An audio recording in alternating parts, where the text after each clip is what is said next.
Hello. Mic check 1 2. 1 2 3. I guess we're good. Okay. It is cheese takeover time. It is time to review games. If there are games to review. Because if there are no games to review, well, I guess I'm done. Well, let's start off with one of mine. Which game of mine do I want to review? I mean, these are all player 2. Well, doesn't mean it's not worth looking at. Very well. I should look at this Lars game. Get ready for the next battle.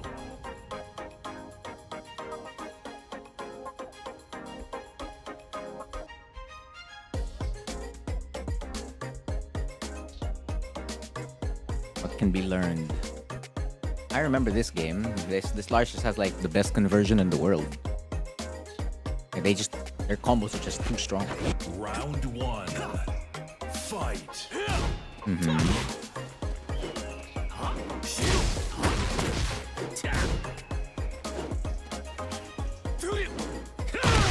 That was back 3, wasn't it?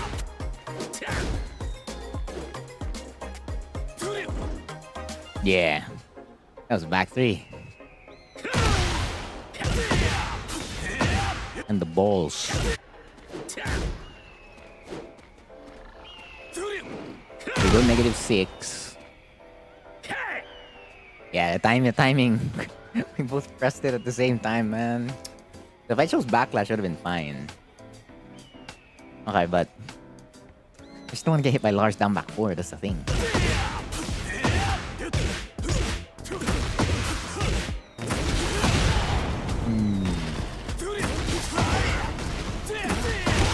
This wall carry, man.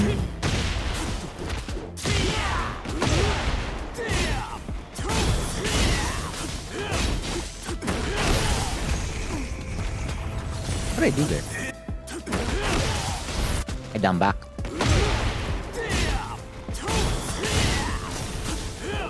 Backdash. Yeah. Down back. Was I caught in my backdash or was that because of the down back?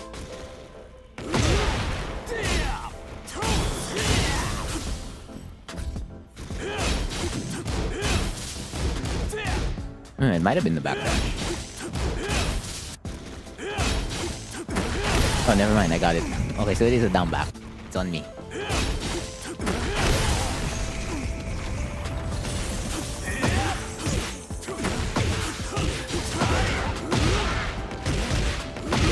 Damn.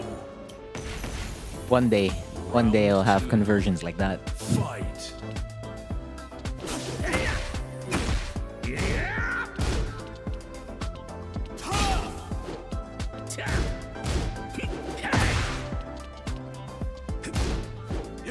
Sidestep left there. Wait.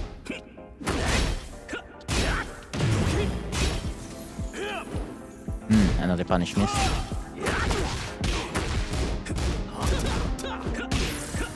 Now 3-4. Well. Past me and future me. Doing the exact same actions. Like, do a low right now. Got it.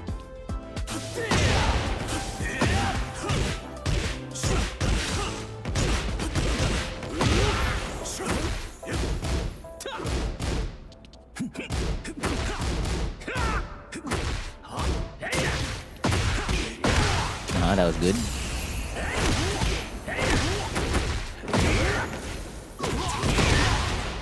Actually could have been wall carry.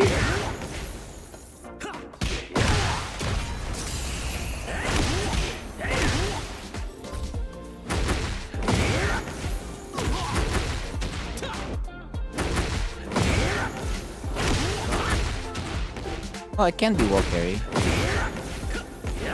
Maybe if I heat burst.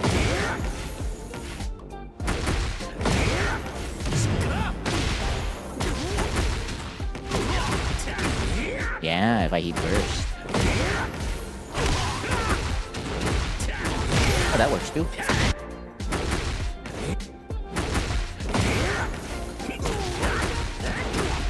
Oh, they would have worked both ways. What if I added a run? No?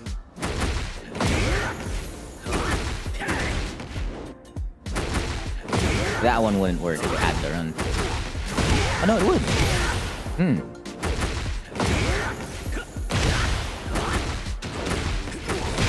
Okay, so I missed out. I missed out on damage.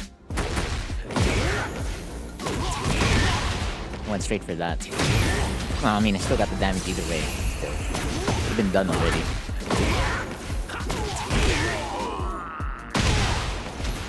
Round 4. Fight.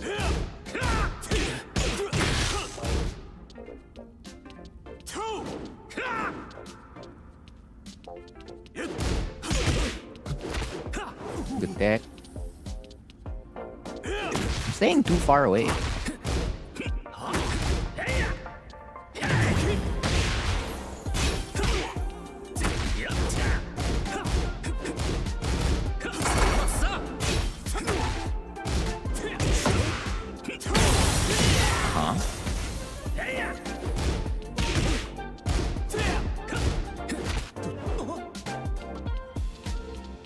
And then... Right. Final round. Wait a minute. Fight. That means that round, Round 4.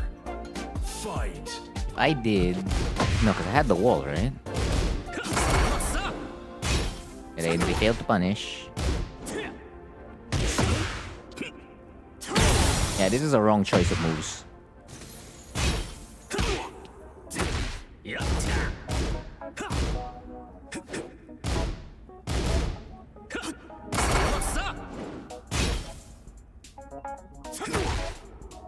Should have pressed the button immediately.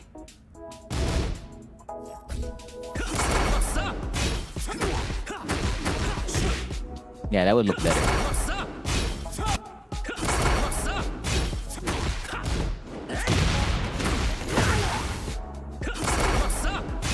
Oops. So it's after the down jab.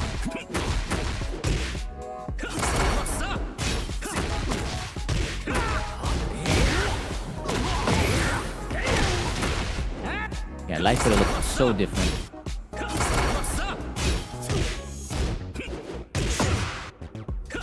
Oh, hit beat. Final round. Fight.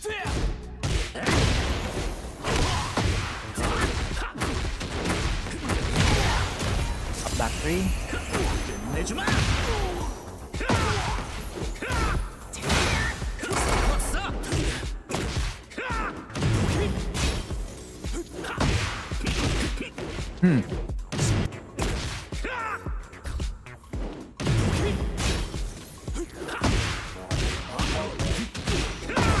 Oh, that works. And that's guaranteed into... Damn! Wait, what else works?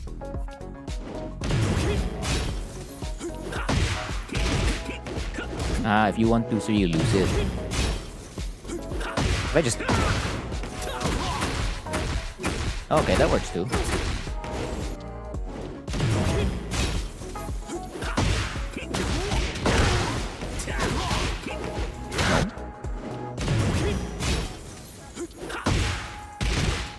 You really can't want to.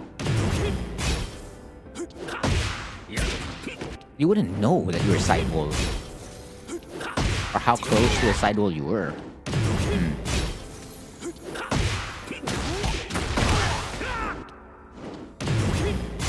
Because what did I go for? Yeah, I went for 1-2. Oh no, okay, so it does work.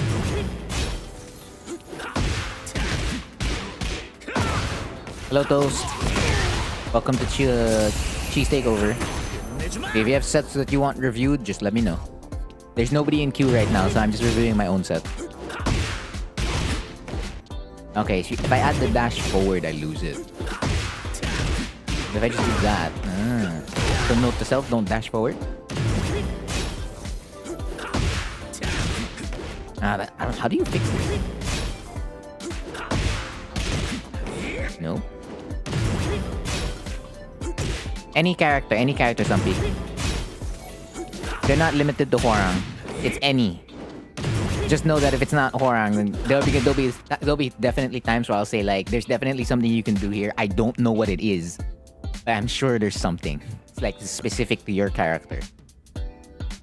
Because I don't play your character. Like if it's not Hwoarang. But it's all characters. Because there's still something like you can take away, even if it's not Hwoarang. The dash really messes it up. Oh, if you make it 3. No, but the thing is the jab's the best stabilizer. Well, I guess I'm just gonna lose out on it. Because it's a habit of mine to dash into it. So the only way is to remove the dash habit. And then get this. Yeah, okay.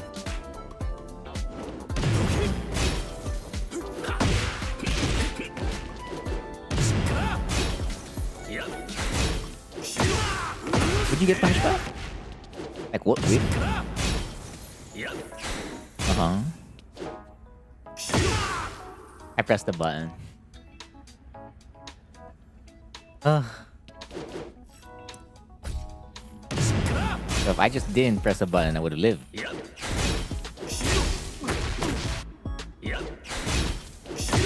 Yeah, that is a habit. Like even if it does whip, you're like, okay, I can still press a button.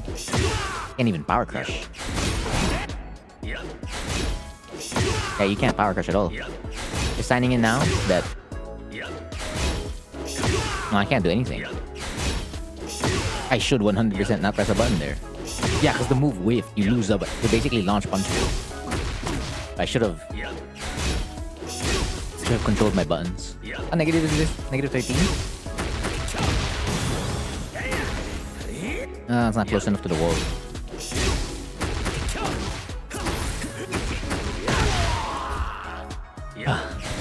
It's always the small thing.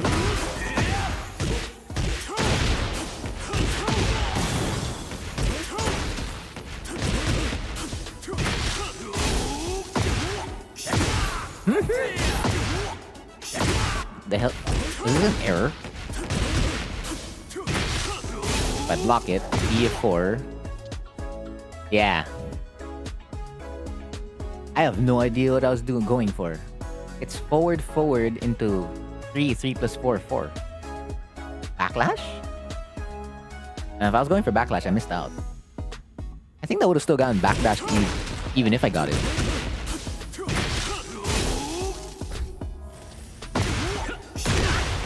Ah, would have won. It also would have won. Yeah, because if I was going for backlash based on my input. Yeah, that's how it would have looked like. It was way better. Yeah, because you're only plus 8. Yeah, you can't just DF3. Not unless I back off and do that.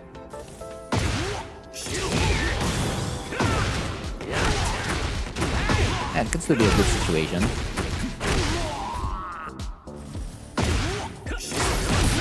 I just messed up my backlash. Okay. Messed it up. It's like 3 or 4 tiny moments.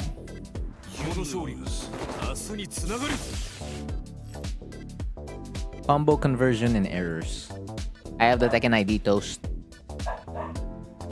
Now I need your opponent. Which opponent from your replays do you want reviewed?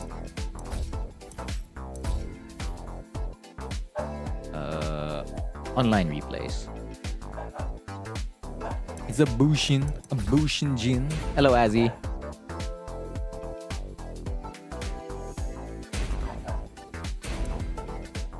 It's a Jin. Your favorite day of the week?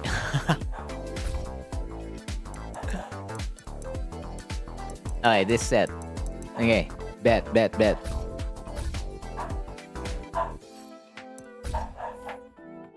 My neighbor's dog. If you were hearing barking. Oh, it always barks like late at night. Always. I want to get a good night's sleep. Nope. Maybe. Please take over every Thursday. Yes, every Thursday.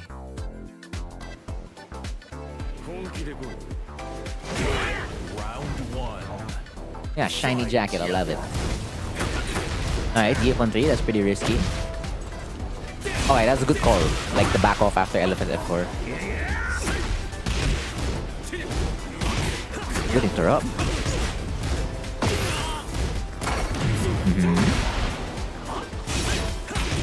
Okay, that's a punish. Is it optimal? No, but it's a punish nonetheless, and that's what matters. Round two. I just noticed you have tea drinker. Fight. Nice. Are you indeed a tea drinker, Toast? Cheers. I too drink tea.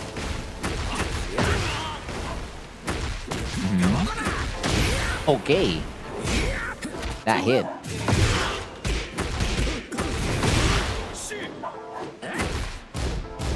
Yeah, that's natural, right? Of the first two hits. If the while standing 1, 2 hits. Yeah, I think that's natural. Like Jin gets all of that. Round three. 100% tea drinker, bet. Solid.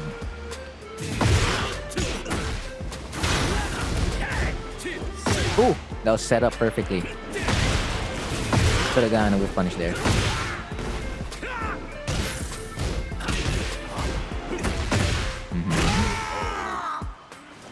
Man, not bad, not bad. Round four. Fight.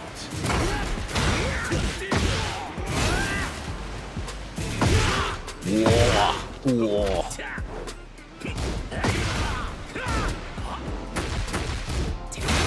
Just mix them.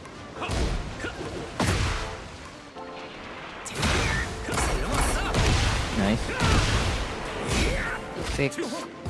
And they got throw breaks, huh?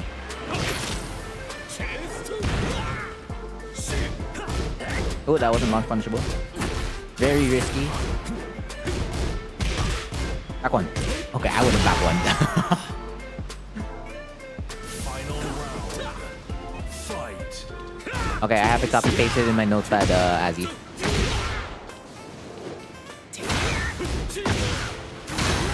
So you'll be after Toast.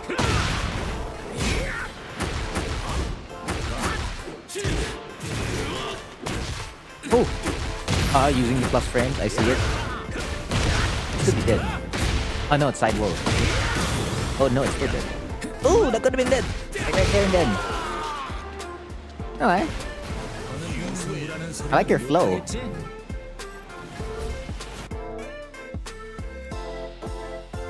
There's just there are certain things you can take advantage of. Round one. Like it's less Jin. It's like more of like what you were already doing. So I guess I don't need to do I need to explain this, Toast? You know what? I'll explain it anyway. This is a very risky situation on block. Because your opponent can force you into a mix-up of whether they'll grab or not. And that's very tough to be in. Because it's now just like, you either do an airborne move or you do back one, right? If you're playing like super safe, if you're gonna go aggro like what you did, like commit, then fine. So just base it off like your opponent's reactions. So for as long as your opponent doesn't know how to deal with DF13 or up forward 3+4 forward, then yeah, go ahead. Like continue using it because that's all that really matters. Because on paper it could be bad, but like in the set it's good because your opponent doesn't know. You take advantage of that.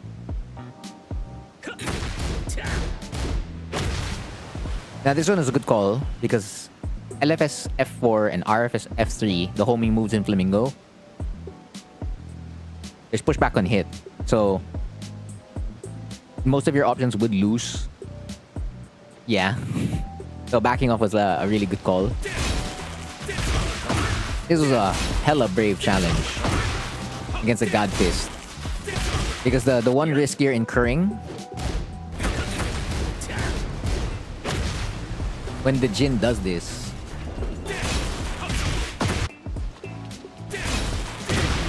that. You're eating that.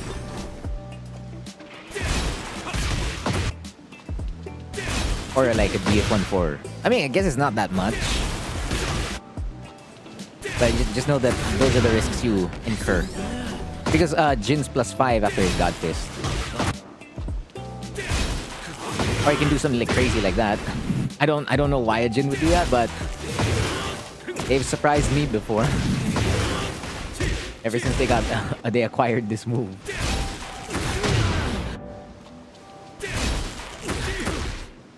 But yeah, that was a risky challenge.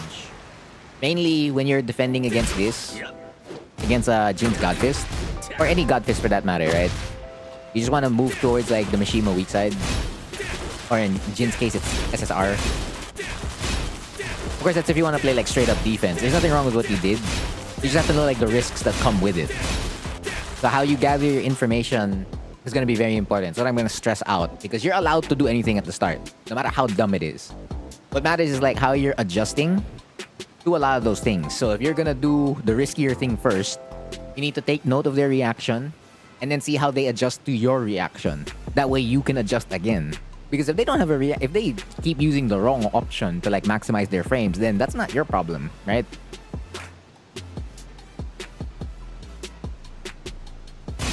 But being self-aware is 100% the first part.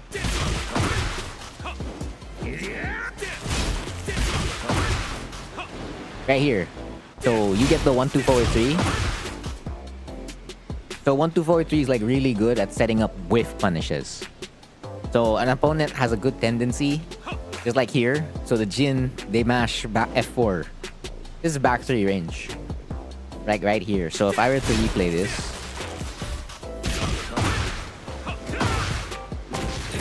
that could have been yours.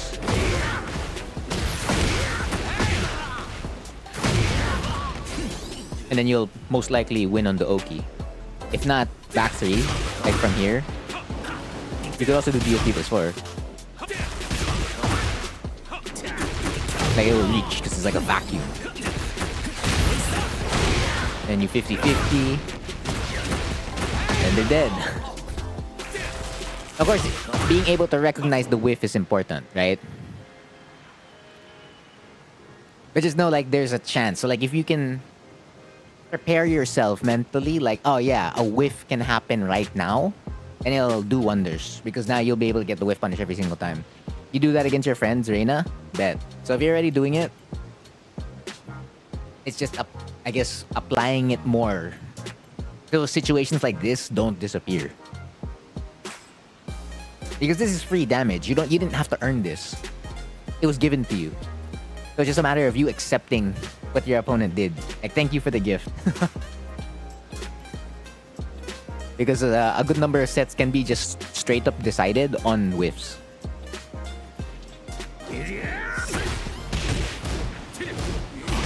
Yeah, and knowing the range. 100%. But that was definitely back 3 range.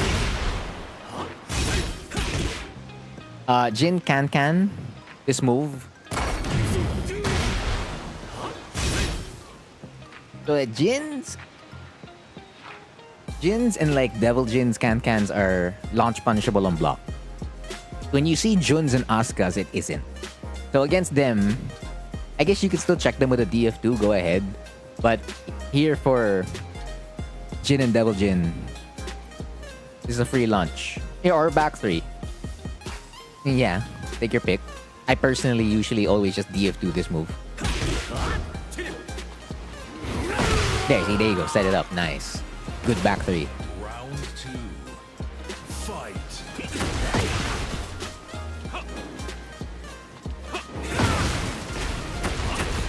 Now here.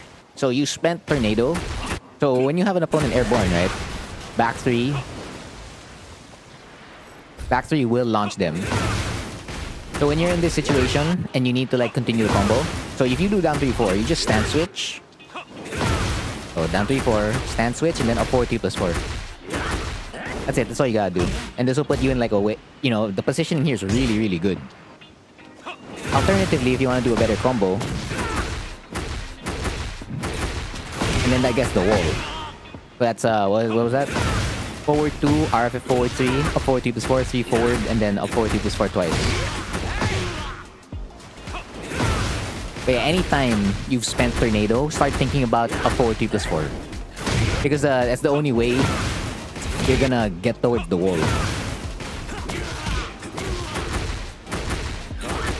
Actually, that works too.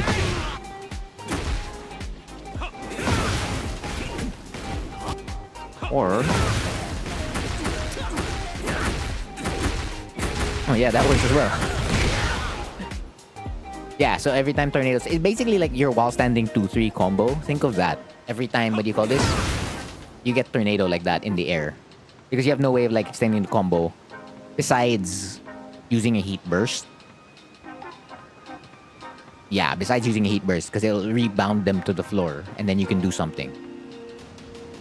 Yeah, and these are situations for free damage. Because it's like, yeah, you interrupted the second hit of the hell sweep, and then you get like 28 damage. And like you're still pressuring them and whatnot, so this is still like good, but there's a better situation 100% that you can get. And then you can like pressure them at the wall.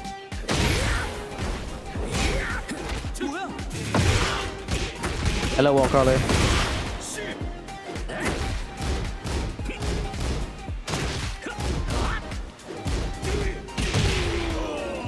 We're currently reviewing sets. This is the first set. Well, I guess second if you count the set I reviewed for myself. Or game, it's not set. Hey, see? You see how 1-2 forward 3 creates that situation again? See, 1-2 forward 3. They do 2-1. By the time you backdash, this is a free DF2. Or if not a backdash, right? Right, because DF2 wouldn't hit. You can actually just power crush instead. If you're not sure about, what do you call this? DF2 winning in that situation. But there, see, DF2 went in. That's like the power of 1-2 forward 3. Like it's really handy for situations like this.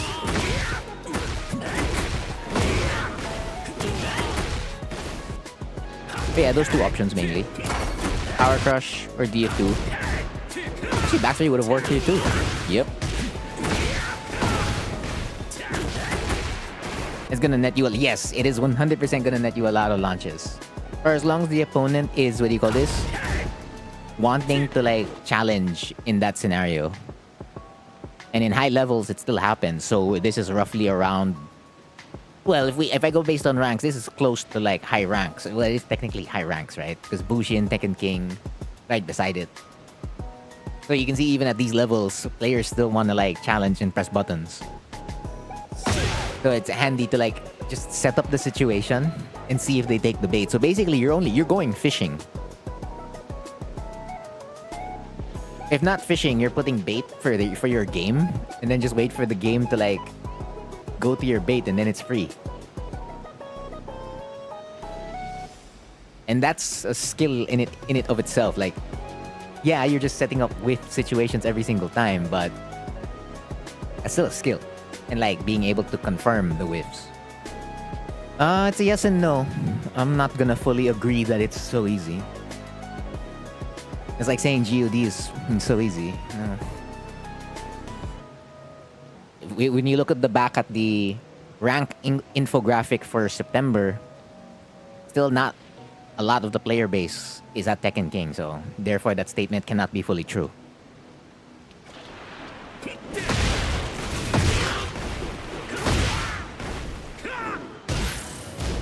Also, like a true Hwoarang player, random back 3. Welcome to the club, Toast.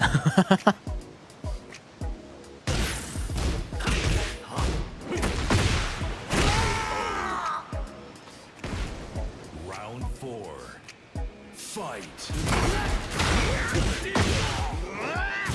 Alright, so let's review your options back on LFS forward 3. So you went for LFS down 4 because you're going for machine pressure. But you're only +4. You have to remember you're only +4. So if you want to like interrupt an opponent really quickly, then you just LFS 1. Or if you're unsure, just power crush again. It's like one of the safest options you could do. Your LFS 1 and LFS DF3. Of course, granted, this was the first time you did throw out LFS forward 3. So gaining the information on like trying to go for your 16 frame low / mid, because a mid you'd use is LFS back 4 3, and then the low LFS down 4. So yeah, that's fine.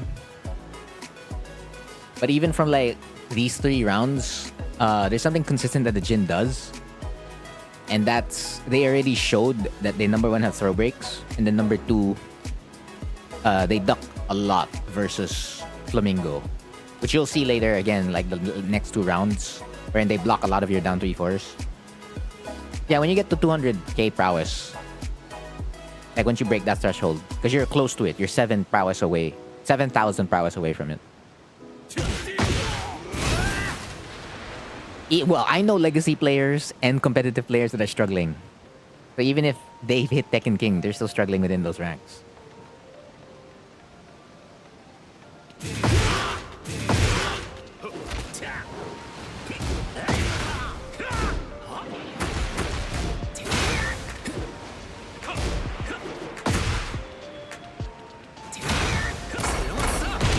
Yeah, so, right? 1-2 forward 3 creates that situation for you. You see how they become hesitant? You see how the Jin just backs off now? And you back off also because we're waiting for the whiff, right? So when you have situations like this, wherein they wait, this is when you can move in. And you can take advantage of that because they're, what do you call this? They're trying not to whiff, right? Because in their head, it's like, if I whiff, I die. So now it becomes, you can go, you can attack.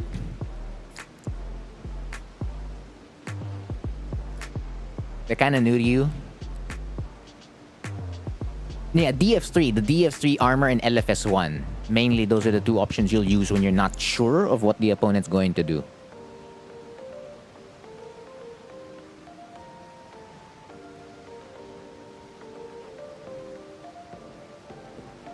Nah, combat low's fine because you're +4, so you're gonna end up like with a 12 frame low. The issue is you can lose to a jab and a down jab.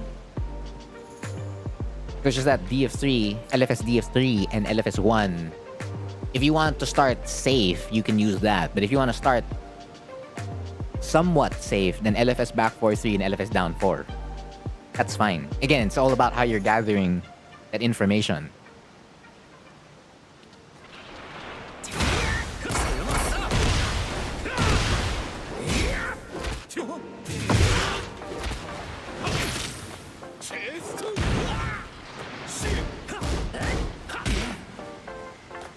Oh yeah, also Toast, if you block any low that isn't stagger, always while standing 4-4.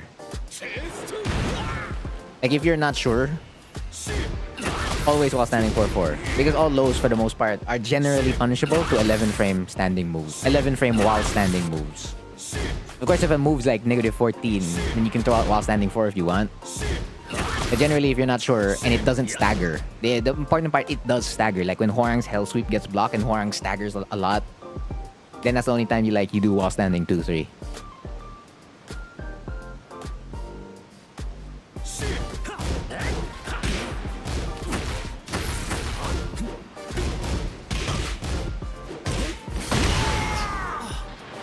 It's an irrelevant statement.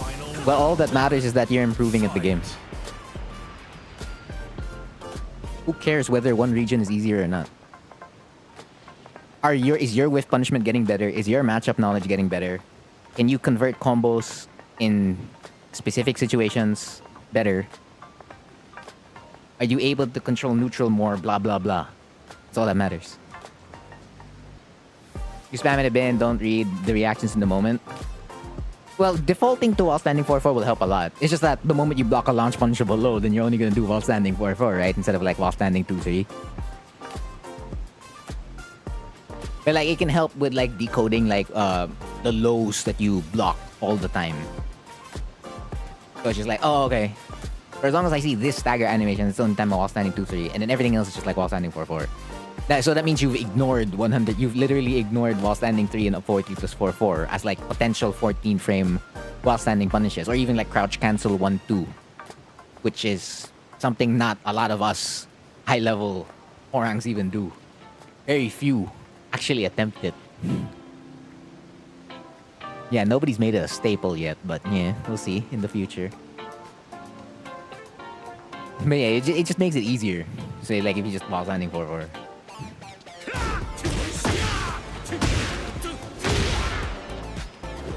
Yeah.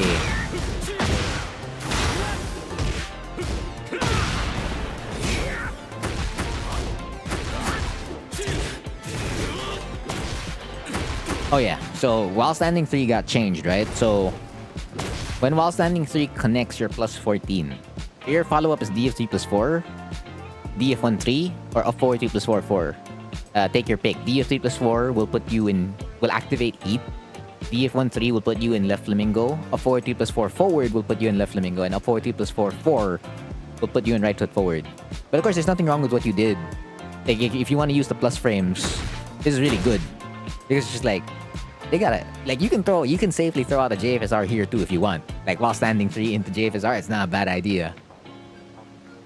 So that way you can force a 50-50. And it's not like you really needed to gain health here yet to activate heat. But if you did activate heat, what would the situation... I think the situation would look slightly better.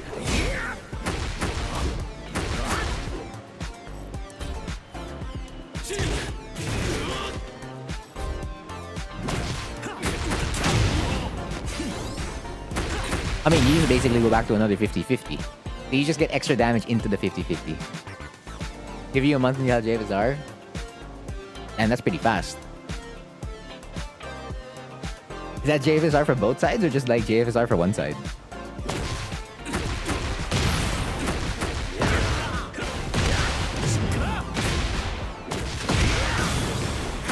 Also, you would have killed here if you did F3 3. If you did cheap shot F3 slide 3, you would have killed. Actually, would you have killed if you did FF3? Yeah, apparently anything. One side, bet. Yeah, what matters is that you have it on the specific side you're playing on. Okay, so back 3 will not kill. So CD3, FF3, F3 slide 3, and of course running 3. Those are your 4 options that would have killed in this moment. And they're the stronger options. With back 3 be like being the weakest.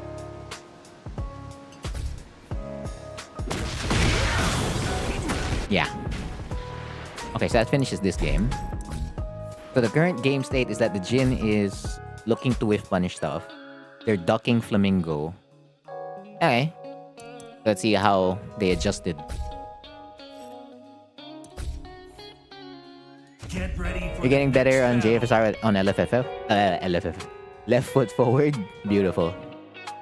What kind of consistency are we talking about? 6 out of 10? 5 out of 10? Whatever your original consistency was, like how much more is it? Like +2, +3? You're about to get killed? That's fine. You must lose in order to win, right?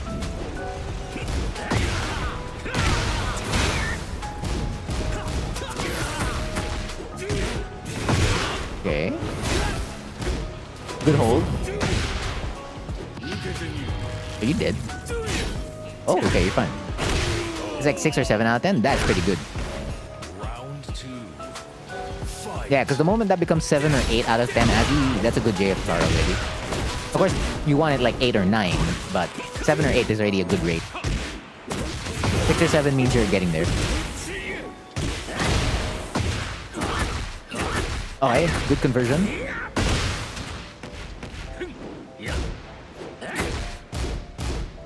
Why is RFF harder? Why is it 0.5 out of 10?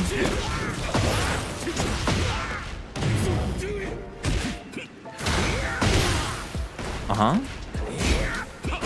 Why you... Oh, you pressed the slower button. Round 3. Fight. So you overextended on your frames, Toast. Fight. Like right over here. So when you get the running 3, right? You get the running 3. So you instantly wake up. Oh wow, you're +7. Yeah, RFF has 100% more leniency. So like your rate for JFSR should be higher in RFF compared to left foot forward. For as long as you do the correct input. Okay, so you're +7 here, Toast. And then you press a power crush. I'm gonna assume it's because you wanted to like quote unquote remain safe. And that's not a wrong choice. But apparently you didn't have enough HP to tank the hit. But the thing is, you were already safe at the +6. +6, +7. Oh, yeah, it was the opposite? Oh, okay. Cheese. Yes, it is. It is time, Rakuyo. You thought you had the health. Yeah, but the thing is, you don't have to go. You don't have to like keep yourself safe with a power crush in this situation, because you have advantage. Like at +7 right here. If you DF1, if they rage art, you'll lose, right? So, but the thing is, if you go for a mid, it's a safe. Well, how would you lose? Down jab? No, you'll still live if they do down jab. Jin is +117. Damn, no, yeah, that's cheating for sure. Yeah, just a jab string, even a DF1 check, or even a DF2. Anything in the world that is under 15 frames or faster would have been okay here. Because you went for 20 plus frames. So if you do the basic math on that, that's 23 minus 7. You're still not at, what do you call this? 15. Yeah, you could DF4. Personally, for me, it would be 15 frames or faster in this moment. So if you DF2 right here, you won. If we check DF4 to slow mode, and you won. If you DF1-3, oh whoops. If you DF1-3, you would have won. If you down back 4, you also would have won. If you went for a grab, you'd win. Or if you wanted to do a faster power crush, I guess you could, what do you call this? You could heat burst. And then that's how it would look. Because heat burst comes out at 16 frames. Compared to our power crushers is like 22 frames, right? So if you wanted to like be hella safe, then yeah, you could do that. It's just a matter of frame data. So it's just remembering when you're plus and when you're not. So like the more negative you are, or if you're like up to like max -5, you can power crush safely. For the most part. But like when you have frame advantage, try to use that frame advantage as much as you can. Round 3. Fight. Yeah, see, they're waiting.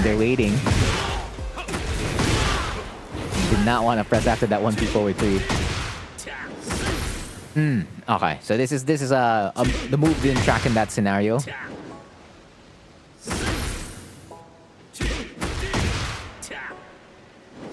Yeah, it's B. Yeah, so that low does not track in that scenario.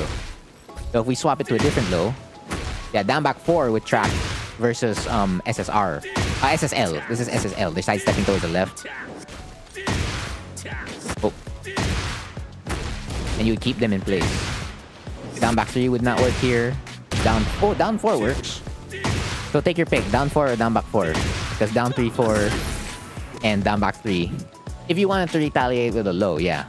Because my personal recommendation is that usually when you get hit, you just want to like stay safe. So they sidestep, right? Okay, I gotta move the replay backwards.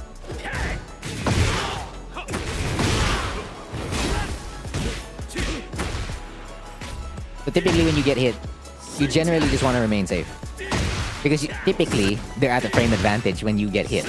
So if you wait for a moment and they commit to that, this becomes a free whiff punish. But the issue is that you can't keep waiting all the time, right? So you have to decide when to wait and when not to wait.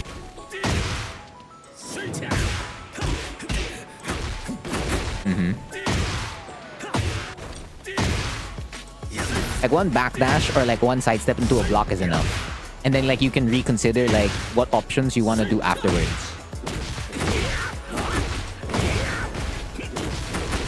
Yeah.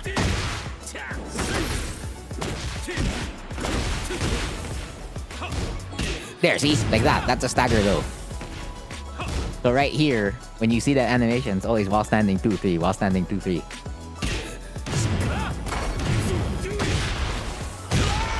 Also remember that when you get a down jab, any down jab on hit is plus. Like you're always gonna be +6 or +7, I think, somewhere around that range. So you don't need to activate heat right away. because you can keep them in check right here with like a while standing 4.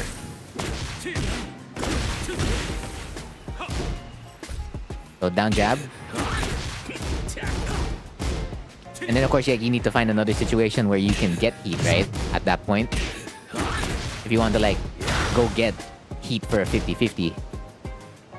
But typically, while standing 4 will lock them in place after you get like a down jab. Like there's not much they can do about that. The issue for the most part is that you go for... is that you're constantly going for it. Yeah. So you may want to like reassess for like a second on like what to do.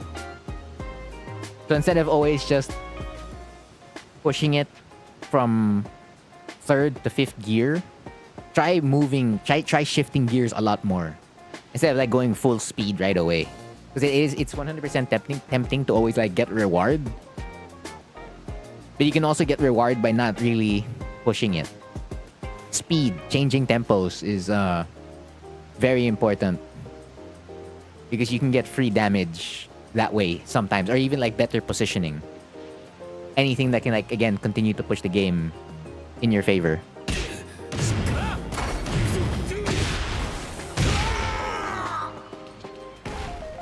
Round 4. Fight.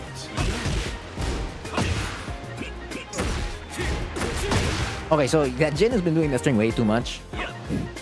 So this is Jin 1-3. They changed it used to be Jin 1 down 3-4. Now it's Jin 1-3-4. So if you see this string, just know that the last hit is not guaranteed. Like this, they don't get the last hit for free. You can block the last hit. So if you get hit by the first hit, the first low, just block. Down back, because there's no mix-up here. But if you block the first low, oh, you can low parry. Because you're not allowed to low parry once you, what do you call this, get hit by the first kick. But you can block it. So it's either you get the block, right? Or you get the low parry. Or if you read, like after the jab, they're gonna do it, then yeah, you can take it away. Like right away. Because nothing else can happen after the jab. It's either 1-2, 1-3. Yeah, high blow or high high. That's usually the only stuff that can happen after his jab. That's the only thing. But yeah, but generally you shouldn't be getting hit by the last hit as much as possible.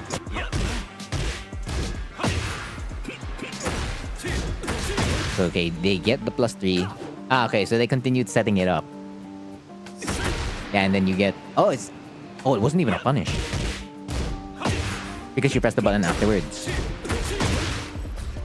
So if you DF1 and then hold back... Yeah. Blocking low is the play, yeah. And then also slowing down. Because here your DF1 whiffs and then you commit to a power crush right afterwards. So again, generally when you get hit or if your moves whiff, be more cautious in those scenarios. And you also have to like reconsider the game state. So like in this situation, yes, you can lose HP, but do you want to lose HP right away? Because they're up 2 rounds. They can afford to lose a round. You can't afford to lose a round. Then again, you're up 1 game. So like, you're guaranteed to play a 1st to 2. Even if they win this game, that's fine. But the thing is, whatever happens in this game is going to carry over to the next game.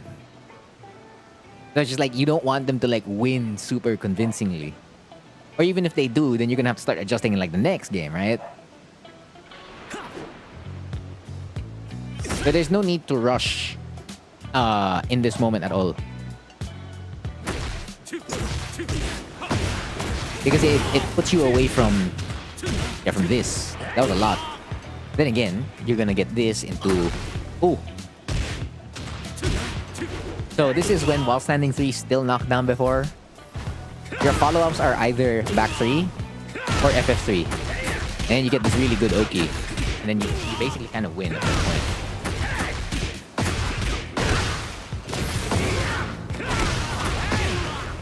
Yeah. Something like that. Back 3 or FF3. Of course, that's when it knocks down. The issue is that the move no longer knocks down, so this may be a bit weird and a bit awkward at times. Like, oh, it knocked down instead of it like not only giving you, it only giving you plus 14, right?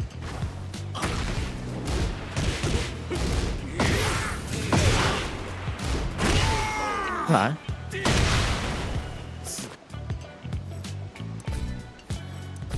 Next game. So they go 3-0. Get ready for the next. So that means they battle. either did like more 1-2, 1-3-4s, and then more spacing, sidestep, cans, etc. Wonder if they went for like more offense. Round one. Fight. E4.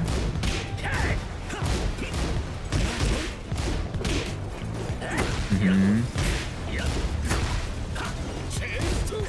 Good punish. Oh. Just remember, anytime you block a power crush, you can grab punish them. Or you can do your standard punish, so you can just like mash 1, 2, 4, 3, stuff like that.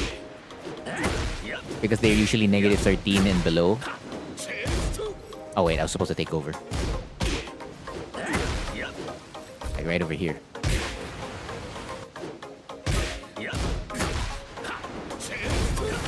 That's a free punish. Usually.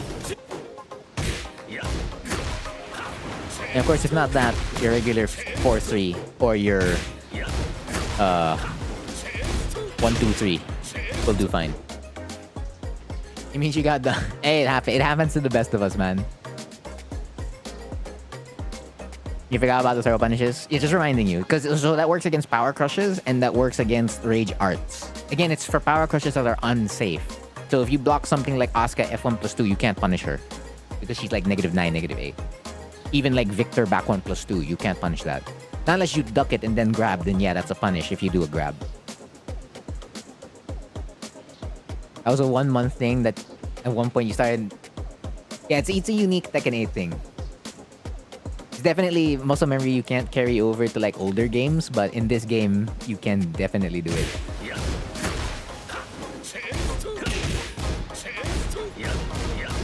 Okay, so that's 2 punishes. That could have been yours.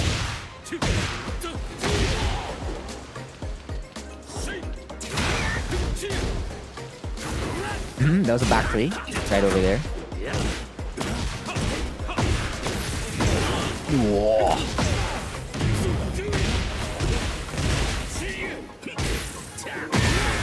Okay. Round two. Fight.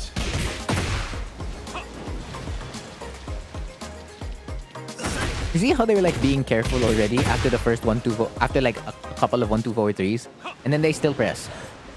That was still a FF. That was an FF4 this time, not a back 3. Okay, this one they randomly like throw out the can, and you get hit. It is what it is. The jumping one, yeah. Back to 1. Alright, good punish on the stagger. Good conversion. Nice block. Oh, home surgery. Alright, nothing you can do about that. Like, heat smash is a priority. That was the correct punish. It was just a little bit late. Round three. Fight. Back 1 round start. Alright. Backlash. Alright, I like it. Yeah, so when your opponent keeps breaking the throw you like using, so you settled for like roll and choke all the time in this set. Remember, Hwoarang has a full throw game. So you can do stuff like up forward 1+2, F2+3, QCB3 to like mix up your opponent's throw breaks.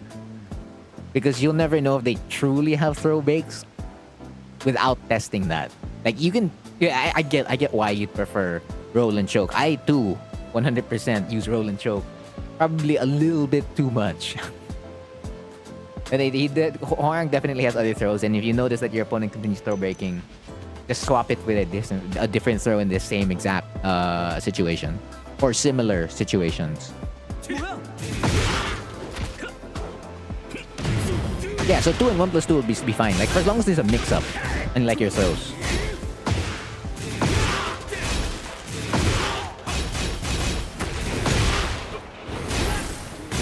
Good hold. Oh, good call out. Bum, bum. Wah.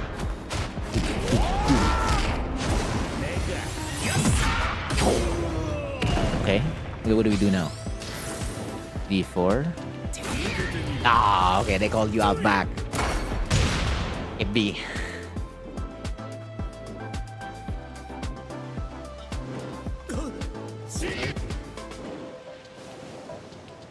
Yeah, because it's kind of like no man's land. You're trying to think of like what to do next, and you're also trying to get heat, like because you have so much like recoverable health.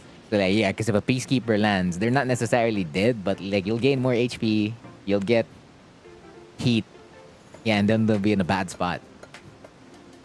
Rage art into rage art, it happens. Yeah, I guess that's all the notes I have for this set toast. So if you have any other questions about it, just let me know. Okay, next this is Azzy. So for the rest, welcome to Cheese Takeover. That was the first set for this stream. I'm going currently to the next set. There is nobody in queue after Azzy. So if you want a set reviewed, just let me know. Again, follow the pinned comment, drop your Tekken ID and your opponent. So I'm looking for Kazuya. Kazuya. This one. Oh wait, you said the very first set. So that means you guys played multiple games? I just have to scroll through this. Okay. There's this one. Oh, you guys met a lot of times, huh?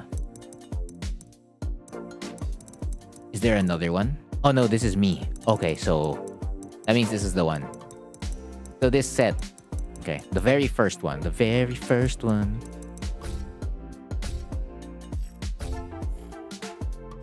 Get ready for the next battle. Yes, this one. This one.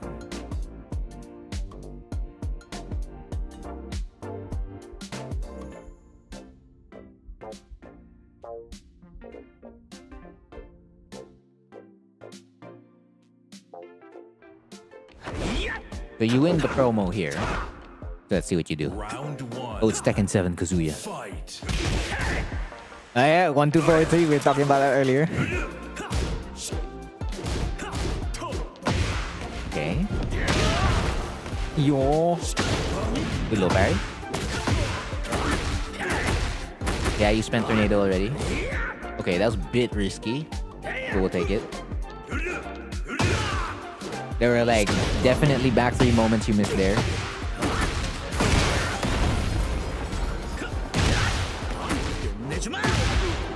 You might have missed out on guaranteed damage by going for that. Like an extra backlash instead of like just going straight for back 3.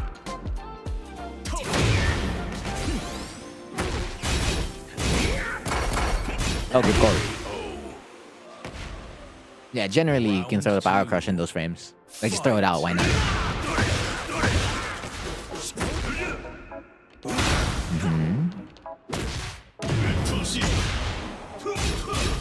Good hold. Good hold.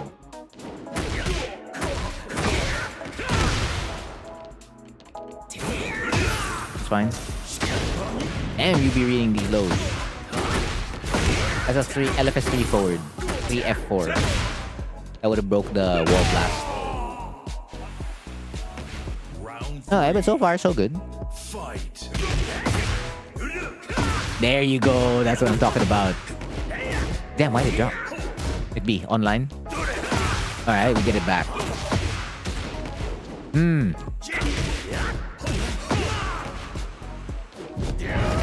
Nice whiff punish. That's 3 whiff punishes in a row. Beautiful. Okay, so I don't have that much comments for the first game. We'll just point out a couple of stuff. So like the combos and the whiff punishment. Round one. Fight. So you set up for 1, 2, forward 3. See, right there. This 100%. And this whiff right over here. That was a DF2. You tried to react, which is good. So for as long as you're trying to do that, that's great.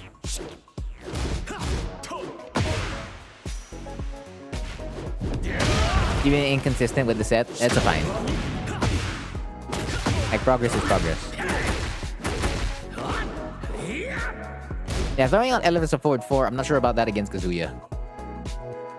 Because Kazuya, what do you call this? He can launch punish you. Of course, again, you're gonna check if the Kazuya can do it. But, like, cause they can just do a perfect electric right here. Because a perfect electric comes out 13 frames. Of course, it's something you should consider, but it's all about, like, whether the opponent can do it or not. But generally, they're consistent punish in this situation. Like, when you get the... When you decide to throw out Switch Plasma Blade, it's heat. They're gonna get heat already. You don't have to think about it. Or they can get knocked down. They'll take their pick. Yeah, because they're 1-1-2 will not reach. So it's either knockdown or it's heat activation. And the pushback will not face Kazuya, most especially on down back 1-2.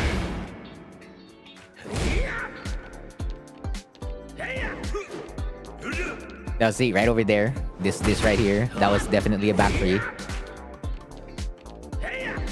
So you can miss that right here. As you backdash, this is a back 3. Or a D, well, I guess not so much a DF2, but yeah, back 3, definitely.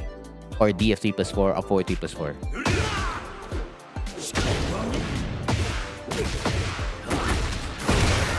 Okay, so here, so if we use the same combo route,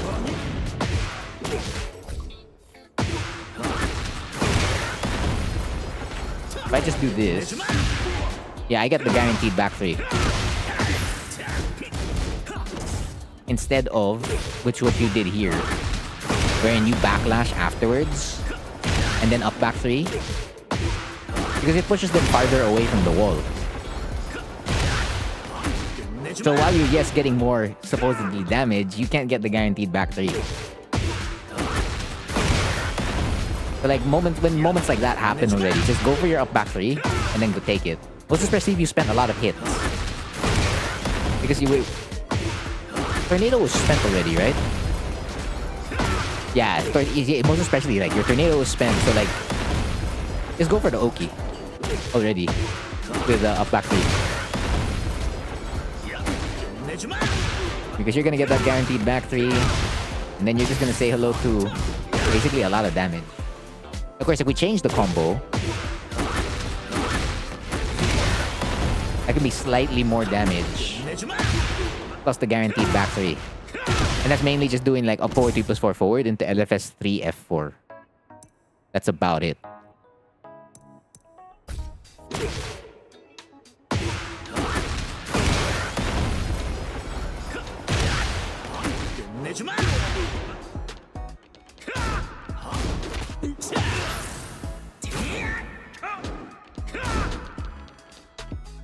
Did you win this round? You did, right?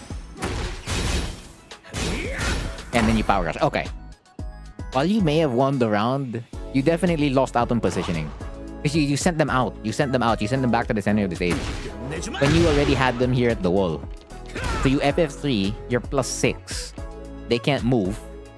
Because most especially their backs against the wall. They can't backdash most of your options anymore. They can only step. You go for the unduckable F2 plus 3.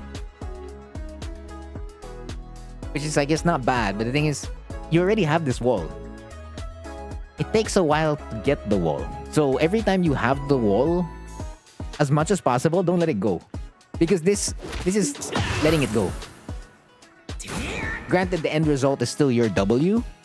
You don't want to give up situations like this. So if we swap it, so let's say you do FF3, right? And then we just keep it. You can just continue.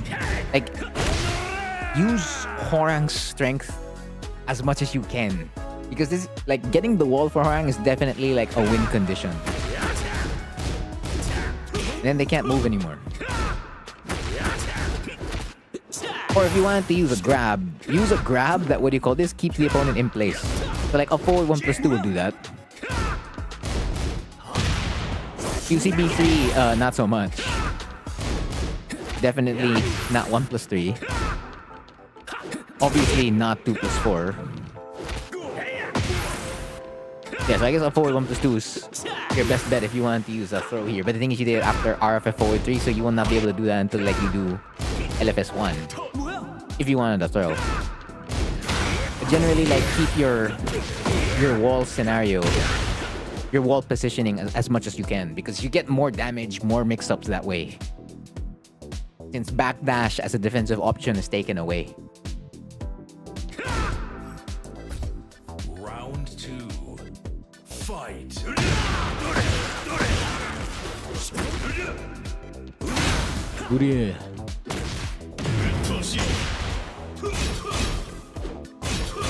So this one, there's DF1-2, there's DF1, DF2, and then there's DF1, DF4. Technically, you can bring all these 3 moves in practice mode and like try to practice like fuzzy ducking against it. But for the most part, if you don't do that, just hold back, which is a good call. Because you lose nothing on like blocking all of them. Like right here, right? If you block this, he's 0. So you can like down jab, you can wall standing 4. If he does DF1, DF2, he's gonna be like -6, -7, something like that. And DF1, 4, he should be something around -1 or 0, something like that. So like, frame data's either neutral or in your favor. And there's not much of a mix because it's always high mid or high. What do you call this? Mid high or mid mid. So like you can just stand block, which is okay.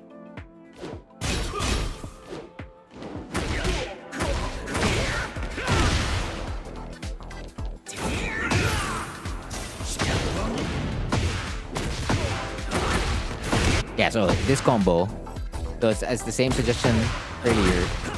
You add the 3 F4 after a 4 G+4, so that you can get again. That's the brand new scenario you get. So it's something you worth risking. Like if you do a 4 G+4 near the wall and you hold forward for Flamingo, just throw out LFS3 F4. Like hoping it connects. Because if it does, that's what you're gonna get. If it doesn't, you're still fine on the whip. As they're waking up.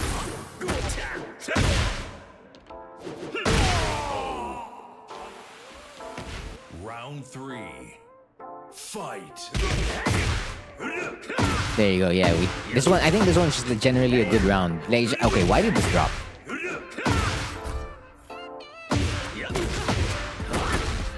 What was the follow-up? Oh. Because you tried to go for RFF forward 3. Hello, Sakal. Please take over. Yes. It's too far? Yeah, for RFF forward 3 it is. So if you dash...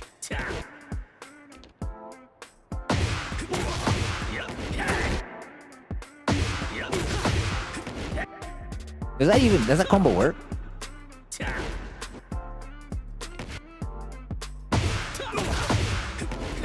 Use the up 3 route, man, right now. There you go, up 3.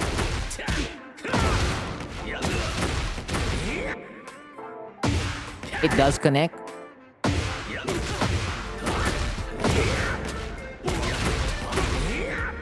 You were just fire, okay. But remember, you want to get consistent damage. So like even if a combo does work, if there's a route that always works regardless of distance, then go for that. So like replacing that RFF forward 3 with up forward 3+4, then what do you call this? You're fine. No, this combo right here that you're doing will not do more damage than up 3.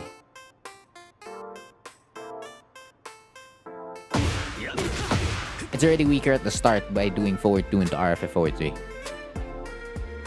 Up 3 right here would do way more damage.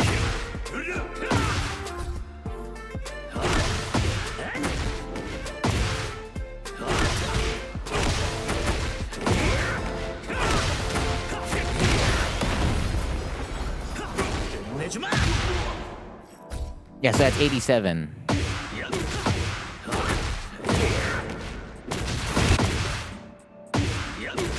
Yeah, I'll try to practice mode again also. But I know for sure, off the top of my head. So this is 87 versus 82. But if I'll do an open combo later in practice mode. But I'm 100% certain in my head that it isn't. You're thinking about learning Horang? Good luck, Flashimitsu. It's definitely not like Yoshimitsu. So if you want to do like, well, I guess you could. Like, you can do fox step into like left flamingo and cancel away and run away to like do some Yoshimitsu stuff. But he doesn't have all the other Yoshi crazy stuff.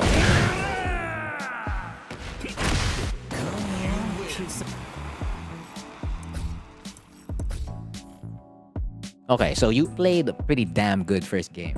What happened in the next two?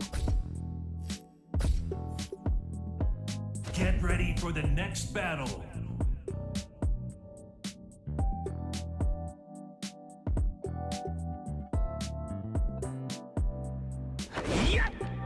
Round 1. You got Mishima. We'll see if it's Mishima. The DF1 2. Yo, good hold, good hold. Okay, that's a good punish. We'll take that. Okay, they duck the down 3-4. Back 1 has the best evasion. Back 2 will sidestep towards the left, but back 1 will sidestep towards the right. And back 1 has the best evasion period for a while. But you have to go negative 14 on block. So it's not like Yoshi spin where you just take away your HP. You actually have to go negative 14. And that's pretty tough against like a lot of characters in the game. Okay, they're ducking you down 3-4. See? That was 3 times in a row. An adjustment. I guess you could have done it the next round. But this is definitely one of those times where you could have, on the snap of a finger, be like, oh, okay, they've ducked my like down 3-4 twice already.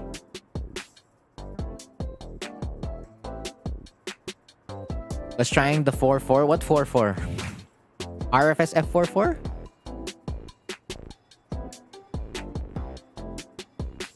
Like trying to see if they would. No, the thing is, it's launch punishable. Down 3-4 is launch punishable. So they're doing what? They're doing while standing too, right? Okay, they were successful earlier.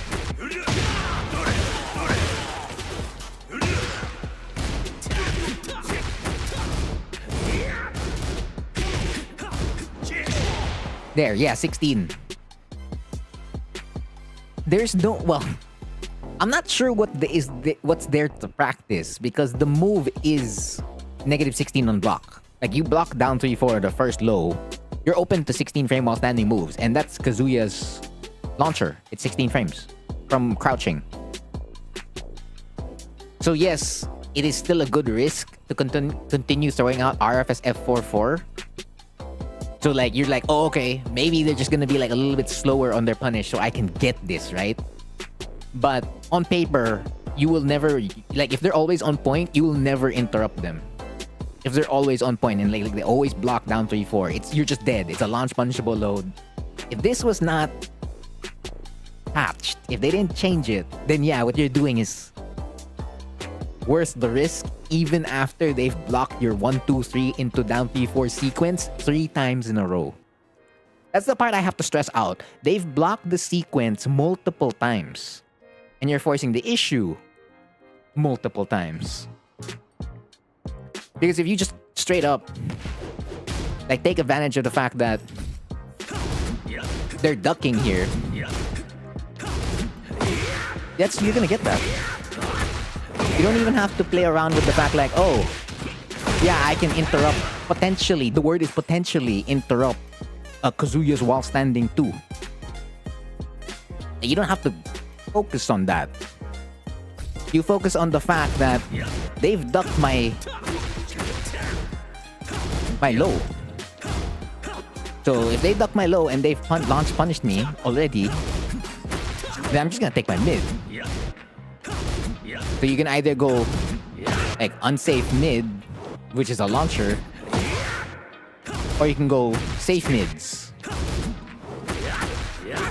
Like, I get wanting to confirm the information, but like how many times do you want to confirm the information?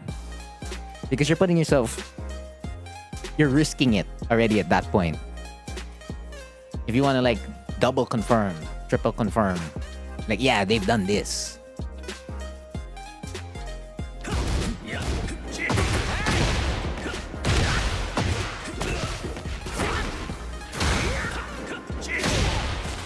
combo work? No, yeah, that part should work.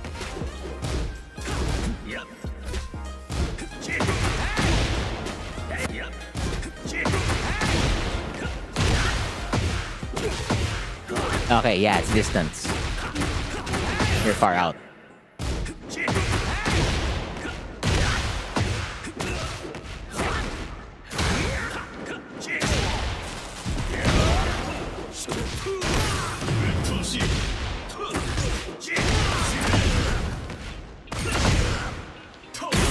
Okay. So they just be going in. Like they're pressing their buttons. Okay, setting it up again. 1, 2, 4, 3.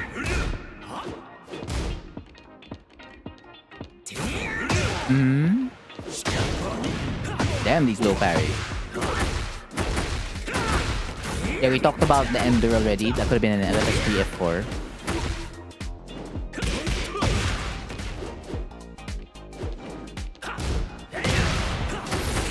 Confirm.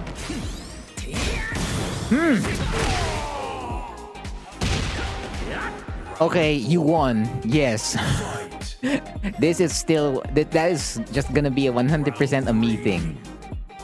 Like, again, I'm personally against spending your heat. Like, right away, right over here. Because... you're plus 17. You didn't even have to go for a heat dash yet. Not yet. Okay, and that's how much chunk you get. So if I replace this with DF3 plus 4 for an insta heat dash, I got okay, that's way more chunk. So I guess they both do the exact same thing. It's like you can take a yeah, I guess throwing out Peacekeeper 2 is a 50. Yeah, again, that's me. That's not on you. That's 100% me. Because that's a personal decision I would always take. Like, definitely like 80% of the time. But it panned out, they pressed the button, that's great. Round 4. Fight. Okay, back 1 plus 2 beats the jab. Hell's Gate, right? Not Heaven's Gate. Oh no, it is Heaven's Gate. Plus 5. Good hold. That's like the 4th time they've ducked down 3-4. Okay, they get a combo.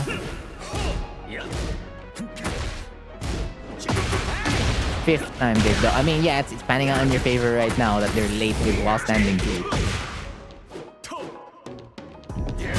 Plus 5. 6th time. I'm counting. That's a lot of ducks. Final round. Fight.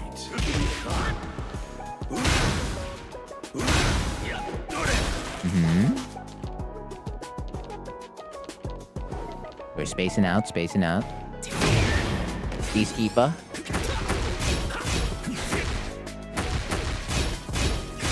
Yeah, go fishing. Okay, you could have replaced that with a power crush. Still safe though, 35 seconds, you still got heat. Trying to go for a heat dash. Good spend. Okay, they block the 50-50. Plus 5. You're still alive. Oh! Punish plate. And there you go. 7th time. 7th time, Azzy. We're forcing the issue on a moment wherein like, oh, okay, they might be delayed. So that's the one where you pay the price for it. They're like, yeah, they're late with while standing too. Multiple times. They only got it like once or twice, right? And then they decided to like default while standing 4-4. And your while standing, your RFS F4 doesn't even go in anymore. Fight. So skip all the way to the end.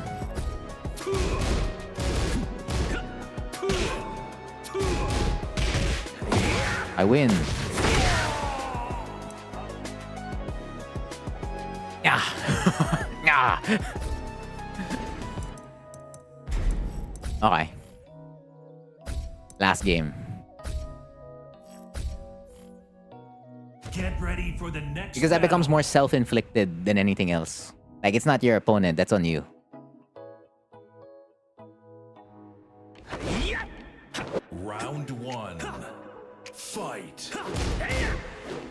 Oh, that was a free... Like right there. You've been setting this up multiple times. That was a free DF2 or back 3. Or DF3 4.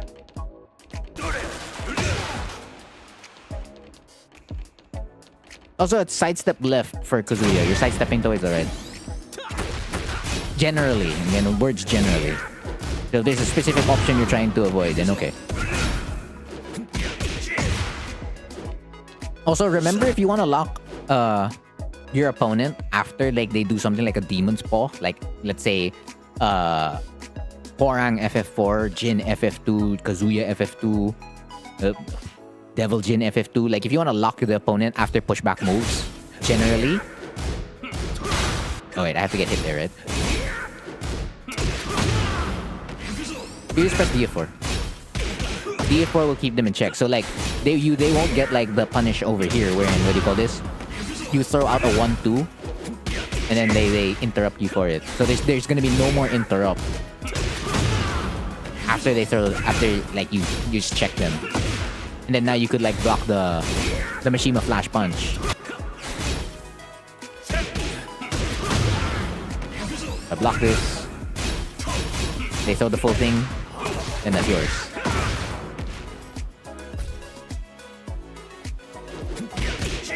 So like that's for most pushback moves. Like when there's space on block, you can just throw out DF4. Throw out DF4, throw out DF1. Or even like down back 4. Round 2. Fight. Another one. Another free DF2 back 3 that you set up perfectly.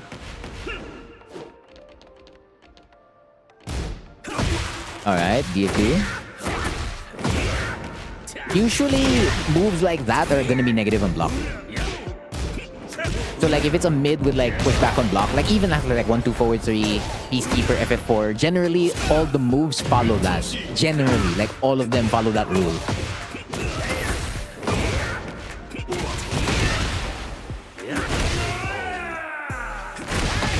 So it's only when you meet like another character who has a move that's similar like that, and then it's like less negative, right? It's never usually plus when it's like moves that have pushback on block. We're gambling on that one again on their reaction with while standing too. Yeah, you gotta take out that backlash because that was guaranteed damage again that you missed out on.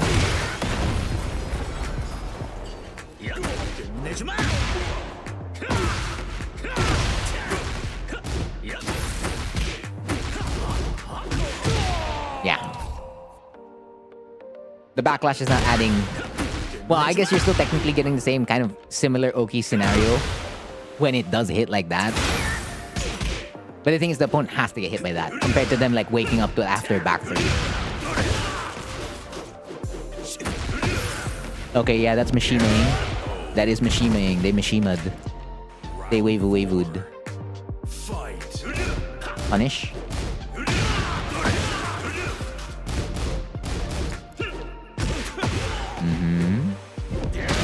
No.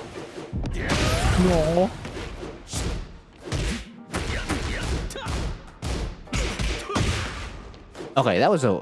Is this an... No, like, did you commit to this or is this like an error? Because I'm looking at the command history. There's no other input. It's just... forward 3. Because if this is a committal, then you went too safe. Like, way too safe here. Because this was definitely a moment where you could have turned it around.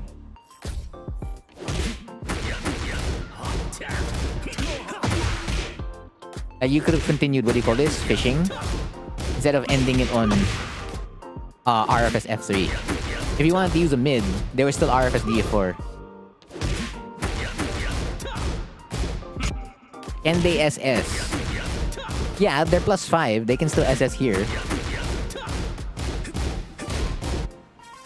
But like you can also just RFS F4. So if you're thinking about them sidestepping, then RFS F4 would keep them in place. Or the big ass low. Of course, if you wanted the mid, RFS 1-2. That would have kept them in place. Or just keep going with highs. Like, I understand that mids are a solid option, but the highs and lows for Horan will usually like just like stay there, you know? Allow to stay there. RFS 2-4 forward, RFS 2-4 forward.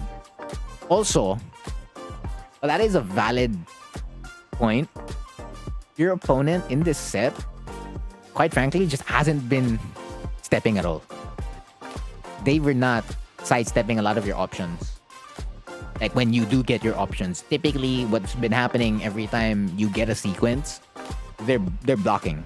They're blocking or they're ducking, backdashing. There's no sidestep from them most of the time.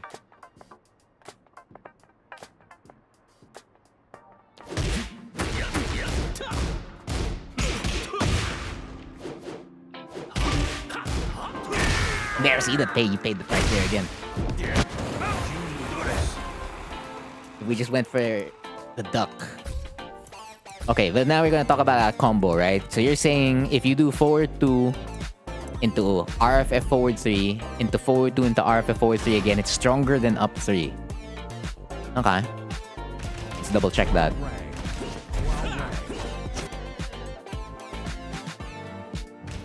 Actually, hold on. Let me grab the smallest character in the game.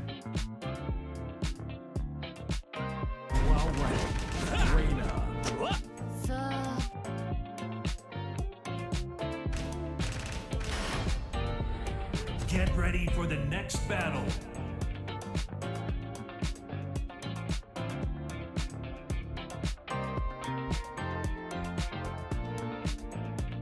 Okay, so DF2, forward 2. Like that. 67.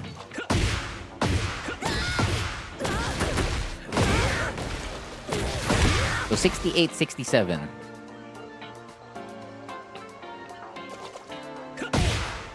Okay, I definitely not. So back 3, forward 2. You can't. I didn't get it.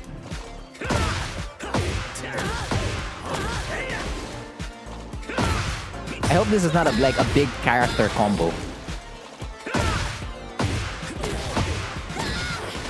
I'm not even getting Hunting Hawk. Is this... Who did you practice this against? Oh, no, okay. Yeah, okay. Yeah, see, he was missing the 3+4. Okay.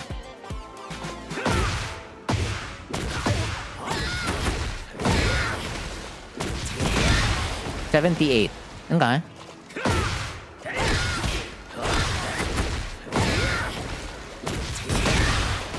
$76.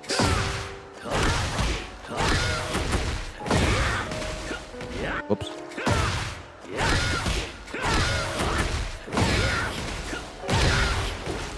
It's hard as hell.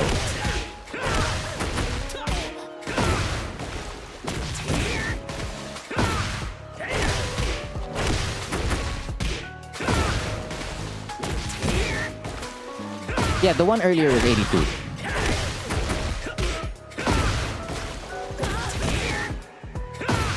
Oh wait, mine was 78?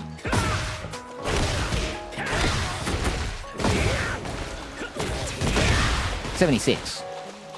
I hope, like, basically, hopefully, rage should never be turned on. 79. Oops. Okay, so this is a back 3.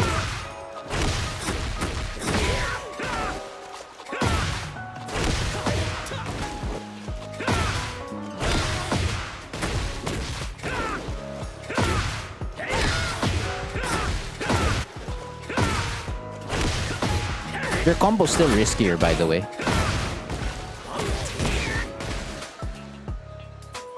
I need the combo dock. Signia, you're going to help me here. Give me your combo dock. Because I know, off the top of my head, it is the strongest. In terms of even, like, consistency. So this is back DF2. Okay. Need the up 3 route.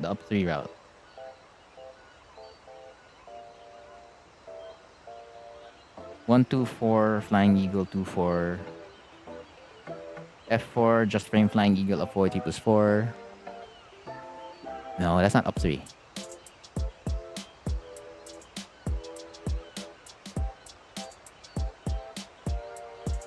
DF2, back 2, up forward 4. Down 4, 4. F4, RFS back 3. Oh man, it's hard to read this list. DF2,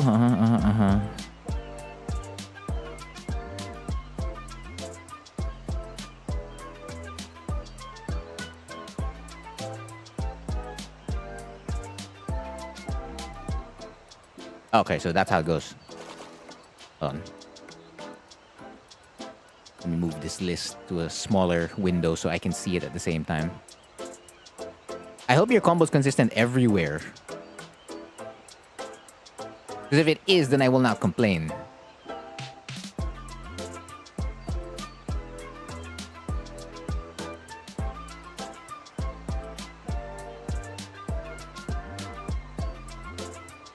Okay.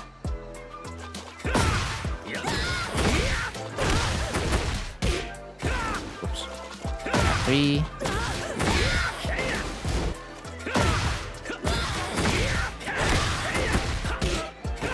Yeah, I hate this.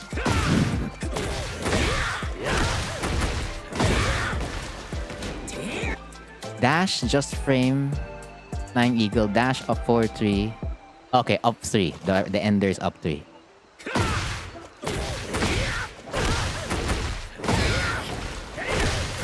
$75.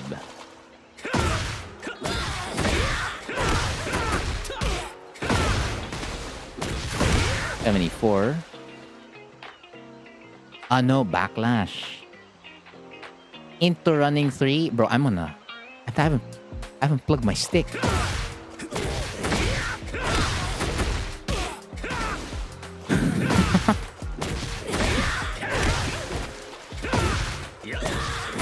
Up 3. Come on.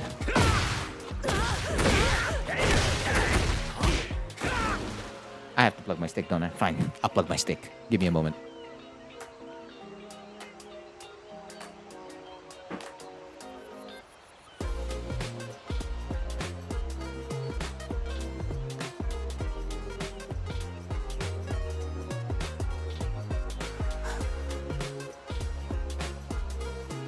Combo optimization.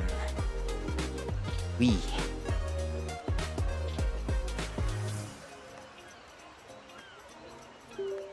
Okay, now I'm in.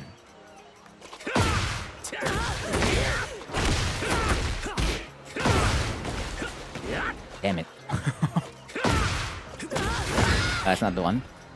Back 3.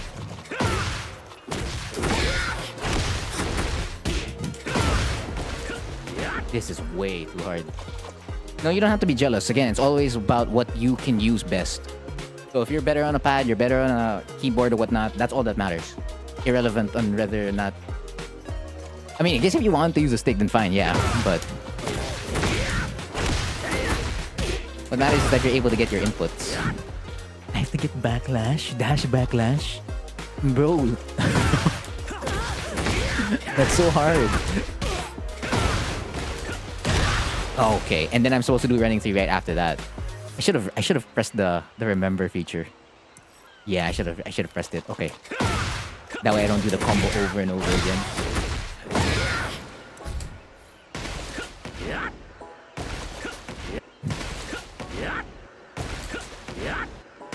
Okay, I can't use this. I'm just gonna have to keep doing the combo over and over again.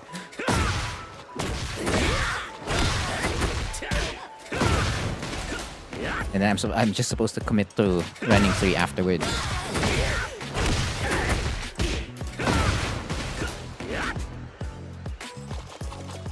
Back 3.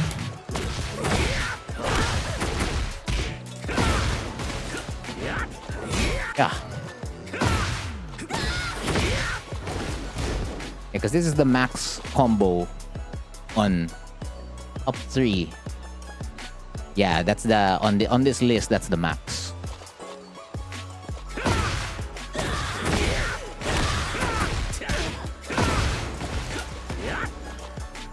So it's just a matter of like how much damage this does.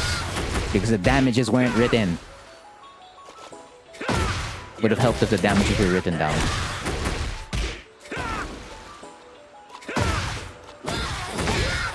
I wouldn't know because they didn't write it down, man. So I'm forced to like continue doing it until I get it. Your combo's hard also.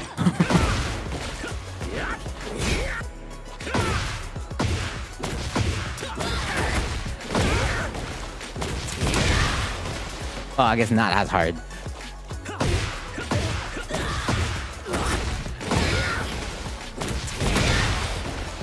$68.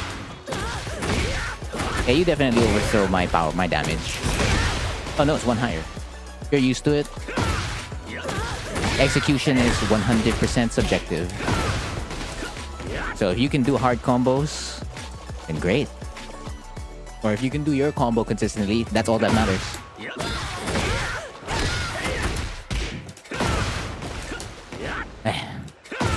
Also, I'm not. There's nobody in queue for replay takeover. So if anyone wants a set review, just let me know. In the meantime, I will grind this combo. 79. 79 damage. That took forever. 79 damage versus how much again?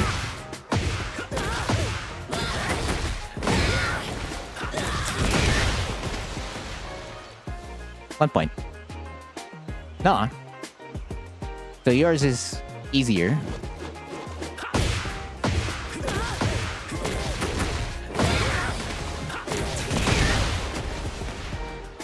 But it's definitely still not stronger. But of course the difference is 1 point, so that's very meager in terms of difference. So yeah, you can just stick to the combo you're doing.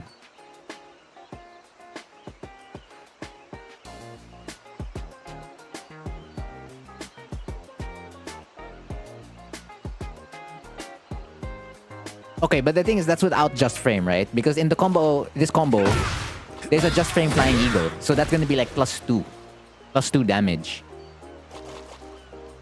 Which means it's gonna be something like upwards to like 80 to 81. But then again, I guess you have like a just frame flying eagle as well. Just frame lightning halberd, so you can make up that difference if you also get the just frame there.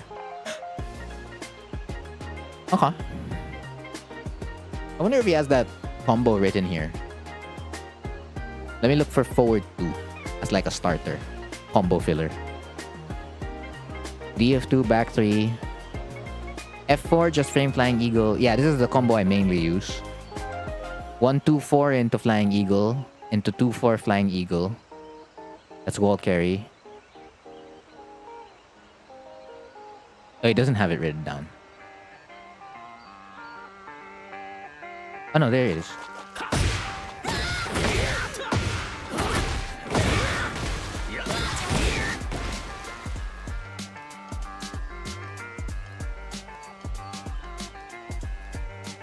Okay, there's a couple of things. It's either, what do you call this? Rage was enabled, because rage will make your combo stronger. And counter hit was enabled. You want to make sure these two are turned off. If you want to know, like, your base damage. Because with it, like, your combos get stronger.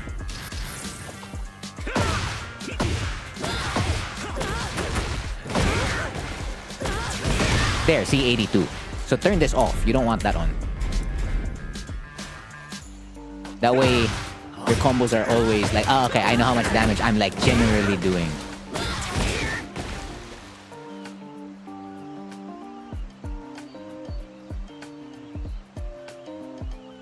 Wall impact is +1 damage.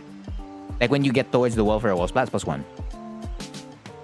And usually when you're looking at combo damage, you want to look at damage in open space.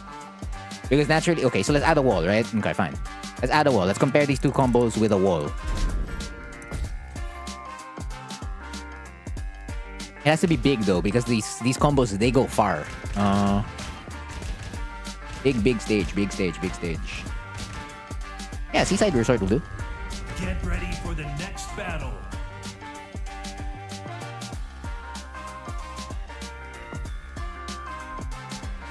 So, okay. as these first.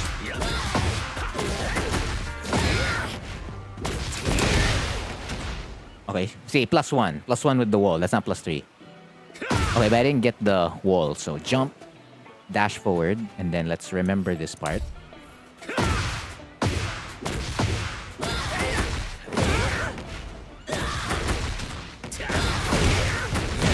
They're up generally getting 90 plus damage of that combo.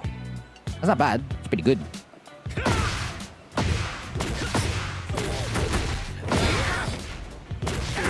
We make it better.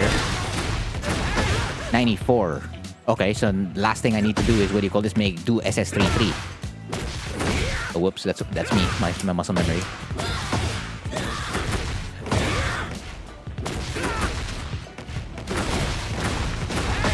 Okay, so you're 98 damage. That's like the highest your combo goes without, of course, heat dash, without counter hit, without rage. Now I do this painstakingly hard ass combo.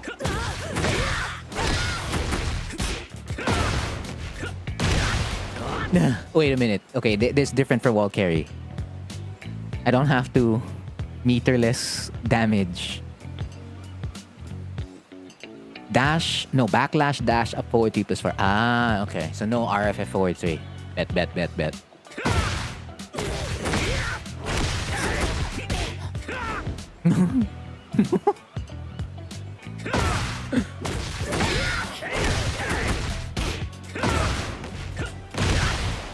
Oh my goodness.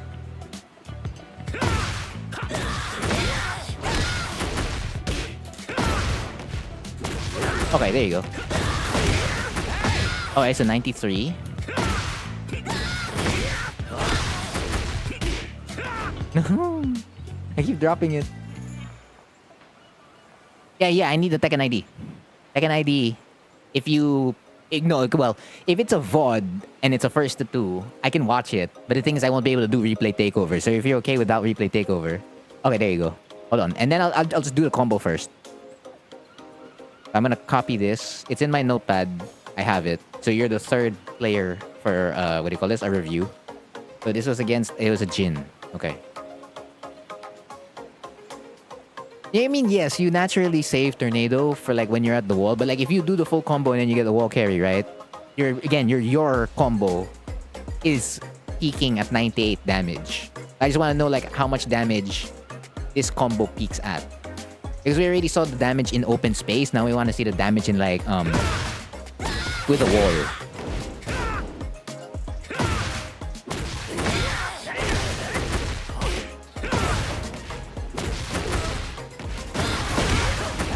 Okay. But that's because I didn't do backlash. I need to do backlash.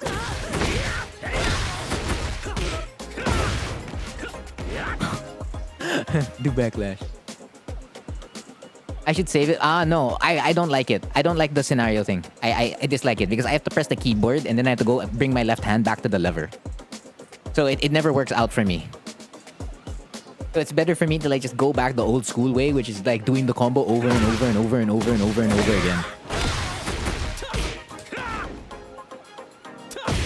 I'm fine with that. It forces me to like gain the muscle memory to like do it. Am I avoiding a feature that was a very good quality of life update to Tekken? Yes. You should use that feature if you don't want to like sweat. Because I'm already sweating right now. I'm just doing combos and I'm sweating.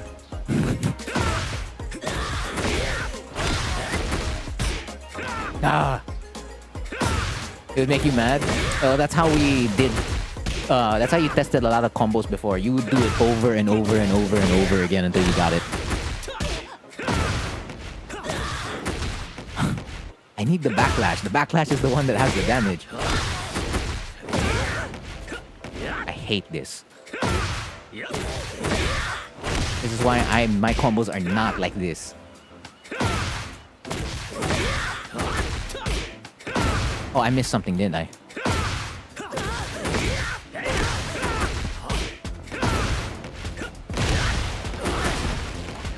It's too... Okay, it overshoots. Stand and approach. Backdash. Okay, that should be enough. Remember. Turn this off.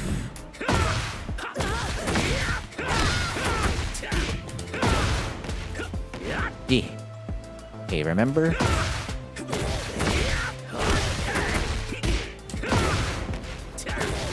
Oops. Yeah, I struggle to like get momentum. Like if you do it mid-combo, it's just like, oh, where am I? Instead of like following the rhythm as you do the combo.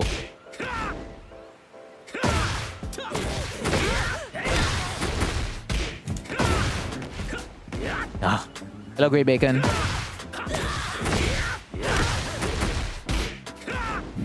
That's why you excel at neutral, Emma. Hey, at least when you get a launch, right? It's optimal as hell. So like, you're bad, even if you're like not as great at neutral, the moment you get a damage, you get damage. While I have to get damage multiple times. So again, there are pros and cons to everything.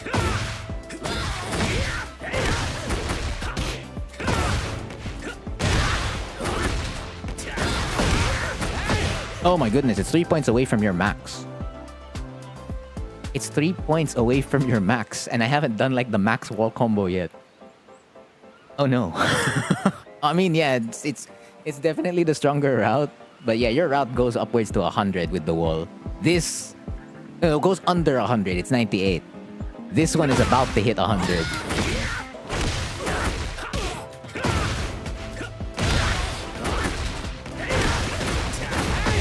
Okay, now it's the same. 95, 98.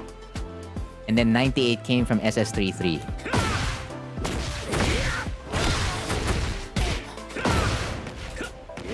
Yeah. I was already finding the rhythm. I found the exact timing of when to do it. No. And even then, like you delay that LFS1. There you go. Bro. So I'm too far on my backlash. Okay. Delayed.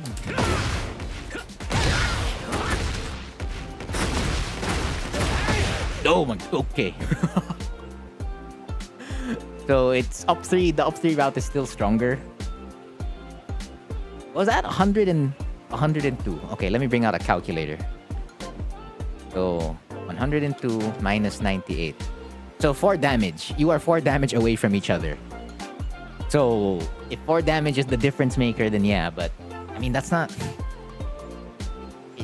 Your combo route still works. Yeah. But yeah, now this is the. These are definitely the numbers. The numbers. I mean, again, it's more of like if you have the execution or not. Like, if you're a Mishima and you want to do like multiple God Fists in your combo, like you want to get, let's say, 5 God Fist combo, 6 God Fist combo. I mean, for as long as you have the execution, like, you know, if that's consistent for you, that's consistent for you.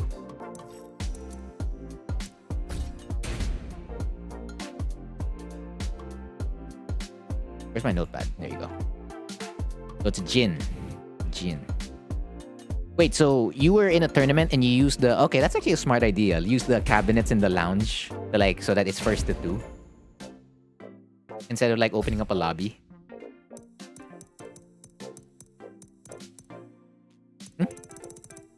Wait, you said it's a Jin, right? The group matches are here. Not unless it's an older match. Because you went player match already here. Player match, player match, player match, player match, player match, player match. A lot of player matches. Group match, group match. Right, Jin. Where is Jin? Oh, here you go. Found him.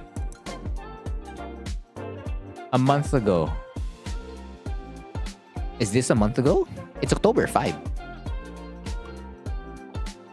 It was like a week, 2 weeks ago. You didn't play well? You won the set though. If it's this one. If I have this one right. If it's not this one, I'll continue scrolling.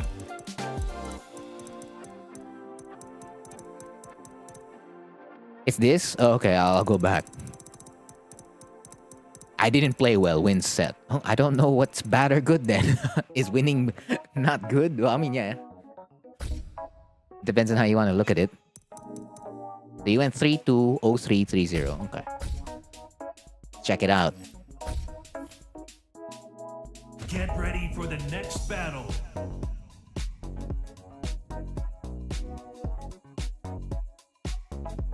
Yeah, we'll see. We'll see. Oh, you guys were allowed to use customs. Is this DNS? One, fight. I'm guessing.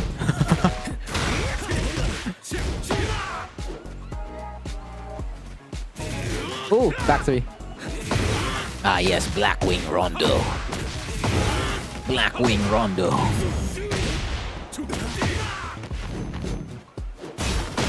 T and S.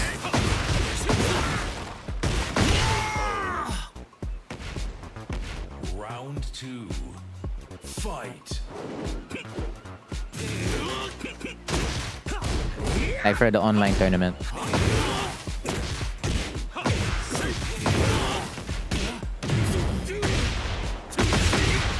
Okay, they spent dash way too early. But that's not my concern. They're the Jin. I'm not helping the Jin. Oh, back three. Okay, you ducked. You were ready for that. You still have heat. Spend it. Spend it. Okay, good hold back.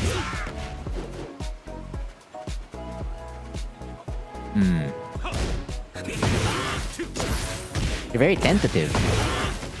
Okay, I guess you're right. Yeah, because they're nervous. Okay, but we're gonna lock in now, right? We're gonna lock in. We're gonna take 3 rounds straight immediately. Whoa. Whoa.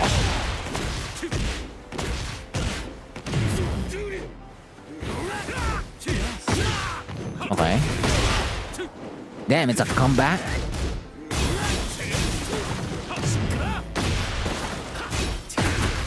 Ooh! Ooh! 2 misconfirms. That's okay. We're still in it. We're still in it.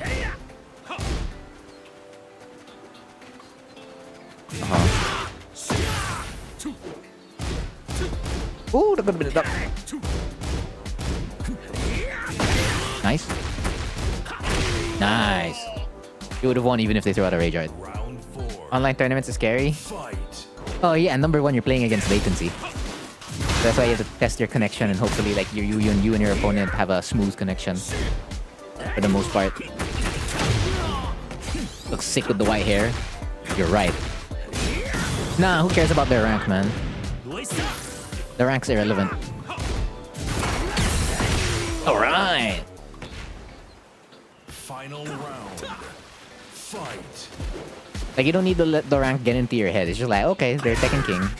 They just take, like, certain expectations and, like, what they know. Not for you? Well, try. Because rank is not so... It's not a big indicator, like, oh, they're super good, you know?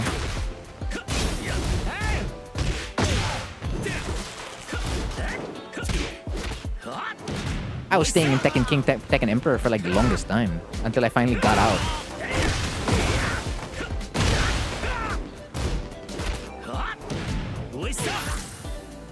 Nah, it's just a shiny PNG, man. Oh, you're right. You definitely could have done 10 times better. There's definitely like a missed punishes, missed whiff punishes, missed opportunities, a lot. Okay, you already know that you could do better, so that's the start.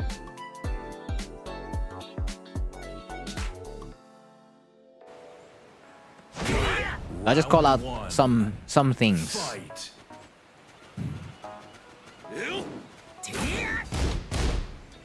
You can get to a high rank ish. Yeah, just by grinding a lot. No, yeah, you need a positive win-loss ratio in order to get up. Yeah, so if it's nervous. So my first advice is like when you're nervous, try to focus on one situation. Like, okay, you're trying to like adjust or like react to so many things that are happening in game. And it's like it's amplified because it's a tournament, right? So the weight of each round is heavier. The weight of each game is heavier. Like most especially if you drop the first game, you're gonna be like, God damn. I can get like eliminated soon, right? Or like sent to losers already. It's just like if I just did this in that round, just did this in that round. So the first thing is like focus on a situation. So like, okay, I'm gonna like try to get every time I get a punish, right? So every time, like, let's say you get a standing 4-3, I'm gonna like check with the mid first, and I'm gonna control that.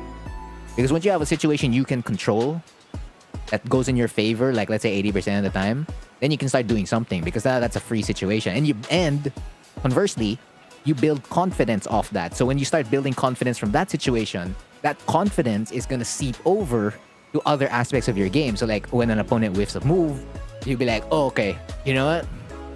I'm gonna go for it. Like, and you're more ready, you're like more confident to like press that button because you were able to succeed in another area.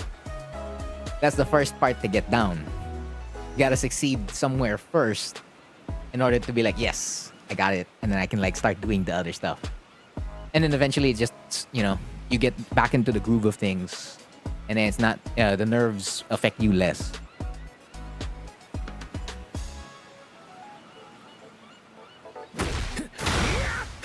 Like here, let's say you want to control this situation right here, wherein you do 4-3, right? So you stand switch into left flamingo, and you threw out LFS forward 3.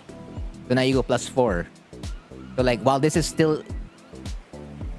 technically still in your favor, and you went to check with like LFS back 4. So okay, now you know in this situation, the next time you follow up, let's say 4-3 forward into LFS 4-3, now you know the next time you follow up after LFS 4-3 on block, that's when you can be like, okay, I can hang back because it could look something like this. Oopsie. Where is it? Where's my lunch? Oh, I guess you can't launch there. Then like this. And that's yours. Or if not that, then you have another situation to control on top of another one. Hello, Ichi. Why would you? No, stop. Yeah, so that's like the first part. Like, get something you can control first.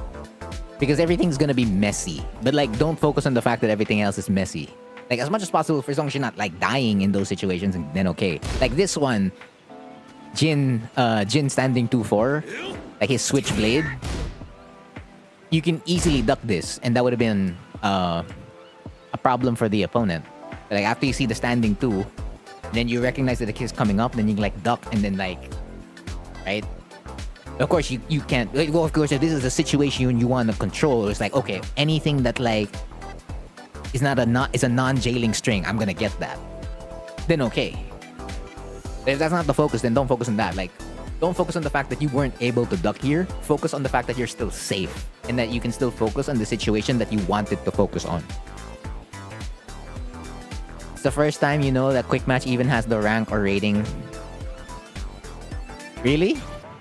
Because I always just get anyone in Quick Match. So you're telling me the 100k people are safe? I'll never meet them? Because I'm 200k.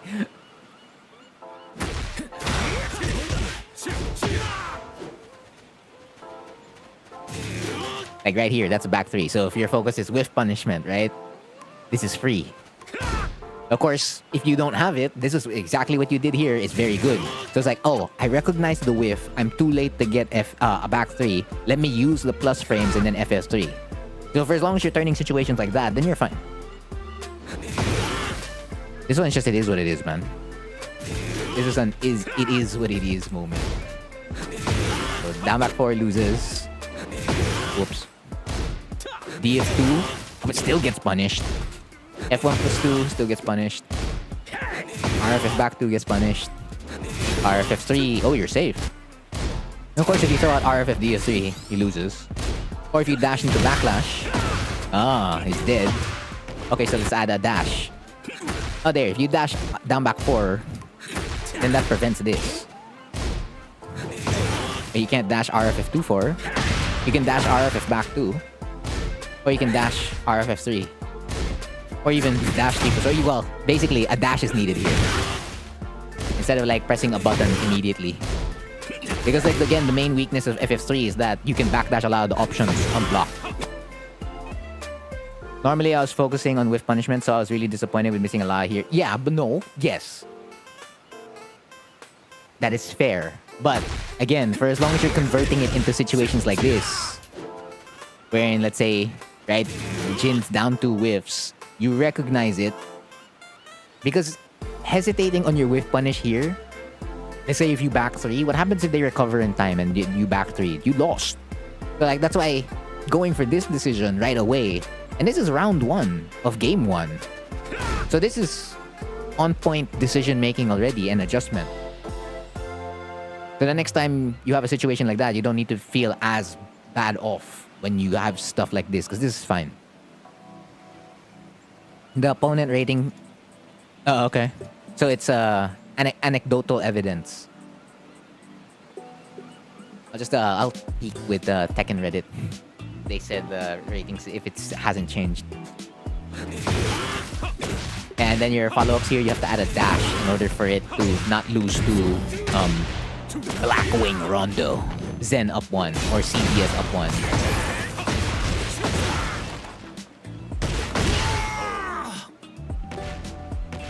Round 2. Fight. That's the main thing in game 1, or round 1. There, see, like even this one. So you tried to catch, but both of you recovered at the same time after up back 4 and Jin down 4. They whiff down 2. You recognize it, and you move on to a different situation right away. That's still good. That's still technically... You're still technically punishing them by using your frames.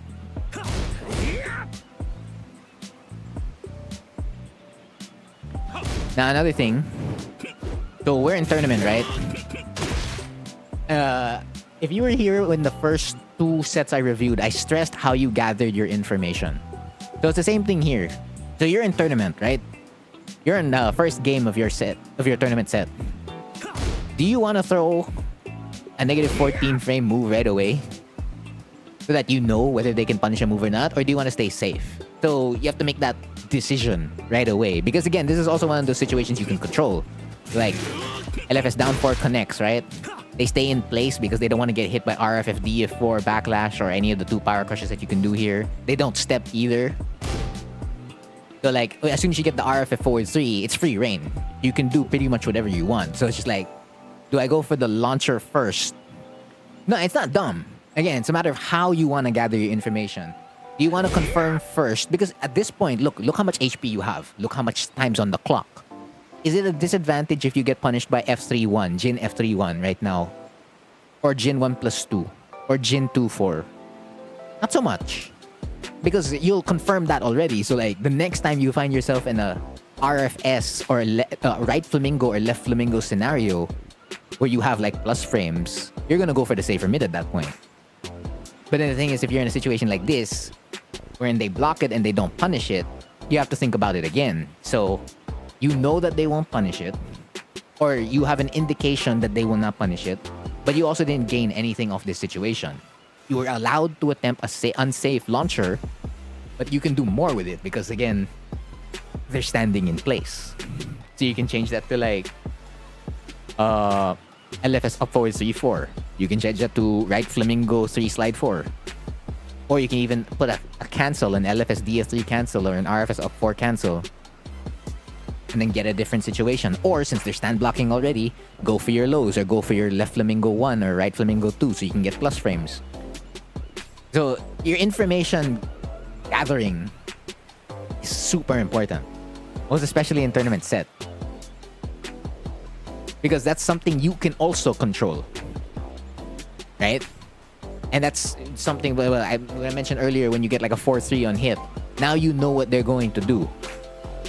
So it always boils back to like how much you know about your opponent and what the opponent has been showing you. So if we start unsafe, then now you can like use that to your advantage. If you start safe, then you can think about being unsafe depending on like how they reacted there. So it's like focusing on hyper-fixating. Well, not necessarily hyper-fixating, but like focusing. You have to focus on like those variables a lot in order to take advantage of the set. Like even if you're playing ass on that day, the player who knows more or knows how to exploit or adjust to like how the opponent's reacting, even if their condition is bad, they could still win. because they just know they know that they have to do X versus Z. Of course, naturally, they can't do like their first option, which probably involves like reactions. So like maybe they can do like a different one, which is like more foresight, right? See, like here, they've done this twice. Now this is information to you. Every time you've tried to pressure them, they're escaping with a super evasive move. So now that becomes you're gonna try to bait it, right? You're gonna try to bait it the next time they get pressured. You're looking for them to like panic Zen up one. Like it's not your loss that you got hit by Zen up one, right? You're still in it. Like for as long as there's time on the clock, there's still a chance. Like even this. Where's that? Back three.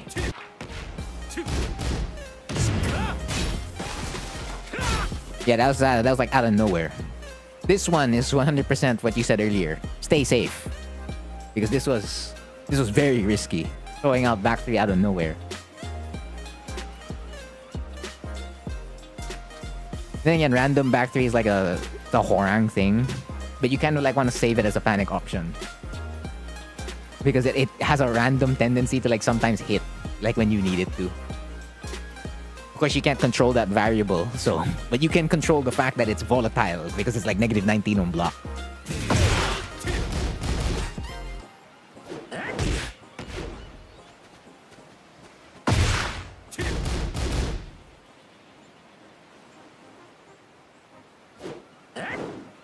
See, like even your opponent is ready for like your telegraphed strings. So that becomes more information to you again. Your first two rounds or first rounds is always about that. You want to get all this information right away and then you try to adjust on like your fourth, fifth round. And do something else with it.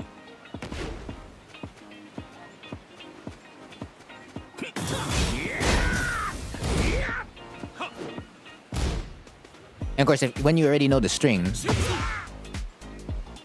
Yeah, this is a punch parry. See, so like if you can't get the punch parry, focus on just blocking at that point, right? So always take away like your main option if you are not in the condition to pull it off. So okay, I can't get the whiff punish. What did you do earlier? You were going for plus frames. You were taking advantage of the fact that it whiffed. So here against this string, whether Jin does the DF2 version or he presses the 2 or laser scraper, while punch parry will beat both of that, you can also just stay safe by blocking both. But of course, it's defaulting to those options right away, the moment you know you failed it. Not unless you want to like give yourself another chance, like, okay, the next time I'm gonna like punch parry again. Just how much leeway do you want to give yourself in high pressure situations, right? For me, personally, I do it like 2 or 3 times. Max. Sometimes 2 times only, and I don't give myself another chance after that. But usually 2 or 3 times is a good range to have. It's interesting to see how many people... It happens out of nowhere. It's something you didn't expect. So usually the default punish for that is always just like a 1-2. Like, it's an unexpected thing.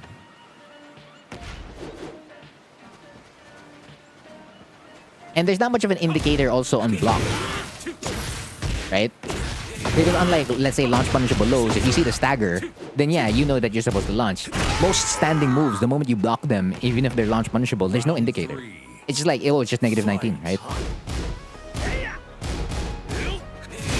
There, see? This is a situation that you could have capitalized on because like they're always trying to go for it. So you pressure them. You try to be extremely safe with pseudo safe with LFS back 3. They 2-1-4, and then they're being very, very greedy at negative 9. So right here, this becomes your main focus because you don't have to work hard in these situations at this point. Because, once you get the confidence down, it just makes everything else click.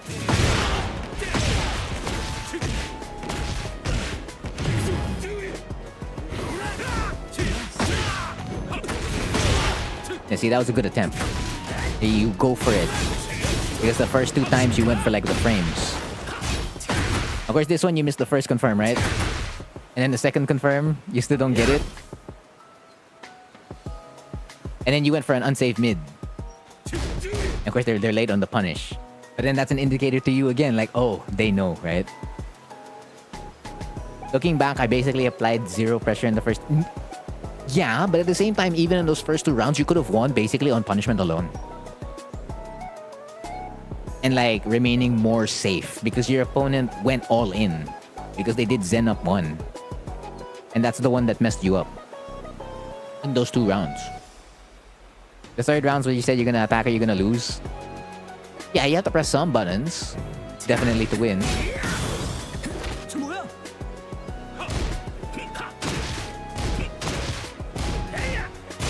But also over here, like you activate heat, so you miss out here. Then like you confirm that they're still pressing, so it's not a bad choice to like go for RFS up 4 if they're still pressing. But then you get this. To me, this was a big spend. You spent your heat already. When you had, look how much meter you had. Right here at this moment. That's how much meter you have and you spent it for a dash already. Because for me, I want to keep the threat of heat available. And Hwoarang's heat is very dangerous. Because of RFS F4 being natural, RFS down 4 being natural. So if you, let's say, okay, so I'm going to take control over here, right?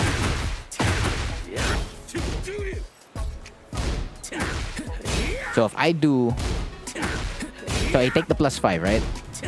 And then we down 3-4. You can get that on the 50-50. Or you can get the hell sweep. Like, and you're still getting chip damage, so by keeping that in your advantage, like the opponent's forced to like either panic or panic/challenge, or they're forced to like continue waiting. So for as long as you keep that threat looming over their head, it affects their decision making. By taking it away immediately, the opponent doesn't have to think about it anymore. Of course, there are times where, yeah, spending the heat was not a bad idea. So it matters is like how you convert off it. So here... Oh, whoops. You wanted to go for the grab. But then they broke it, right? So you did 3 forward, dash, and then grab and they break it, right? Which means if you didn't add a dash, you'd win. Because their throw break wouldn't come out at that time. Because your opponent can't backdash after the heat dash. Like, your grab will go in. Don't worry about it. Like, you can take it. Or you can go for your 50-50. But yeah, the grab mainly. That's the safest option. It's a matter of how it gets converted afterwards. If you're gonna spend dash right away.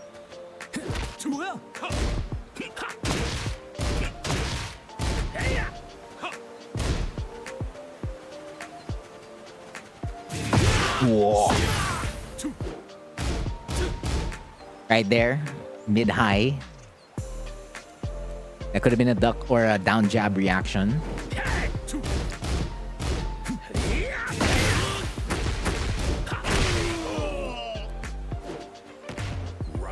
That round was good. That round was good. Right there, that's another whiff punish. Could have been yours. But of course, holding back is the safer option if you're not sure. There you go. See, you're still going for the big 50-50s. So it's just like replacing it with safer stuff, if ever. But again, see, they still don't punish, right? So it leaves you in that dilemma, like, do I still do it or do I take advantage of it? Because even if you do it and they don't punish it, if they do something like this, then yeah, they can get a situation. Instead of like you having like 3+ frames or something safer and then like you can sidestep and stuff like that. Final round. Fight. Also, that was roll and choke, right? Round 4. Fight. Roll and choke. Right. Your Oki on roll and choke are two things. The first one is to do disrespect into RFFD of 3. That's your first option on Oki after roll and choke. You can add a dash also, like afterwards. Like you disrespect, right? You press 1+2. And then you dash forward and then RFFD of 3. You're in a low floor state, but you... So yeah, that would trade at that point. So if you just do it immediately, again, you have to pick between the two. Your other Oki option, right? If the opponent was pressing a button immediately, yeah, you do a Plasma Blade, right? Because they'll beat all the wake-up kicks.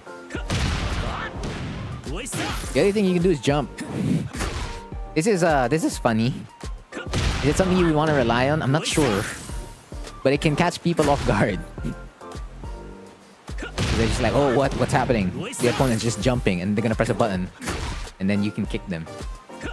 So if the Jin panics with like F4 right over here, you can get them. Your next Oki option is the down jab. Which is basically the same as doing a Plasma Blade, but like you're gonna recover far faster on the down jab compared to the Plasma Blade.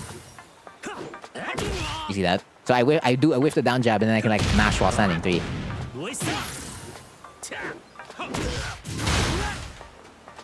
And of course, lastly, what do you call this? You just disrespect and then you wait. Right? You just wait for your opponent. So you generally don't want to be like pressing buttons right away after roll and choke. But if you want to, those are the options you can do.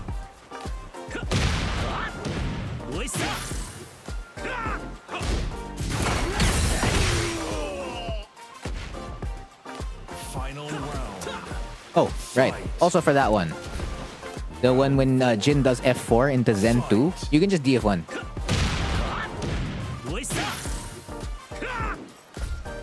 So if you see that,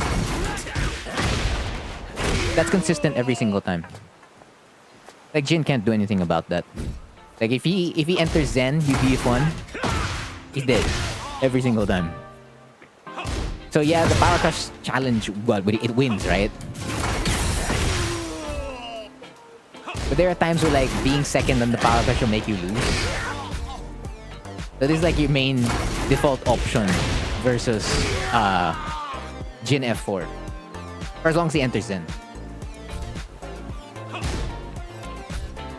Final round. Fight. And then here, what did we have here? Yeah! Pop it.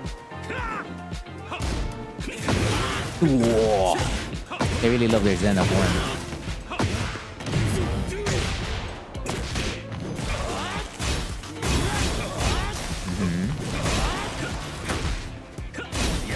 Yeah, there's an error there, right? Yeah, that one, you were forcing a lot of while standing 2-3s. That's like the third while standing 2-3 you forced.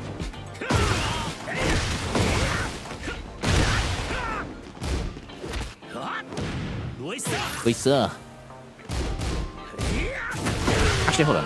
I wonder if that combo, that wall combo can be upgraded. Probably can.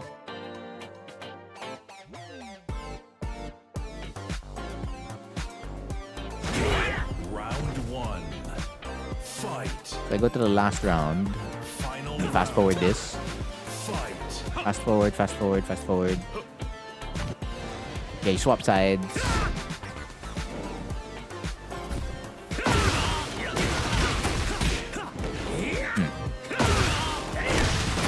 Okay, because I wouldn't do upgrade if it were me. Ah, that doesn't work. Really? Oh. And then guaranteed back 3. That's pretty good. Ah, that doesn't work. Oh, that doesn't work either. Oh, that works. Okay, you cannot get up back 3.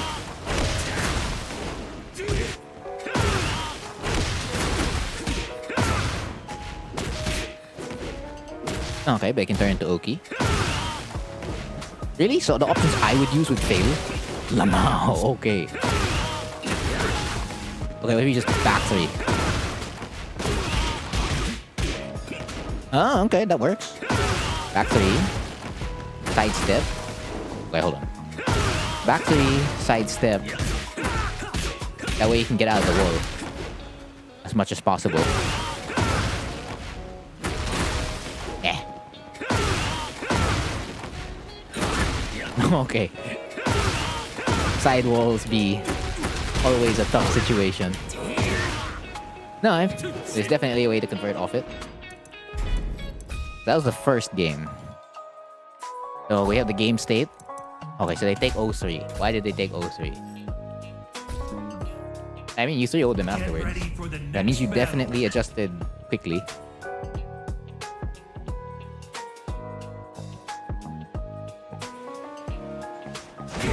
Round 1. Fight. There, that's a whiff. Okay, that's throwing that out. Just throwing it out. That's a risk. Yeah, this is definitely a strong habit to while standing 2-3 out of nowhere. I'm not exactly sure why you keep while standing 2-3ing, but take note of the fact that you have been throwing out while standing 2-3, even when like nothing's happening. Oh, don't worry about it. That's what the stream's about. Speaking of which, there is nobody after Dusty in the replay review queue, so if you want your set review, just let me know. Pop heat to prevent. Okay, you're backing off, which is like the safe option. But like, the other thing is that like when you have heat, right? The first thing you can threaten the opponent with is like 2-4 and down back 4. That's the first thing you can threaten them with. Like the whole RFS counter hit situation right now, you can threaten them with. And they haven't, in the first game, they haven't shown that like they're really, well, they're backdashing. The only time they kind of backdash is like Zen of 1.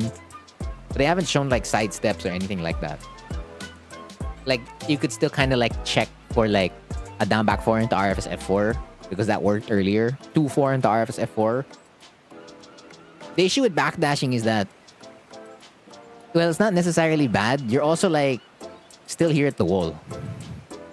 So like if you want to reposition, right? You can SSR instead.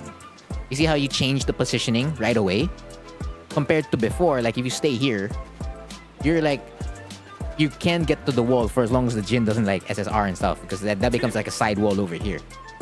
So if you're afraid of like a button, or if you're looking for a button, like just try to get out of the wall. So like, see, you see how this positioning changes it? Now they're at the wall. So like you give them a few more hits and push them towards there to like with a heat dash. That's a great situation for you. So it's manipulating the position in the stage. If you don't want to like check them for anything. Although I'm pretty sure Jin of 4-2 loses. I'll check it out in practice mode after this. So heat dash to continue pushing out. RFFD of 3, RFFD of 3, RFFD of 3. Backlash. You didn't use it +4. It's fine. Punish. Okay, we used plus frames. Okay, speaking of sidestep punch, yeah, a 4-2. Does a duck. Oh, you risk it. I mean, fair, you gotta risk it eventually. If you're not sure, just throw it out.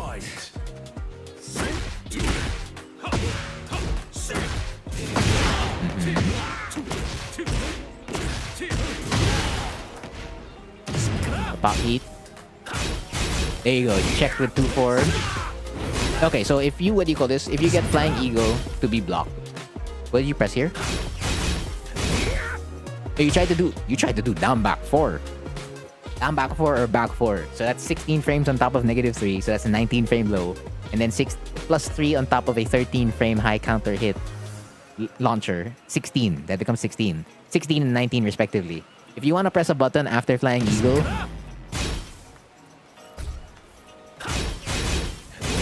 you down jab. Because your down jab will come out at 13 frames. If not that down jab, do the other down jab. The other down jab. That comes out at 14. If you also want to be like super safe afterwards, a back 2. And if you want to be like super risky, back 1. And another one, most especially at negative frames, Power Crush. Like, up to like -5, be willing to like throw out Power Crush. You see how you punish a 10 frame string here? That'd be handy. Like again, if you want to like continue pressing buttons after Flying Eagle. Actually, the other thing you could have done here is simply movement. And then that's a free punish. And of course, it's like remembering and recalling like all these options. So it's just choosing like what are your core options that you typically do, because you're gonna need them. So don't like try to. Well, obviously you need to adjust on the fly, but if you have like a core, that's why your flowchart's kind of important. Like knowing which options you want to run first, and then adjust after that.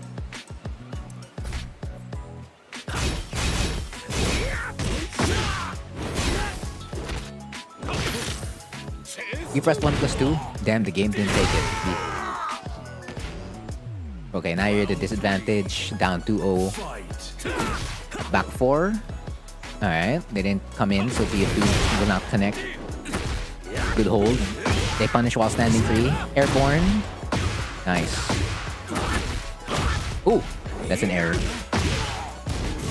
Punish.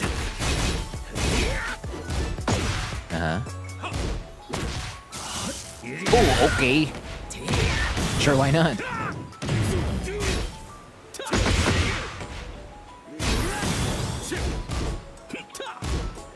Damn, they blocked that. Oh, you have no HP. Yeah, you have no HP. Okay. And then you bounce back. It was a misinput? Yeah. Get ready for the next battle. They had like 2 or 3 misinputs in that last moment. The only way to solve that is to really like clean up your inputs really quickly. Round 1. Fight.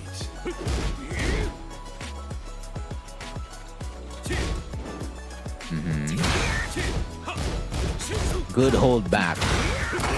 There you go. Yeah, that's the adjustment. Oh, you set this up. You set this up very perfectly. So stuff like RFF244, RFF44, 1243, anything that gives pushback on block. This is a free DF2 check. You see how they challenge? They check you. This is a free punish. You don't even have to work hard for it. You legitimately do not have to work hard for this.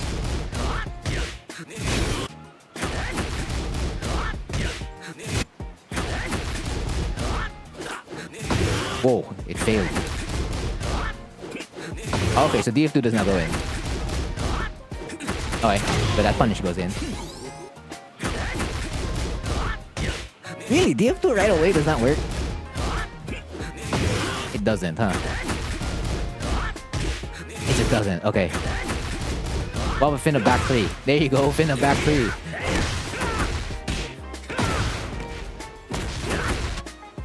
So if I can I do that in immediate timing? Yeah, you can do that in immediate timing. The DF2 would lose there. Yeah, you can change that to DF3 plus 4. So if you add a slight backdash, then you can get a lot of punishes. Whoops.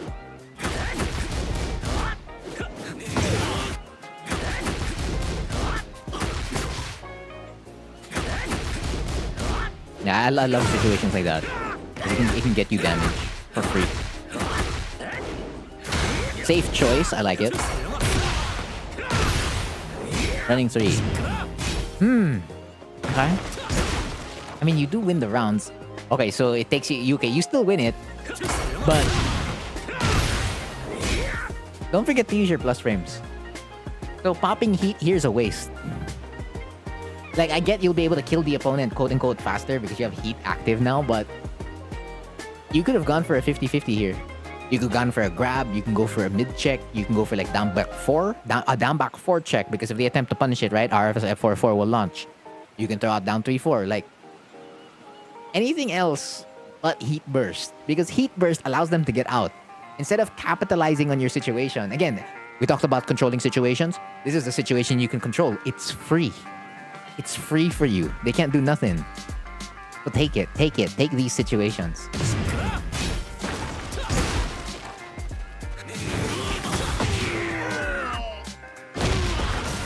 Round 2. Fight. DF13. Yeah, I see you favor LFS back 3 a lot. Here's one problem with LFS back 3. It's always negative 12. Like always. And it's very easy to punish. So like if I become Jin, right? If I don't press, that's always a punish. Now, let's say I become you. And I just press. Number 1, I get more damage. That's a damage and knockdown. Of course, I guess if you wanted the plus frames into like a JFSR check, sure. But DF3 is better. Because you can, what do you call this? You can confirm this. You can confirm LFS DF3. For as long as you get the freeze screen. So if you see it freeze, you can just press, you can keep mashing 4 afterwards. Because yes, yeah, the first hit and second hit are both negative 14. But you gotta remember, there's always a second hit. So if you throw out LFS DF3, the opponent can't just punish you right away because the move itself is delayable. Naturally, it's delayable. So you can throw out LFS DF3 and then 4. And like you can wait a half second before throwing out the other one and the opponent could still get hit. So it's negative 14, yes, but like nobody really punishes this. Even at extremely high levels of play. Barely anyone punishes the first hit of LFS DF3. So I mean, much more at like these levels of play, it will not get punished. That way, you don't lose HP in like the moment they block LFS back 3 at all. Now, of course, it depends on the situation a lot. Like if you want the plus frame standing, okay. If you want the knockdown, then alright, because it's 2 different rewards, right? But in terms of like what potentially could happen to you on block, DF3 has a chance to be safe. LFS back 3 doesn't.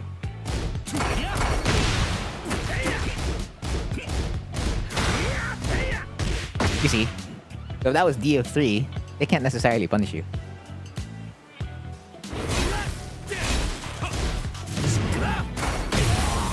Again, we talked about this move already, right? All you have to do after it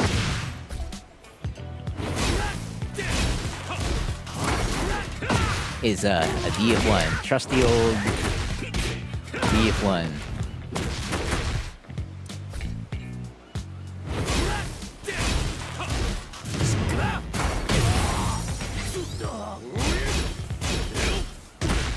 Nice.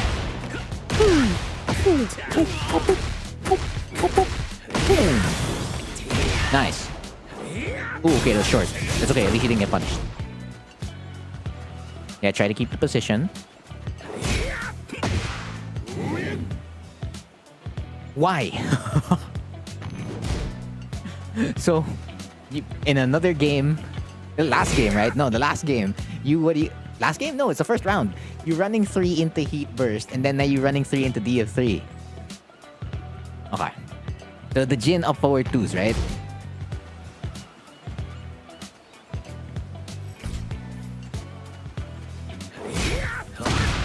I win. So that's F1 plus 2.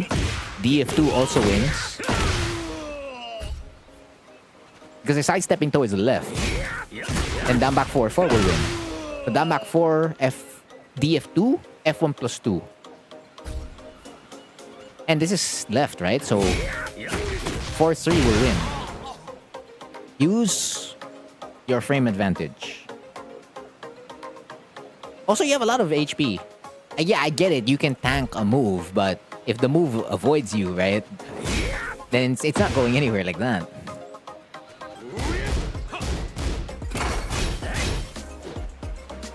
Oh, I like that. You see that again?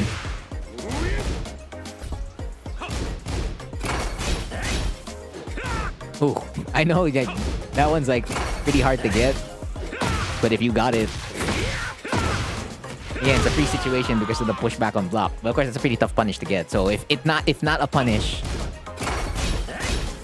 you can turn that into plus frames.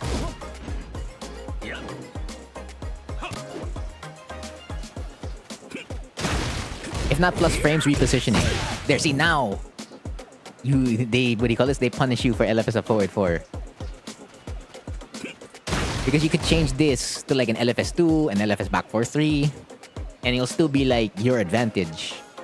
Well, LFS 2 and LFS back 4-3 won't necessarily be your advantage, but it's like not your disadvantage either. Or you could have changed this to like LFS 1, then it's your 100% your advantage. It's using that information and adjusting. That's been the main theme. It's always like, how do you use that information over and over again? And then like going for the safer options, blah, blah, blah.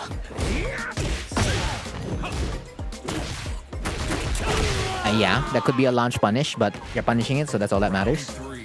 No, a punish is better than no punish. Consistent punishment is better than like occasional optimal punishment.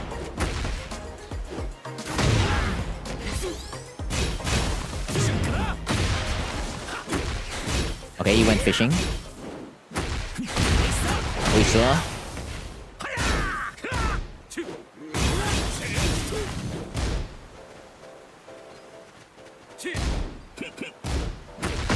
It's fine.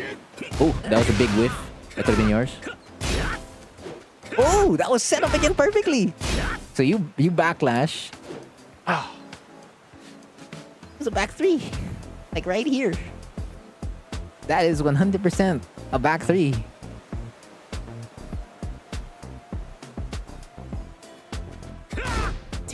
Set up perfectly. Is this kill? Oh, that will kill, yeah. The hard call out on Rage Art. Perfect way to end the lore match. This is my victory. Okay. Now let's check, what do you call this? Heat burst. So if on a heat burst, can Jin avoid, what do you call this? 2-4.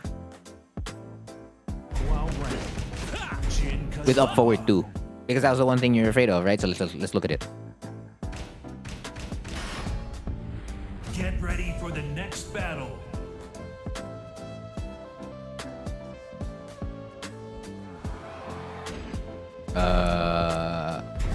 Oh wait, I should have been. I need to be Jin, Lamau. Wait, do I have to be? No, I don't have to be. The punish feature exists, right? Is up forward 2 recorded here? Oh, they have a forward 2. Fine. So, okay. So they get hit by this. It doesn't even pop out.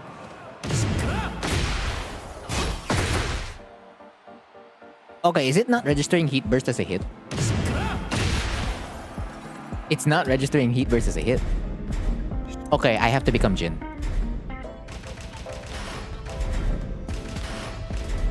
You think it trades? We'll find out.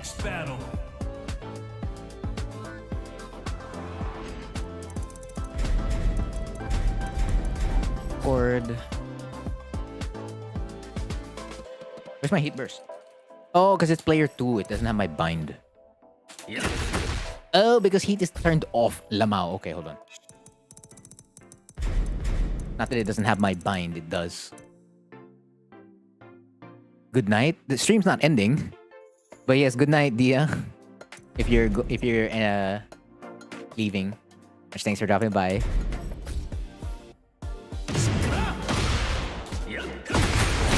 Alright, so that's 2-4. Or was that good evening? I don't know. Good evening. Yeah, there you go. Good evening. Good evening, Dia. Good evening, Dia. And then one last.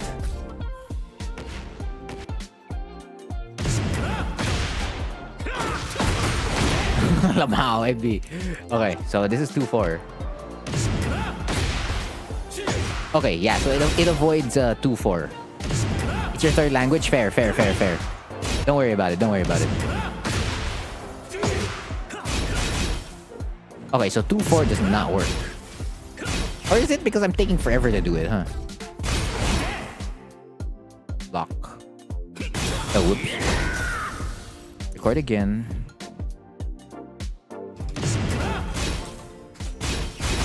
Okay, that seemed fast enough. Let's just see if it wins again. Okay, 100% wins. Okay, so then down back 4. Oh, it doesn't even trade.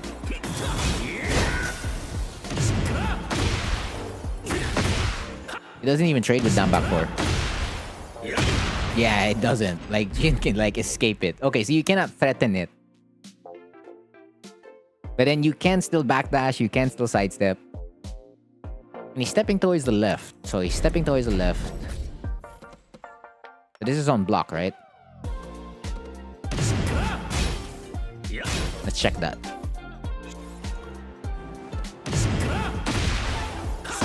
Yeah, that would kill it. So if your main focus is that, so F1 plus 2 as well will 4-3. Yeah, those options. But yeah, better to, like, what do you call this? Better to go around it. Like, even me, like, because this is such an iffy scenario, because you're only plus 2, plus 1, right? So anything goes at plus 2, plus 1. Actually, generally from like plus 3, at plus 3 to minus 3, anything can still go. Because the moment you get to like plus 5, generally there's like one defensive option that's pretty good. And like you can more or less guess that the opponent would go for that. And there are like lesser options for like lesser options that the opponent can use. And then of course, naturally, the moment you go to like plus 7 and above, or plus 8 and above, then like, yeah, the opponent's forced to guess a 50-50, right? But like plus 5 to plus 7 or like plus 6, there's like 1 or 2 defensive options that the opponent would typically do. But if you're at -3 plus 3, anything goes. Legit, like if they remember that anything goes. So if you're afraid of the sidestep, you can always just assess your opponent for what they're gonna do. And then that's a free punish. So like, if they already know that there's a threat from like you already confirmed that they know that there's a threat based on like how they defend against heat burst activation into like 2-4 or down back 4, then yeah, you can just now start playing it safe. Backdash, sidestep. And of course, again, focus on like your stage positioning. Because you don't want to like end up with like your back towards the wall more. You don't. DF2 sweet, yes. Yeah, so that's everything about your set, Dusty. So if you have any other questions, just let me know. Because there again, there's nobody in queue after Dusty. So that was how many? This is probably the least amount of sets I've reviewed. Only three sets reviewed. I thought the average. How many streams of this has happened? Hold on. Let me check. So there's been 6 cheese takeovers, and in those 6 cheese takeovers or replay takeover streams like this, usually there's 7 to 8 people that get their sets reviewed. So I guess it's just a slow day, huh? It's a slow day. That's fine. I'm okay with a slow day. Yeah, maybe others are busy today. I need give me hand over the goods, Dia. I need your Tekken ID and your opponent.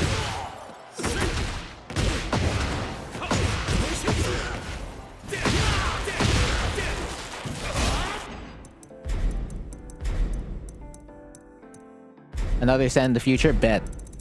I look forward to it.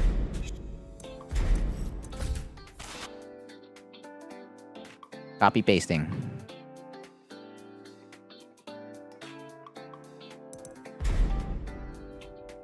So Dia, got you. Let me remove the dashes on this. Copy. Second ball replays. Yes, the greatest replays known to man. I mean, for as long as it's a meme. Whoever opponent, bro, don't make me pick.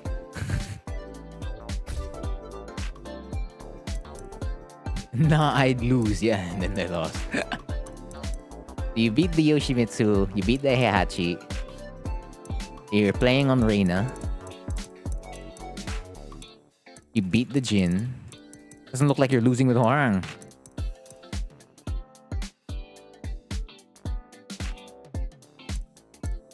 I mean, yeah. Even when you win, it's not always gonna be perfect. Like, there's always room for improvement.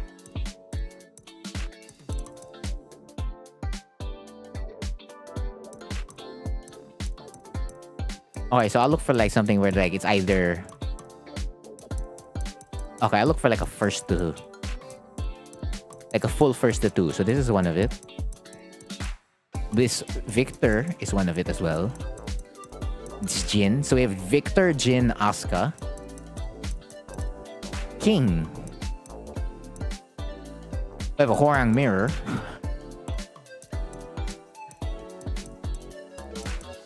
A Heihachi. Another Victor. It looks like Victor's giving you problems, Dia. Oh, even Asuka. Again.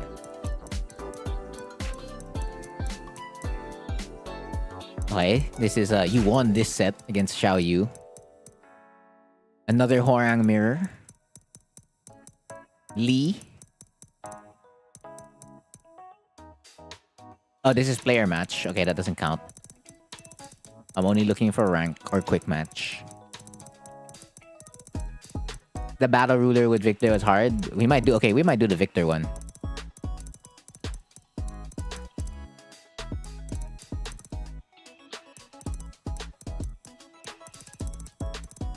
Alright, let's do that Victor one.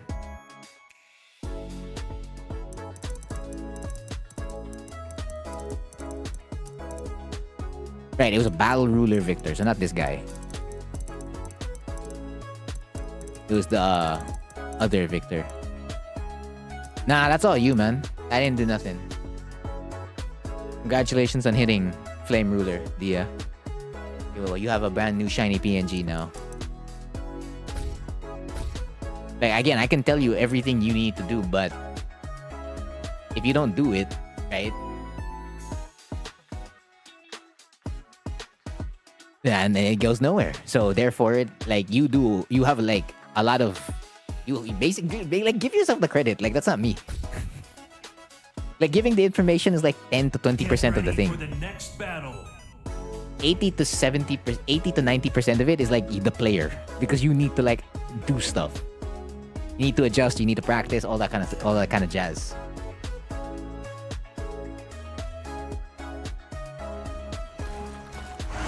Round 1. Okay, Victor.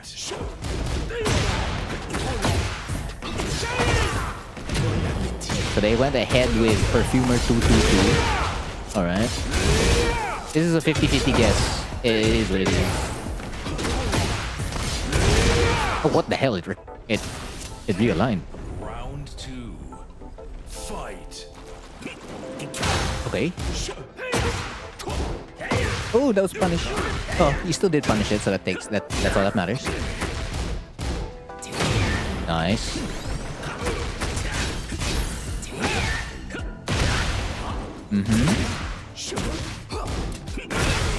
Yeah, they can't run away there. There's definitely pushback on block there to like Victor's advantage, but yeah, the heat smash will just zoom in. Explosion. Okay.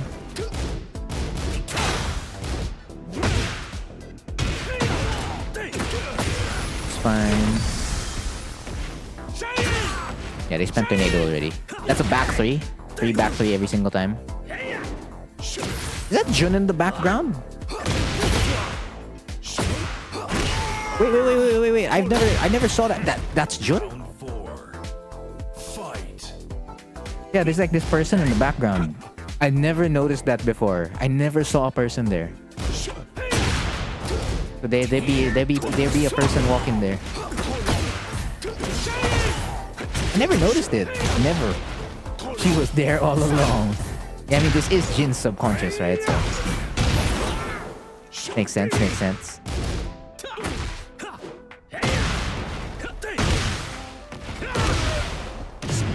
Boom. Oh, they walked. Okay. They know what's up.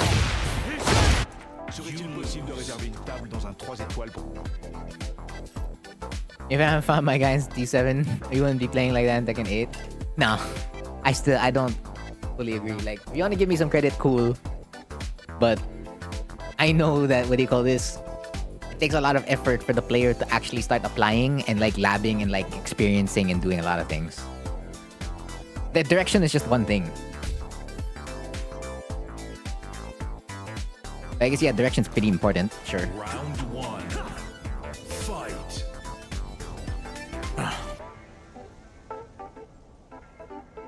Alright, so, Dia, the first thing here is that Victor... So when Victor does this, if he enters this stance... Hold on, I'm trying to pause it at like the right frame. When he does this, so he can enter this stance by pressing forward 3. And one of the moves that will get commonly pressed is Perfumer 2-2. The stance is called Perfumer. You know, perfume, you know? That scent you put on yourself to smell better. Most especially for formal events. They'll love to press Perfumer 2-2-2. Why would they want to press Perfumer 2-2-2? Well, because you die if you press a button there. Right? This is a counter hit launcher. So how do you deal with it? Number one is not pressing a button. So you lose nothing if you press a button. So they get pushed back on block and it goes -1. Now, of course, you can duck it. If it's too big a file, then you won't be able to send it. But yeah, ducking is like the main thing. But if you're not gonna duck it, just hold back. Like the moment you see these, you see him like swinging with his like knife, just let go already. Like you don't even want to press a button in between because back 1 would lose, back 2 loses, back 4 loses. You can't even power crush. So like the fact that you cannot mash, you can't even mash down jab, and down jab supposedly would like high crush here. So it's preventing you from even high crushing. So your best bet on defense, if you're not going to duck and punish it, for like a launch, is always to just... No, there's no other variation. So this is all Victor has if he's gonna like press 2-2. Well, hold on. You're right. There is another variation. It's if he does... So if he doesn't press the last hit, right? He's gonna do Perfumer 2-2 and he's gonna stay in stance. But then that's okay because like you can... Now at that point, if he just does Perfumer 2-2 and he enters stance, you can power crush. You can back 1. But if he does the full thing, right? Okay, my bad. Wait, no, that's Perfumer 2-2-2, right? I know, well, he uses the left hand. Fine, Perfumer 2-2-1. Basically, that 3-hit string. You can tell I don't play the character. Just generally hold back. It'll be safer that way. Also, every time a Victor's at the wall, they 100% want to get this Oki. So, it's gonna be an Oki that puts them... So, you're gonna see this stance. Wherein he's like ready to unsheath his sword. So, every time you're at the wall and like they're gonna end the combo at the wall, just know that they're gonna go for this Oki. So, this Oki has 2 options. Number 1 is what they did here. But this is I. Down 2. It's a mid. This mid is dumb. Because it's +4. And of course, if you get hit, well, you get hit. But yeah, see, if you block that, bro, it's... You just have to stay in place. And if you press a button, yeah, you die. So like, you have to hold every time you block against I down 2.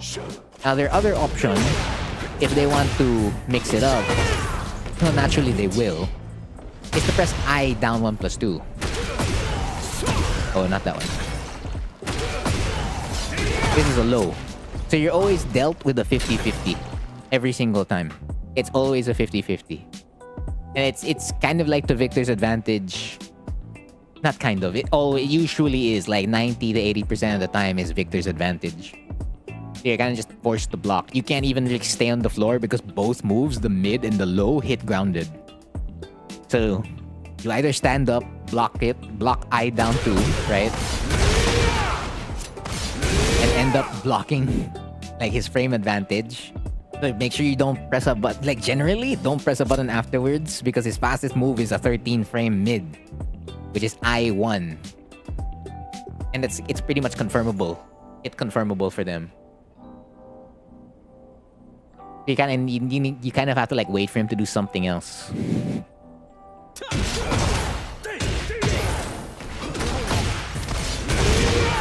That one, I don't know if that was like a frame. I don't know if that was like an Oki setup or anything. But if it was, then damn. Yeah, it is scary. It's super scary. Also, you're throwing out Ignition Barrage out of nowhere. That's also scary. Because you're gonna go -14 on block. Now, granted, the Victor didn't punish you. I just know that negative 14 is a big punish, and like most characters can get a heat engager on negative 14 moves. So yeah, so this is another move that can enter stance. This is his back one into forward. See, he enters. That's Perfumer again. Hold on. There, you see, he does the knife thing.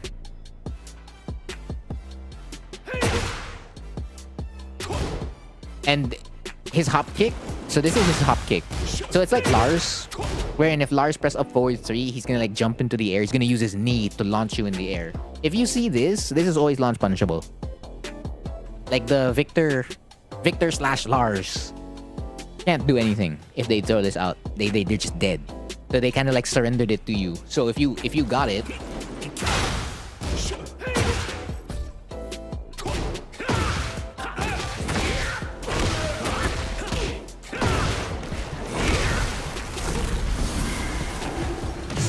that could be the situation. Pretty good. Like for as long as you get the launch punish. Because there's no other variation in this. Just like, it's always just up forward 3, up forward 3.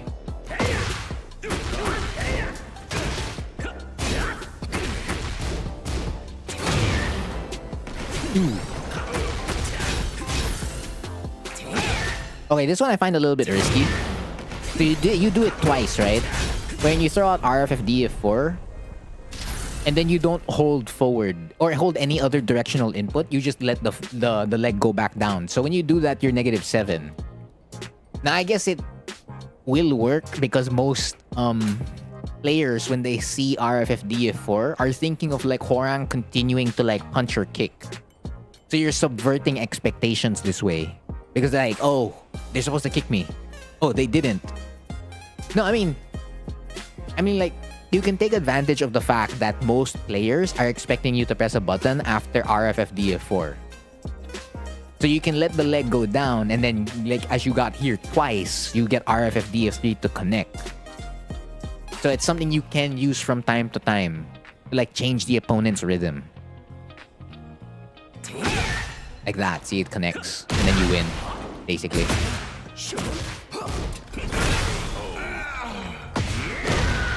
Round 3. Fight. Shining. It's too soon.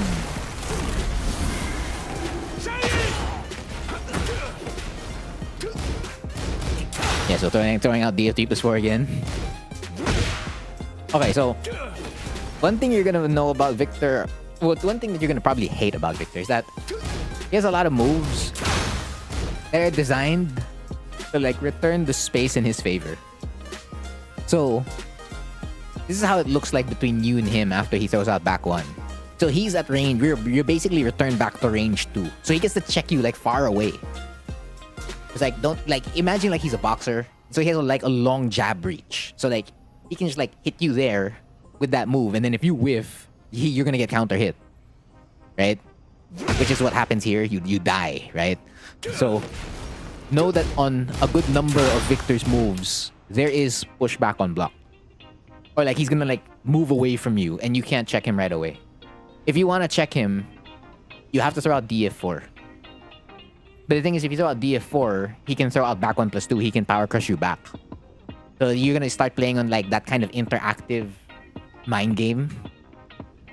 So if you don't want to do that, you can always just sidestep right and then react afterwards, because Victor's weak side is towards the right. So if I were to take control in this scenario right now,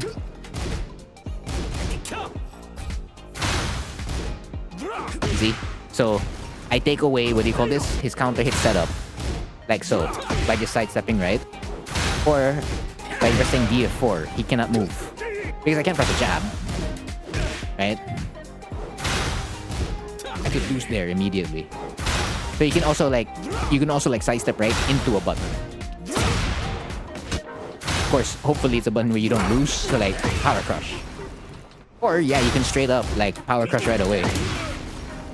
Just hopefully it doesn't throw out like back 1 plus 2. Yeah, those are the options. And mainly what you're supposed to expect from like Victor most of the time when you're in neutral.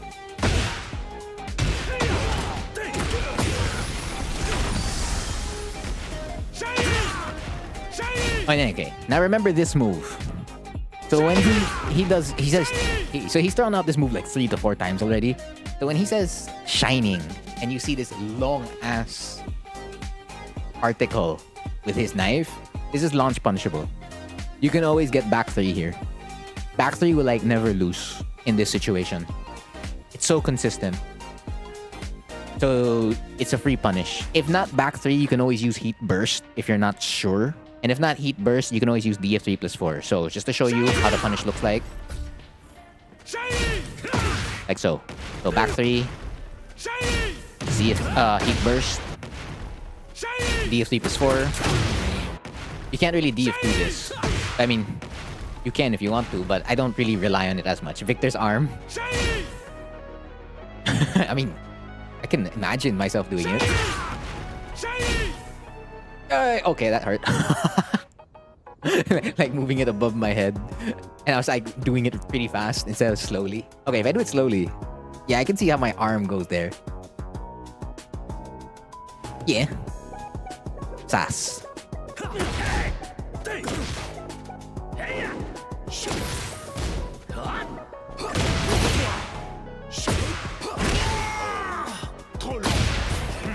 Round 4. Fight. DF3-4. Yeah, that's the hop kick in action.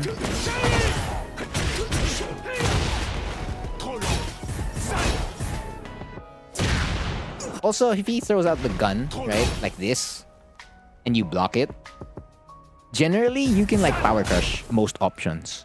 So, I'll control over here. You can just like beat him away. Like force him to use his power crush in I stance, because this, when he does use the gun, he's gonna go into I stance, not perfumer. So you can power crush most options if you block it, if you block the gun. If you duck the gun though, well then you can always launch him. If not launch him, you can always just like interrupt everything with while standing 4-4. Which is pretty good.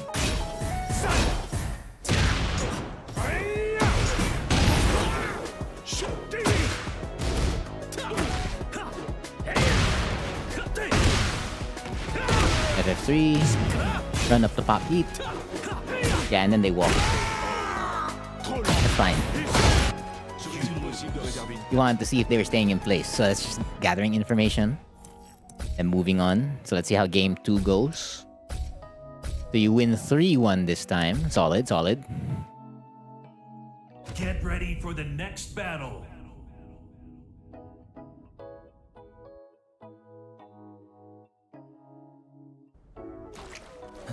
Round 1. Round uno. Fight. Is it consistent? I wouldn't really bank on it as much because of the power crush. I'll double check it in the lab after reviewing the set.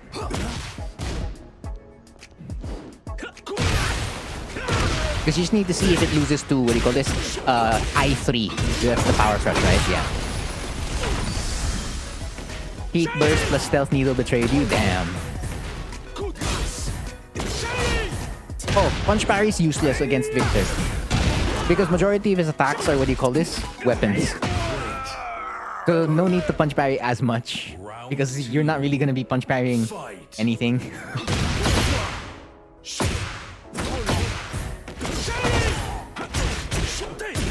Yeah, most of Victor's buttons, yeah, they're 100% weapons. We talked about that one already, wherein you can power crush. Oh yeah, Victor doesn't have a throw game. So his only command throw is that one, a forward 1+2. So it's a 1+2 break. Everything else is generic grabs. And you can break that with a 1 or a 2. Nice. I like that. That was hella good. Ooh! I think you could have done something like for that ender. Let me check. Fight. Round 3. Fight.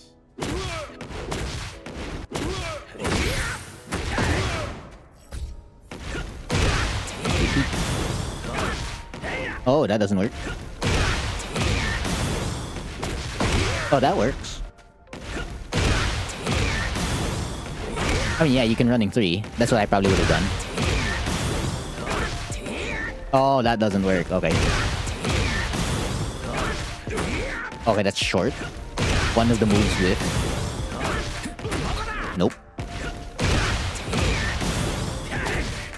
Oh, okay. So RFF forward 3. Into that. That will connect. Or I guess you could have always went with the classic enders. With cheap shot CD3. Does Halberd connect? Let's check. Yeah, it connects. It connects. So yeah, that's gonna be better in terms of total damage. Actually, F4 works also. There you go. So instead of up 4, you could have thrown out F4. And then that'll allow you to get RF as a forward 3. Oh, you also get Flying Eagle off it. So yeah, F4. Interesting. You can also get wall carry. Oh wait, that means... Okay, that means you can get this. Yeah, you can get that. You can get really good Oki. I wonder if I can add it with the RFF forward 3. Hey, you can do the whole thing too. And then Peacekeeper Okizeme. And if not that... Oh, that's hella good. Yeah. Round 4. Fight. Okay, good punish. No, thank you too. Because I don't usually do that for like heat dash combos. Now I learned something new as well. Nice. You win. Alright, so how did they adjust? Did they was the answer just like press more buttons? Sometimes it is. Get ready for the next battle. Pressing more buttons will like prevent Hoarn from like getting his buttons. And then you're forced to like play neutral there. Round 1. Fight. Ooh, they duck. Okay. It do be like that. It do be like that. Oh, they be pressing buttons. Yeah, they be pressing buttons.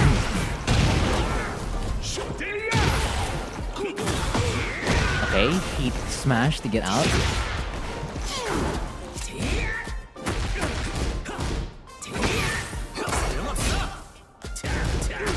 I like it. Waiting. Ah, damn it, B. That was something that could have still been yours. But that, you know, you have to wait for each other. It's like, are you gonna press a button? Am I gonna press a button? Nice. Alright, we go downstairs. Up forward, T plus 4. Alright, that's fine. Yeah, because you already spent Tornado. So, if you break the floor here already, you kind of just want to do a 4 T plus 4. Then you get the wall. So, up 4 T plus 4, 3 forward, up 4 T plus 4. And you can still convert, which is pretty good. So, always when in doubt, up 4 T plus 4. I don't know what to do. Flashing Trident. Every single time.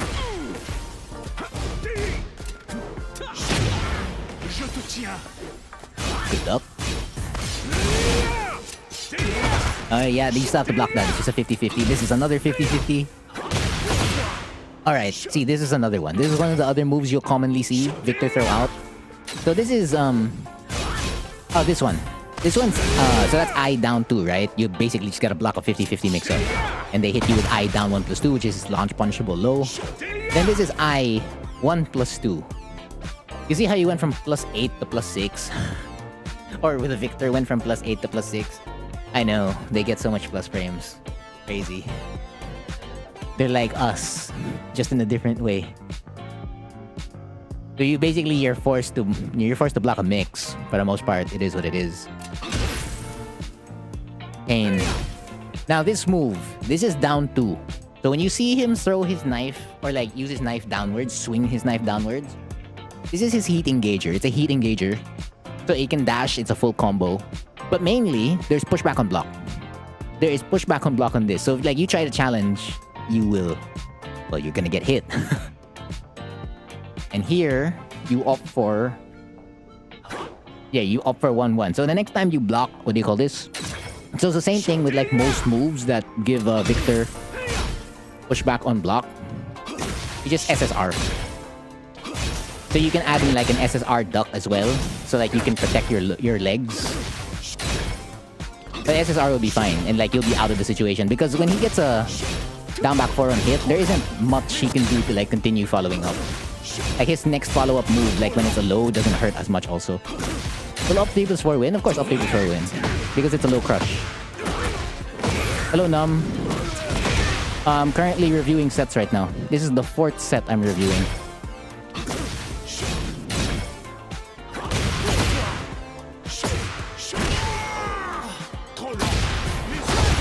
Okay, and then last round.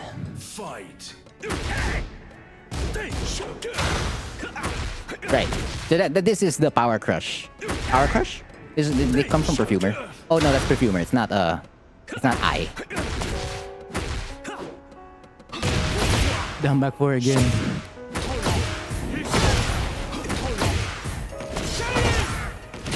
Bon appetit. They end it. Oh, okay, they give it away. That's a fair risk in that Oki. Good challenge. Back 1 to get out. Alright. Round 4. I never thought Steve was a bad matchup.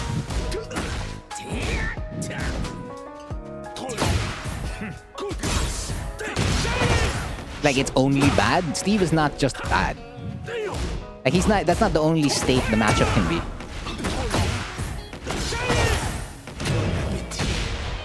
But the Steve Hwoarang matchup 100% relies more on the Hwoarang than the Steve.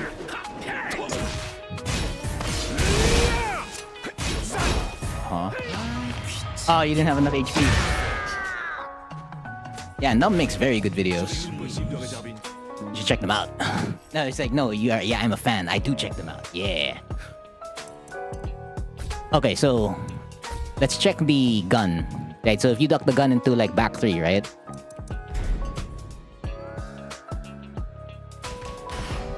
I'm gonna become Hwoarang. And then where's Victor? Hello, Victor.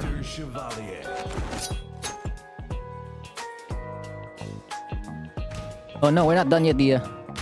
Well, I mean, I guess technically, because this one you can always just DF3-4. Well, not always, but like typically. Oh wait, no, okay. Defense. So I need to give myself a signal. There you go. Then he does I3, which is the Power Crush. Ah. Oh, okay, there you go. Okay, but what matters is distance, right? Hold on. Let's get distance. Oh, I suppose so. For as long as like you're consistent with it. But there's a point where like where you're too far, right? So if you're too far, then you just do that. Yeah, when you're too far, you can't do the back 3. But you can definitely do back 3 for as long as like you're prepared and ready for it. You're struggling against Steve. So Steve will still make Hwoarang work. Like, look at this situation. This situation's actually 100% annoying. They didn't have to give Steve outfox up back 3. They didn't have to. But I guess since they changed Steve a good amount, right? He can't like be the same. But they didn't have to give this. Oops. So before, if you, what do you call this? Block an Albatross 2, you could lock him with like DF4 for the most part. Now, if you block it, you get punished. Or if you try to challenge him rather, if you try to keep him in place, you can't do that anymore. So this is Steve advantage. So your job now is to just, what do you call this? Dash block, sidestep block. Because now the Steve is gonna like, so because they can confirm that, right? They can confirm it after they do up back 3. That's what happened to you? Then you gotta be more careful in those situations. Because now all they're gonna do is like, what do you call this? They're gonna do up back 3 into weave left or weave right or duck cancel, right? So basically you just don't wanna like give them those situations. Yes, you're not really gaining much, but staying alive is a gain. And that's really all that matters, because that way you can live like in another scenario. Of course, there's that thing, like, yeah, maybe your opponent's like hella good. And that's just gonna make the matchup tough. So, because when Steve's neutral is like really, really solid, yeah, it's tough for Horang. Can you up 4-3-4? No, you can't. You cannot, you basically can't do anything against this. You don't want to do anything against it. Because Steve will always have an answer for wild stuff like this. Like, he'll just press a button immediately. So instead of him throwing out up back 3, and you attempt to like up 4-3-4, you die. Actually, he could throw out... Can he throw out back 1? Oops. Let's check. And then you're gonna do up 4-3+4, right? Oh, you get hit. You can't even throw out Hunting Hawk. Oh wait, you still win. Also, I was slow. But the Hunting Hawk for sure. Okay, the Hunting Hawk for sure. Okay, so you can do up 4-3+4. Weave right. And then you're dead. Like, your first general option that you can use to stop them is taken away. That's what makes it tough. Well, when I don't see a plus, I generally think up 4-3-4. I mean, I did test both. It is risky. You're risking more. Because they don't even have to like left weave or right weave. They could just like sidestep. Throw sidewalks your RFS2 and does a full launch. What's your sequence? So I will now become Steve-oo.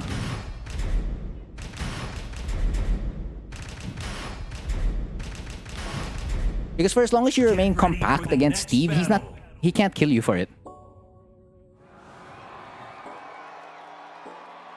Of course, the issue is like, you can't stay super compact forever. That's correct.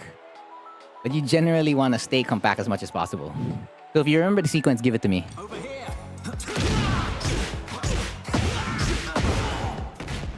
So when it comes to RFS situations... Go block. Oops.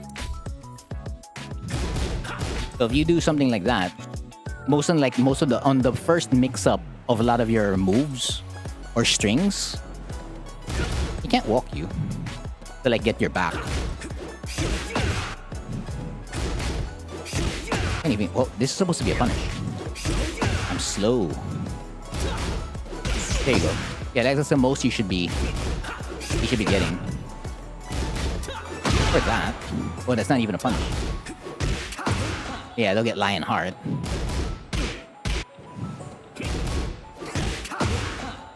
Yeah, and that's the thing. Since Lionheart exists, they're so trigger happy with like doing weaves into, what do you call this? Lionhearts to beat like a lot of Horang scenarios. Like something like this. So if you do down back 4 into Flying Eagle, then yeah, you're dead.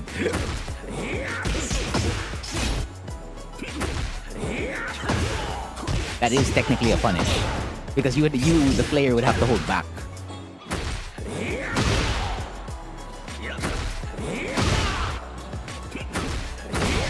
So one right weave, and then you're dead.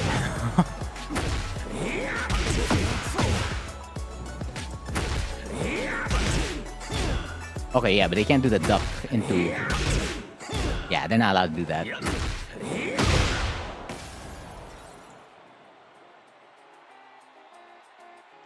Yeah, but generally you're just playing more and more compact now. Because Steves are more inclined to left weave, right weave, and most especially up back 3. So you want to see whether your sequences can lose to up back 3 first. Because if they can up back 3 out of it, then yeah, it's hard.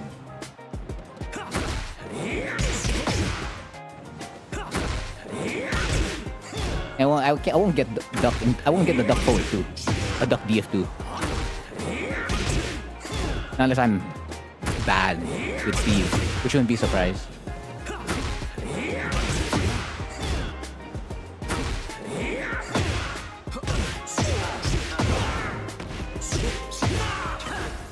I mean, you want them to do the regular side steps as much as possible. Like, take away weave, take away outfox. You don't remember it fully, but it's something like RFFD F4. Okay. So, RFFD F4, pop, pop, pop. Sidestep the last two. Yeah, I told you, I'm not a Steve. So I wouldn't know the answers. What I remember is that it does involve duck 2. But now that you say 2-1, now it's fresh in my memory. Pab up forward 2 afterwards.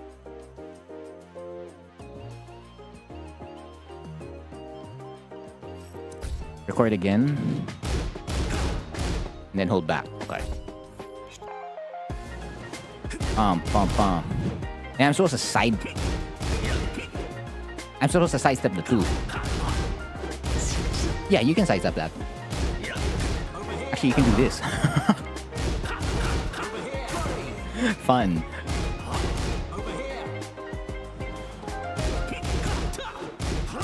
Oh, that doesn't work.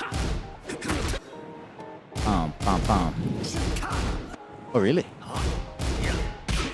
Recovers that fast? Good for Horang.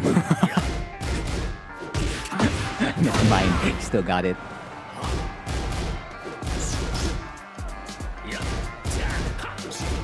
I am not stepping.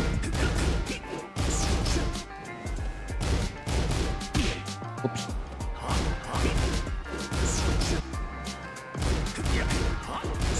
Wow, okay, I'm not punishing that. There you go. That took a while.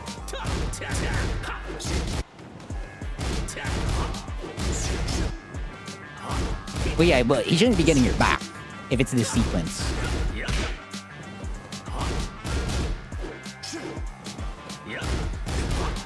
So it just reduces like the, what do they call this? The amount of punishes like they could get when you play this compact. You don't want to be caught in like, what do you call this? More flamingos now. You want to still sit in as many LFF or what do you call this? RFF situations as possible. So you want to sit more like after like an RFF back two, you wait for them. But of course, the issue is that you're waiting, right? And then if they get a DF1 or an up back two or DF1 into duck or like FC DF1, then it swings right away.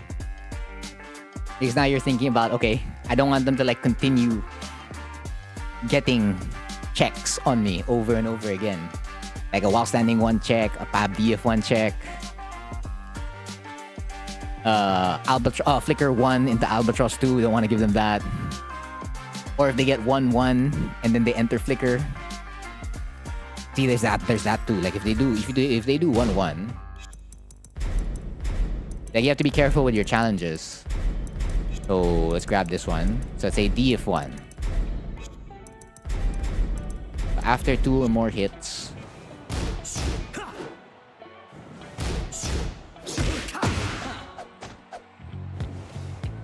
well, yeah, it's because they're incentivized to Lionheart, right? So your DF1 check would lose here. Of course, granted, like, flicker back 2 is holding this. But, like, these are there. Or, like, after DF2. After DF2 or other scenarios like flicker 1. Oops. You have to be more and more careful with that. They're still catching them the same way when they were using Weave in Tekken 7. It's just that this is the anomaly. And they already nerfed like the back step on Steve's up back 3. It was farther before. Which is insane. So you're still using down back 4 to like prevent him from weaving. DF4. I wonder if there's a Steve player I can play right now. Let me check my Steam friends list.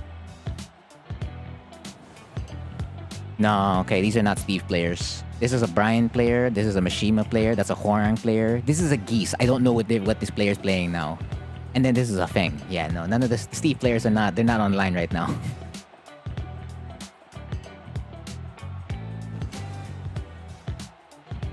But yeah, for as long as you continue playing neutral and not overextending on like a lot of your strings, then you're fine. But yeah, it's mainly a Hwoarang adjustment first, rather than a Steve adjustment first. Because if Steve's like not challenging earlier, or if he's not like trying to avoid stuff and force the Hwoarang to like catch him, then it's free. Well, not necessarily free, but like he can do way more. Yeah, because DF4 is 16 frames. This is where... Hold on, let me get my stick again. This is why Mishimas are cool. Because this is where your movement comes in. And you're trying to catch them with that kind of stuff.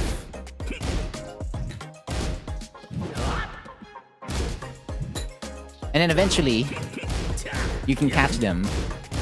Of course, well, that's depending on like when the Steve wouldn't move as much. So you have to figure out what the Steve's tendencies.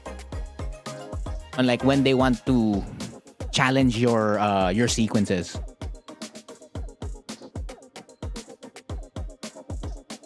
Because you're the one risking, that's the thing, right? So if you're risking too much with your options, and like with this, we already have like a basic option here, like that.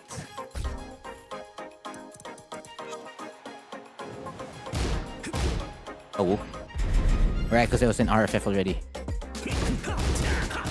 If you do something as basic as that, which is really, you know, simple, like he can get you. Oh no. Of course, this is using the special stuff, right? That's already simple. Well, it could be worse.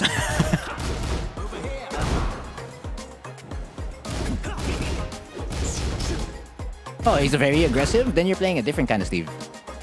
Actually, no, that's a normal Steve Lamau. But that means they're looking for certain stuff already, so you can play on their offense instead.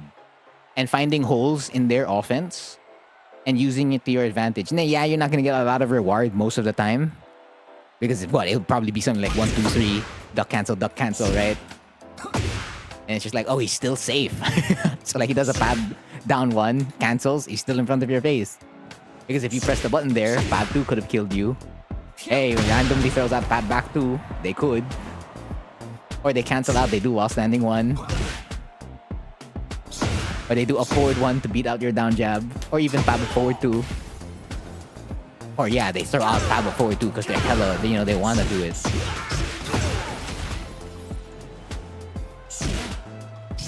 But like, the more you... So, are you stepping towards the left?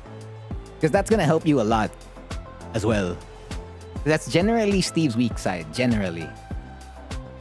Or that's the side I prefer the most. Like, I've avoided more stuff stepping left. Duck cancel? Where's the manok? I don't know. Maybe when they, what do you call this? Release a character that does chicken cancels. Well, hold on. When you go by the frames, they're only +2. So, they're sitting in the iffy frames. Wherein they're -3 to +3 and anything can like pretty much happen. Like anything can happen here. Like you can actually challenge. So, we go back. Let's go back to Hwoarang. Let's tell him to like... Tell him to down jab, right? And then I'm gonna pab down 1. And then after, like, what can Steve do? So, pab... Like, he has to do pab forward, too. Or he has to do pab up 1. I mean, he can also do, like, what do you call this? He can do that. But you need to confirm their options first. That's why movement, yeah, you move a lot more versus Steve.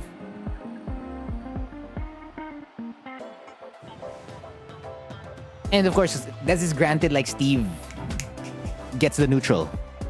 But if you're continuing to jockey jockeying. You continue to like the scale. For as long as the scale doesn't move in his favor for neutral, you're fine. Because the moment the scale pushes in his favor, you're gonna freeze up so much. You do not want to freeze up against Steve. Because now this +2 feels like it's +5. And then you're gonna get hit by this. And then it's just like, yeah, you didn't get knocked down, but say hello to Lionheart. And then you're gonna get hit by the grab, and then you're dead, right? It is what it is. I sidestep towards the left, but again, he sees you. If he sees you randomly sidestepping, so yeah, but that's the mind games at that point. That's the mental. That's the mind games between you and your opponent. But then you still kind of need to step left at times, so you don't really have much of a choice. It's like when you're playing a Mishima, you're stepping towards the left. They know you're gonna step left. That's why they wave dash in front of your face because they're trying to realign, right? And the forward dashes give them that alignment. It's the same thing when like Steve does duck cancels. Duck cancel, duck cancel, duck cancel. And you can like wait more on your flamingos. So it depends on like if they're more willing to challenge versus when they're not willing to challenge. It stands for, I suppose.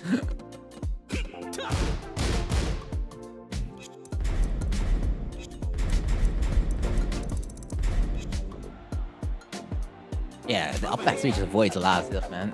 This one's annoying. Because it goes on like all the other stuff for pushback on block.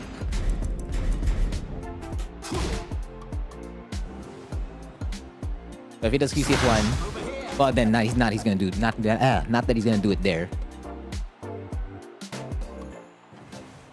But like pap back 2. Woo! A pap back 2, flicker back 2. Or flicker 2. And then we.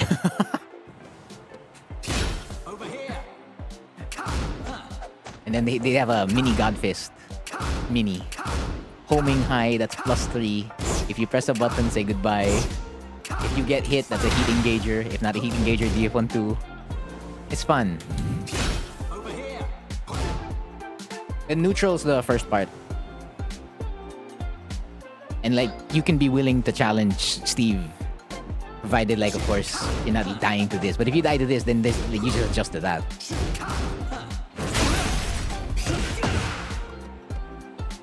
Like, he has to take more risks, right? Because he has to put you in more mix-ups of like Lionheart stuff. Instead of like you just getting knocked down by down back 3-4, down back 3-2, or getting counter hit by other stuff. But he still has to like see. The thing is that, like, there's a lot of moments and a lot of interactions with Steve. Like, you can survive a lot longer, provided you're not like risking too much. Because he can't like kill you immediately, right?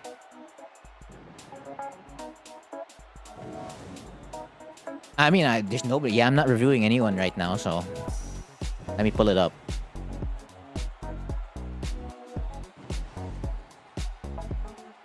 YouTube. Tekken 8 Orang.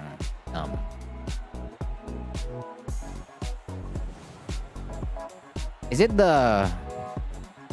Which set is it?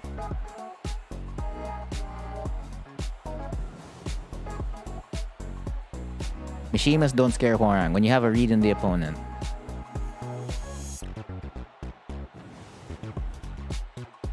Versus Brian. Versus Yoshimitsu. Mirror match. Demotion buff. Is it that a Steve specialist is scary to fight? Or is it when an opponent knows your playstyle? Hold on, let me grab my window capture.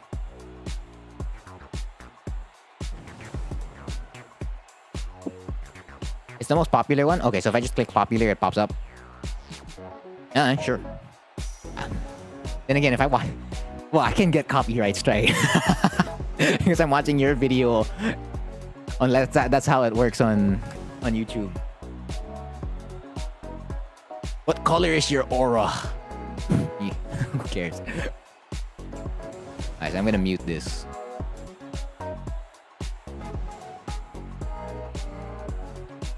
So small. I can watch either one. Well, I'll watch the most popular one.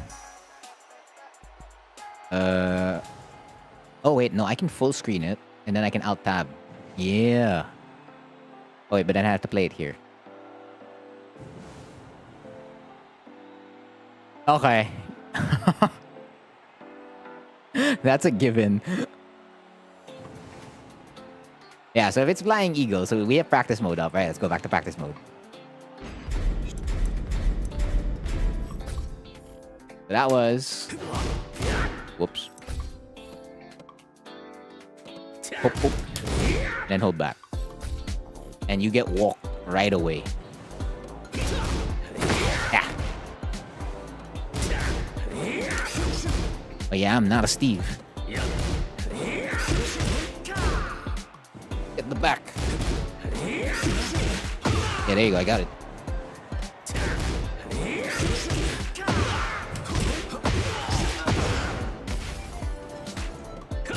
Yeah, but you see how they're the first... Like, this is the first thing I get to see.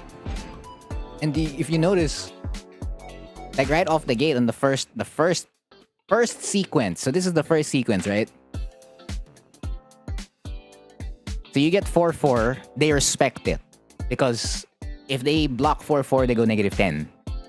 It's plus 10 for you. So like it's a bad situation for Steve. Like they cannot get out of that. So you cancel it into 2-4. But you see how they're prepared? Oh, my bad. You didn't see what I was saying. But like, basically, yeah. With the visuals, you can notice how their defense is right away. So if there's frames on hit, they respect. But the moment it's on block, and commonly that's really how it goes. Like the moment a lot of Horang stuff on block, this is how you beat him. You just move. So since you already see like their main defensive reaction, you can use that to your advantage. So they're gonna walk, right? So if I have to replicate it here, you can delay your timing now. Is that a risk? Yes, it's 100% a risk by delaying your timing. So I get hit, right? I'm supposed to get hit. Pam pam. And then now they go nowhere. Because they're aiming for that first, right? Or you can do an extremely safe option. So Flying Eagle at these frames it's not necessarily tracking. So if you need to, so this tracks towards left, right? Wait, hold on. Put me back at +5. Yeah, I remember this tracks towards left. Yeah. So they're stepping towards the left. You're gonna hit them there. But then you still have like RFS 1. Or you can just hit them with a safe low. Like, thank goodness we have safe low in right Flamingo now. So in that sequence, you guys just throwing that out. You lose nothing. Because technically, they might not punish as well. So if they don't punish, right, because they're looking for that, then you throw this out. You both go back to neutral. So you're aiming for a lot of those situations. Yeah, you also have to like resort to forward 3. And then they're gonna start interrupting you, right? Because if you do something like, you do this. And then instead of them stepping, they know you're gonna do it, you die. But of course, if they're gonna like step into a button, I'm trying to step into a button, I lose. Not unless I'm too slow at doing it. But then they can just power crush, right? Yeah. Can I sidestep into a power crush? Yeah, I can sidestep into a power crush.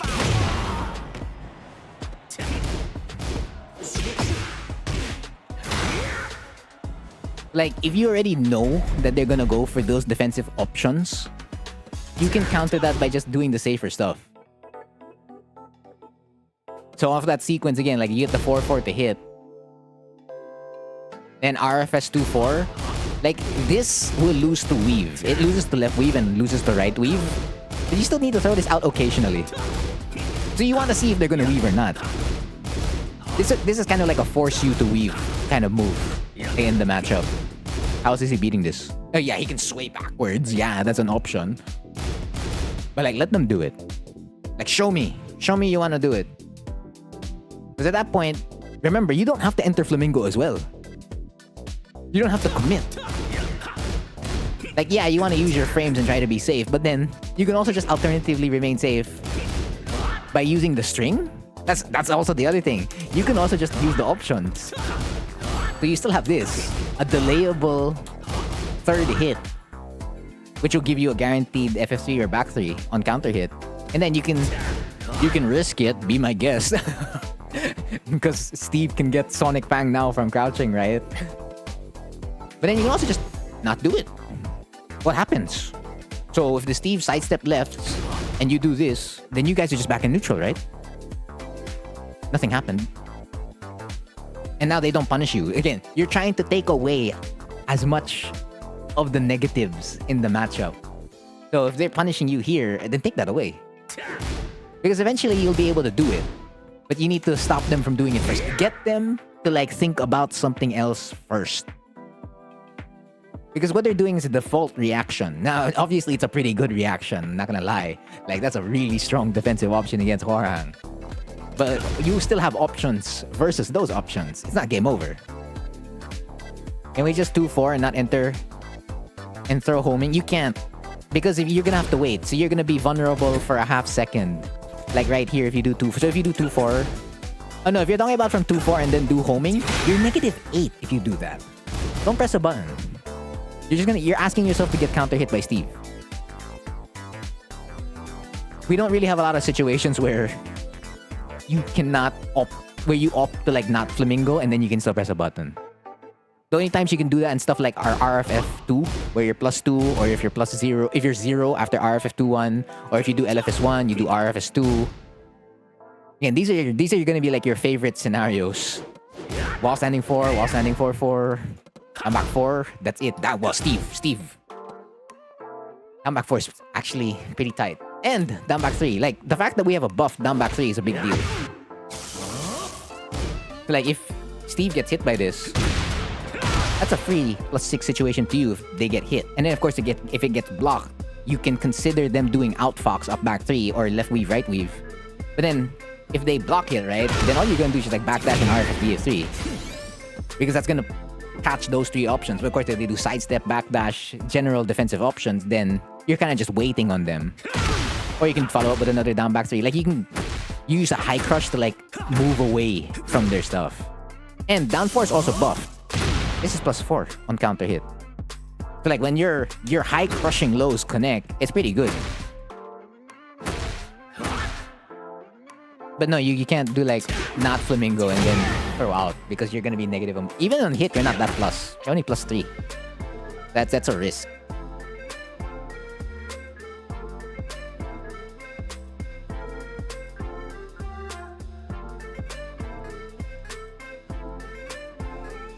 Good. Okay, damn, I thought you could get something there. Nah, that Gatling is safe. Alright, swap sides. Alright, that was a good round. Subscribe, people, subscribe. That was a risky challenge on Flickr too. Do you see that? Let's go back. Do you see that? You see how you almost died there? Literally. So you throw out after, so it there, right? So he does DF1. This is DF1 on hit. Steve has an advantage. But then they decide to like up back 3.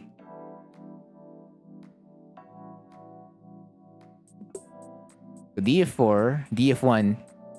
That is a risky reaction you did there. Like challenging right away after DF1. Bro, +5? I mean, yeah, you gotta have balls. You gotta be able to risk it from time to time. I don't know, hey, well, they up back 3. But see, they up back 3 at +5. They're just like, oh, I thought you were gonna use your advantage and like lock me with another DF1. It's like, nope. I'm out of here.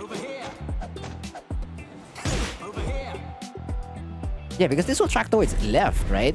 Most especially against Hwoarang. So if we... Yeah, it's left. Then if he does right, Lamau, Horang's not going anywhere. But it should track fully towards the left. Or not. Okay. So you can walk it. Or not. Where's the consistency? Hello, consistency. I like this game. I really do. There you go. So fully tracks towards the left. Nah, Horang's not going anywhere. Yeah, so if you wanted to like mid-check, they 100% could have. Yeah, because Horang in his below average sidestep, man. Hello, Pervy.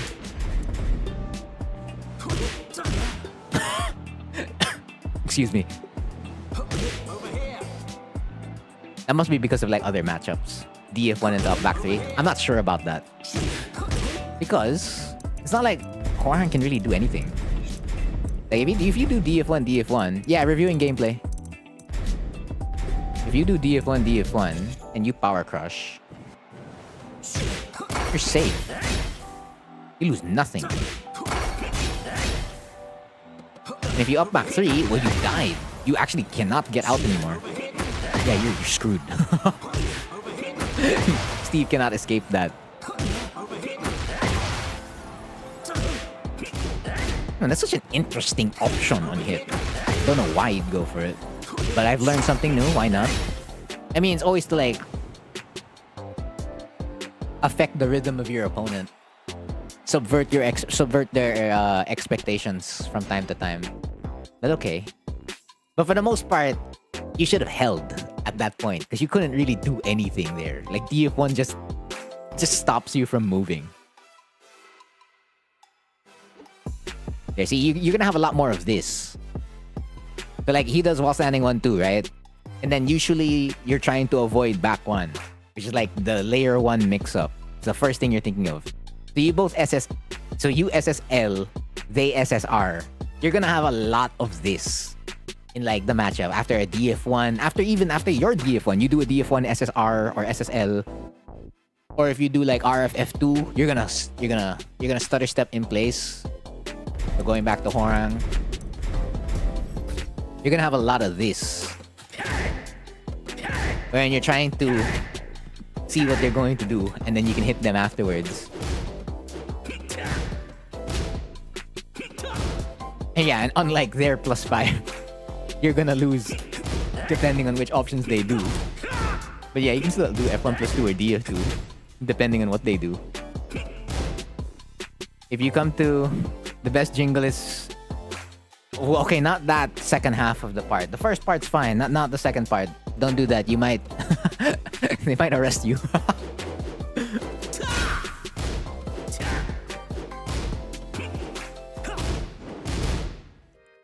Yeah, so you're gonna have like a lot of that.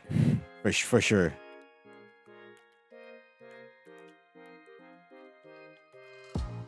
There, see? Perfect. That was beautiful. You do while standing 4.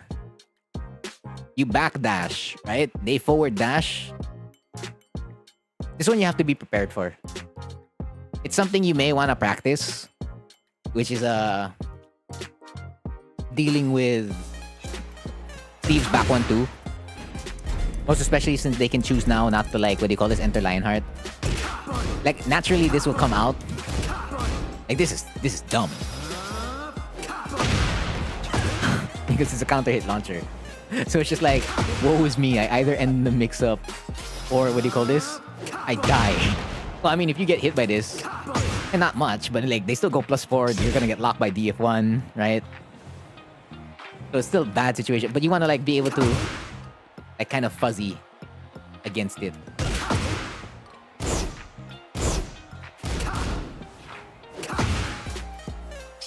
No. Yeah, you're not interrupting. What I mean is like you want a fuzzy guard as much as possible against that. Of course, when you can see it. When you can't see it, then yeah, you just block, right? Actually, let's review what you can do against, what do you call this? Against Lion. If they like say they get a Lionheart on block. Let's review again. Get ready for the next battle. But like if you can see the streak come out, then yeah, I don't know. Sometimes I react to that. Sometimes. Body. So if they generally do a Lionheart option, for the most part, I know you can like just down jab.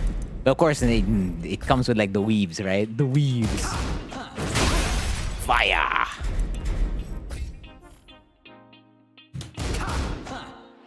That's right weave. Oh, whoops. Then left weave. And then one last. Wee. Sway back. One by one. Yeah, down jab. No, okay, yeah, you can't DF1. No DF1. Okay, but down jab. That's next year, man. For as long as all things go according to plan, then yeah, it'll be done next year. Yes, that beats Lionheart 2, Lionheart 1, Lionheart 1 plus 2. So all the buttons are gone because of a down jab. Okay, but yeah, they said he uses weaves, right? We died. It is what it is.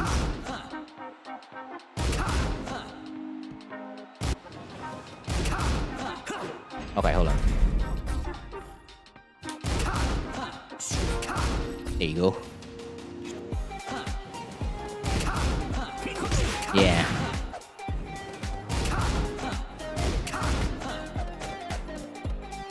And you have to guard. They had to make it a guard break, man.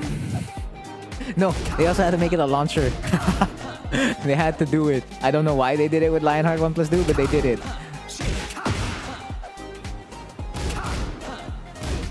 Can you? Hold on. Ow, okay.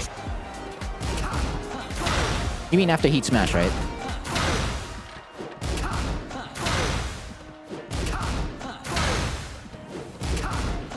Oh, you can just...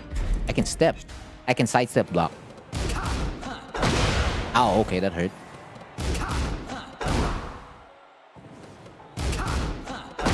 Why am I getting hit there? Is that the camera angle? It's the camera angle. It assumes I'm already on the other side. Wow, okay, what was that? Hello? Cameraman? Okay, yeah, that's fine. Whoa! Okay, what's happening? Oh, when he does Lionheart? No, I don't think he can. He can't Lionheart after, what do you call this? His when he does Lionheart, he can't outfox. He can't up back 3. It's weaves that kill you. Yeah, the cameraman's messing it up. Because what do you call this? You're mainly trying to avoid this, right? You're mainly trying to avoid this. Ah. Bro, I can't step into a duck, into a block. There you go.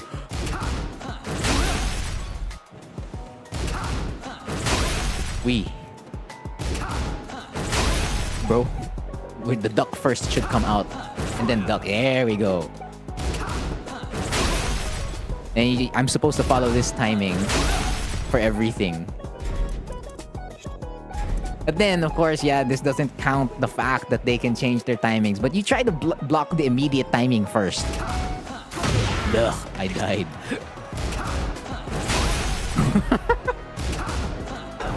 Ooh. Buddy, I'm still dying to the mid, huh? If not the mid, the guard break. Bruh. Okay, every time he throws out Lionheart 2, sometimes I'm swapping to the other side. That does not help. Okay, I got it. Yeah. Damn it. Yeah, there's something that can be practiced. Because that's the option you're gonna start using on the weaves. That way you can like move around it already.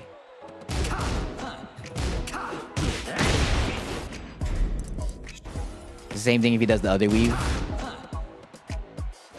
You're just trying to like bring it back to a neutral situation. Like, bro, let him be. I mean, yeah, you can punch parry. The problem with that is the timing.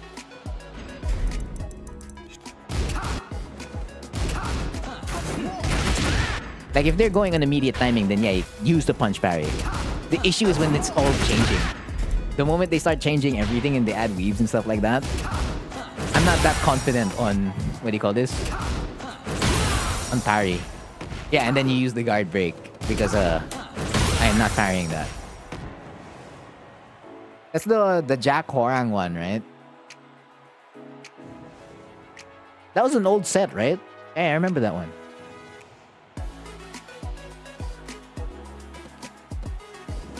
Like, you don't necessarily have to play more defensive, but you have to like continue to contest neutral. If I were to use another fighting game as a comparison, do you know Under Night Numb? Do you know Under Night in Birth? It's a 2D anime fighter. The interesting mechanic there is that they have this mechanic called grid. And both players are fighting for grid. Like, because whoever earns grid can do special things. And like they can do like combo cancels and all that stuff. Basically, they get an extra bar of meter to like continue doing offense and stuff like that. So you're trying to make sure he just doesn't get that, right? And I guess to make a comparison how it would look in Tekken is that you start freezing up, your ass is at the wall, and you're getting hit by all the Lionheart stuff, and you're just watching your HP disappear. And then eventually you press a button and then you get counter hit. You just uploaded it now? Okay. But yeah, you're just always playing. You don't have to play super defensive, but it's like always move around for the neutral and not let him have it all the time. Okay, here. This is a key part. In moves where Steve is already negative as hell, like right here, after Lionheart 1, he can't do anything anymore. So since Steve can't do anything anymore after Lionheart 1, press a button here. This is a your situation. This is free. This is your 50-50. Take it. Let's review again. What's Lionheart 1's frame data? Bam, bam. Take it. What's he gonna do? Weave? Let him weave. It's like Xiao Yu. What are you gonna do? AOP? Go ahead, AOP. I'm gonna down back 4-4. I'm gonna check you right away. Do it.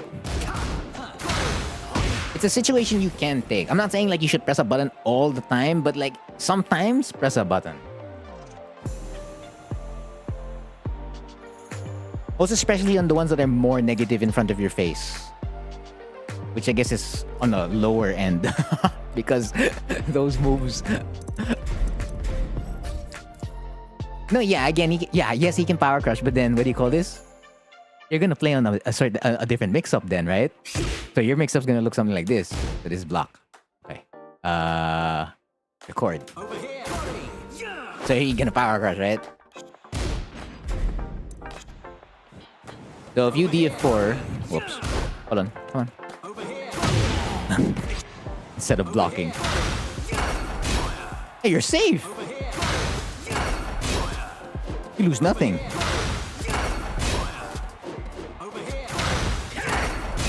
So okay, let's check again. So he can't power crush your DF4. Can he outfox? Can he do up back 3?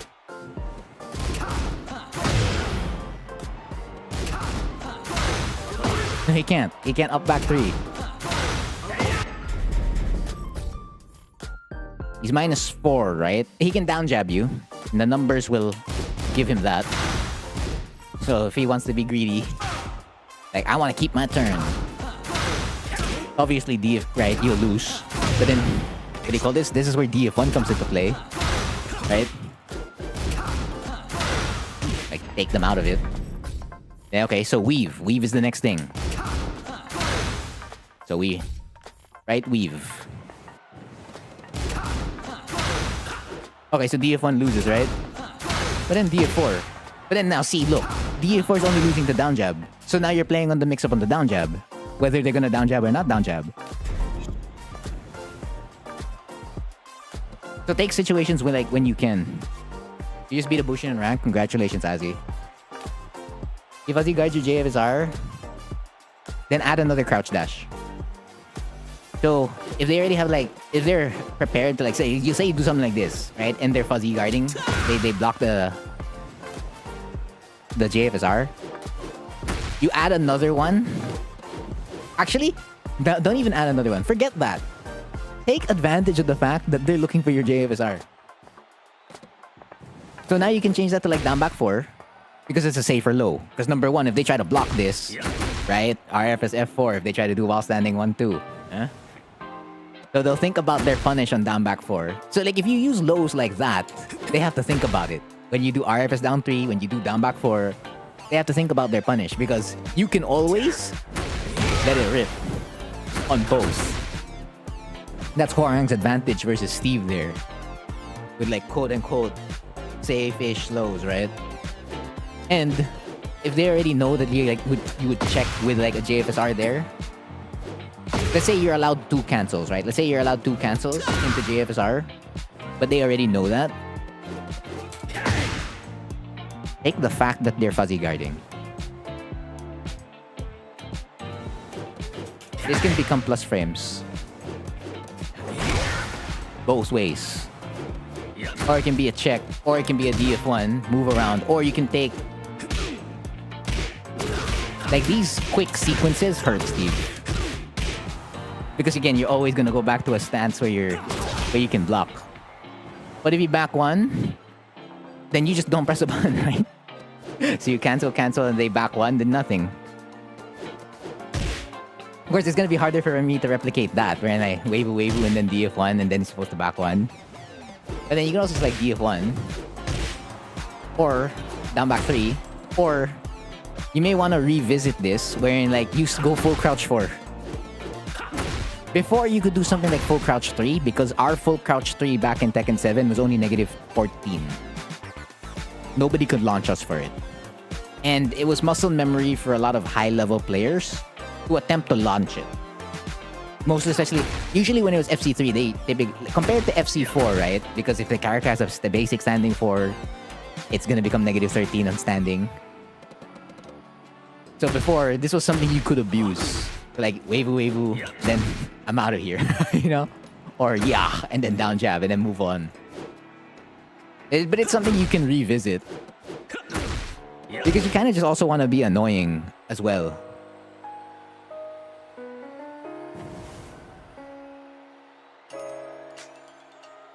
Yeah, but I mean... And of course, while standing 3 helped a lot. It helped a lot there because there was a mid that you could just throw out. Here, while you can throw this out, it's slow. So you're kind of forced to throw back while standing 4-4 a lot more.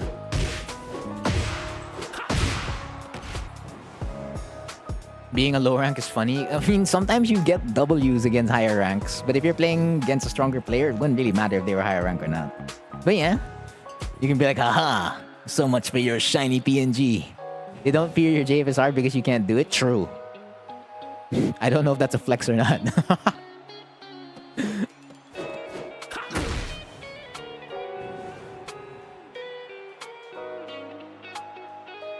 Alright. You see how we unpacked so many things in just one in a couple of sequences?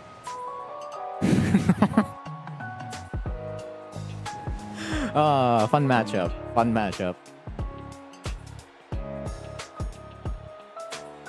Yeah, okay. This one was good. So you get the 1-2. You don't enter Flamingo because you were probably thinking whether it gets blocked or not. And then you did a down back 4 check. That was solid. Because you're plus what again? You're plus 7, right? You're plus 6. Plus 6 plus 8. Plus 6. Yeah, and then you down back 4. Yeah, 1-2 forward 3 is gonna come handy against Steve a lot.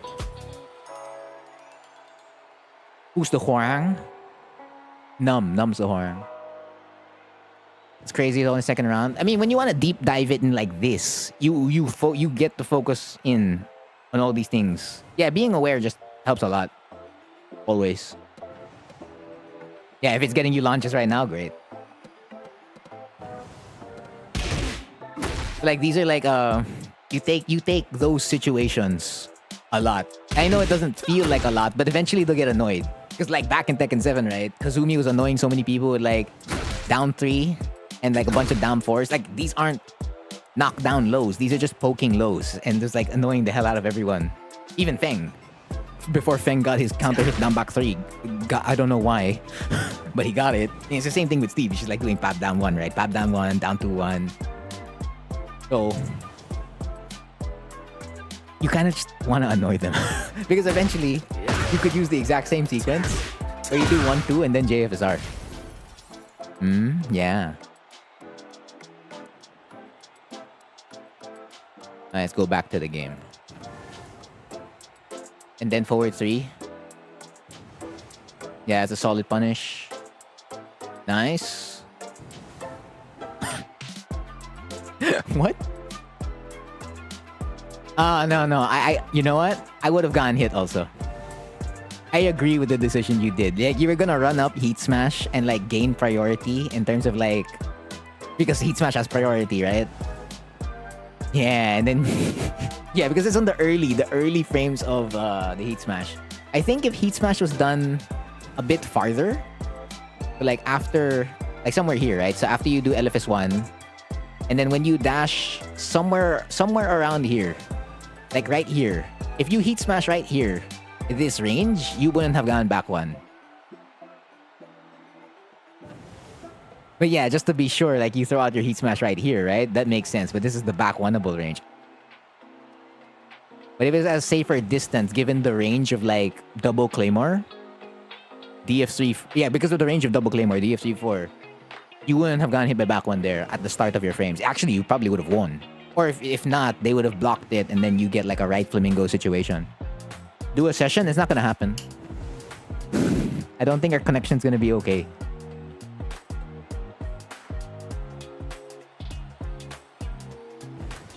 Bam. This is what I call fun. Jaw. Sa. Okay. All right. Hey, you know what? This is 100% a hard read. This is between you and the Steve, man. This is 100% between you and the Steve. Yeah, connection will be a problem. Real Tekken time? Nah. This is you and the Steve. Because this is a it's the same thing with the DF1 on hit on +5 to like outfox. I don't on paper I don't really get why you do it, but like when it comes to like mind games like this, okay, I understand. But like why are you pressing at +5? I have to ask you that. So like they had an amazing read, yes. But what are you why are you pressing at +5? Why did you what? It wasn't a down jab. It was a straight up jab. Okay, not that you wouldn't have died if you did a down jab. Yeah, like down jab would have still gotten avoided by like sway, and then but you won't die to sway 2, you know? You'll only die to sway 1. You'll still be dead either way, but I mean, they have to change. They have to adjust. He knows well, if it's a personality thing, there isn't much I can do to help. Because it requires you to like change up so many of your timings and so many of your responses. So if you're more inclined to like press buttons in certain situations, then you're gonna have to like just control yourself to like press less. But of course, I guess that becomes the feeling of like, oh, I become more defensive. Because for me, that's not the feeling of defensive yet. Because in this situation, so this is, let's try to replicate this. So this is Lionheart 1 dash. Okay. Let's go back.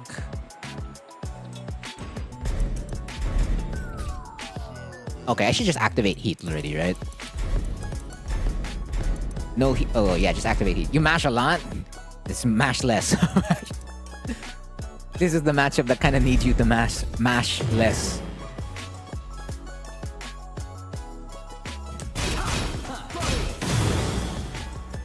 Wait, no. Let's put DF1. Let's throw a DF1 there. Safe ass option.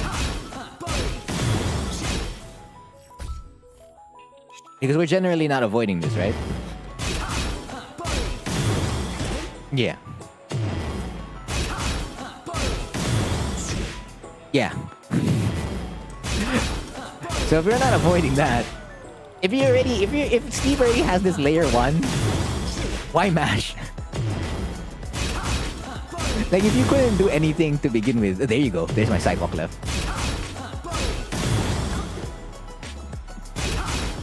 Like focus on your first defensive option. I guess like yeah, I get it. Like mashing will help with like change up the timings and stuff. But you need to choose when to mash, right? And on top of that, on choosing when to mash, you have to make sure, even if you do mash, you have to be like committal. Oh wait, hold on. No, back one will not save you.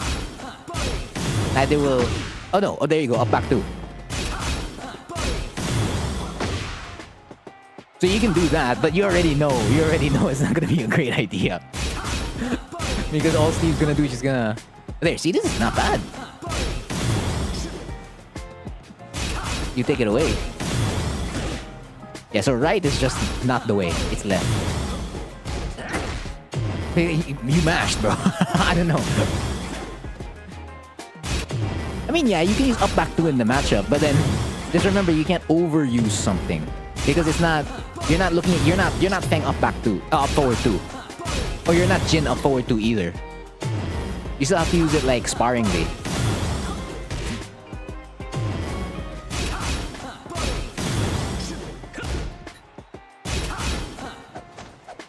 Give me a set, Bintang. Just follow the pinned comment and I'll review a set.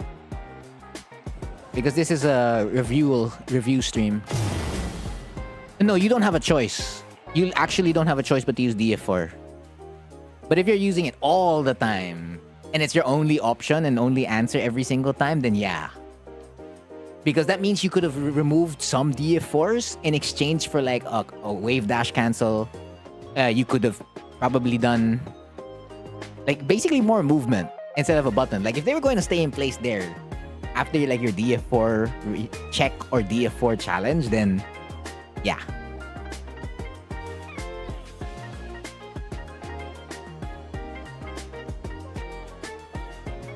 Round 3.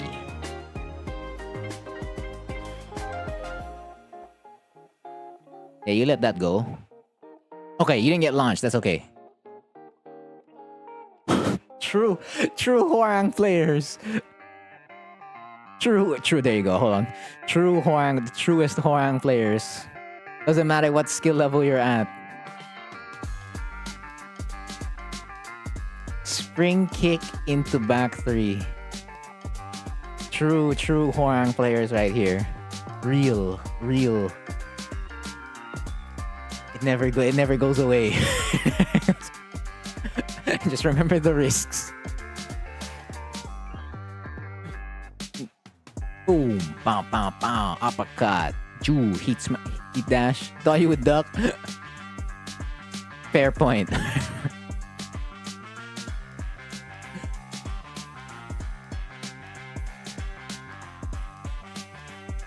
DF2. Don't do that. Like, I get it, that was a safe mid option. It's actually not that bad when you think about it. The fact that we have a safe mid heat engager, and that's annoying on like other characters like Steve, QCF1, Jin, FF2, Kazuya, FF2, Victor down 2. Bro, there's so many mid heat engagers that are safe to like name. But the thing is, for us in this matchup, going -9, -8, like you can use it to check, but like doing it, well, obviously I haven't seen the whole set, right? But I'm just saying, like, if you do it often as like your mid option, you're surrendering a turn when you gained one already. Most especially, this was off down 3-4, right?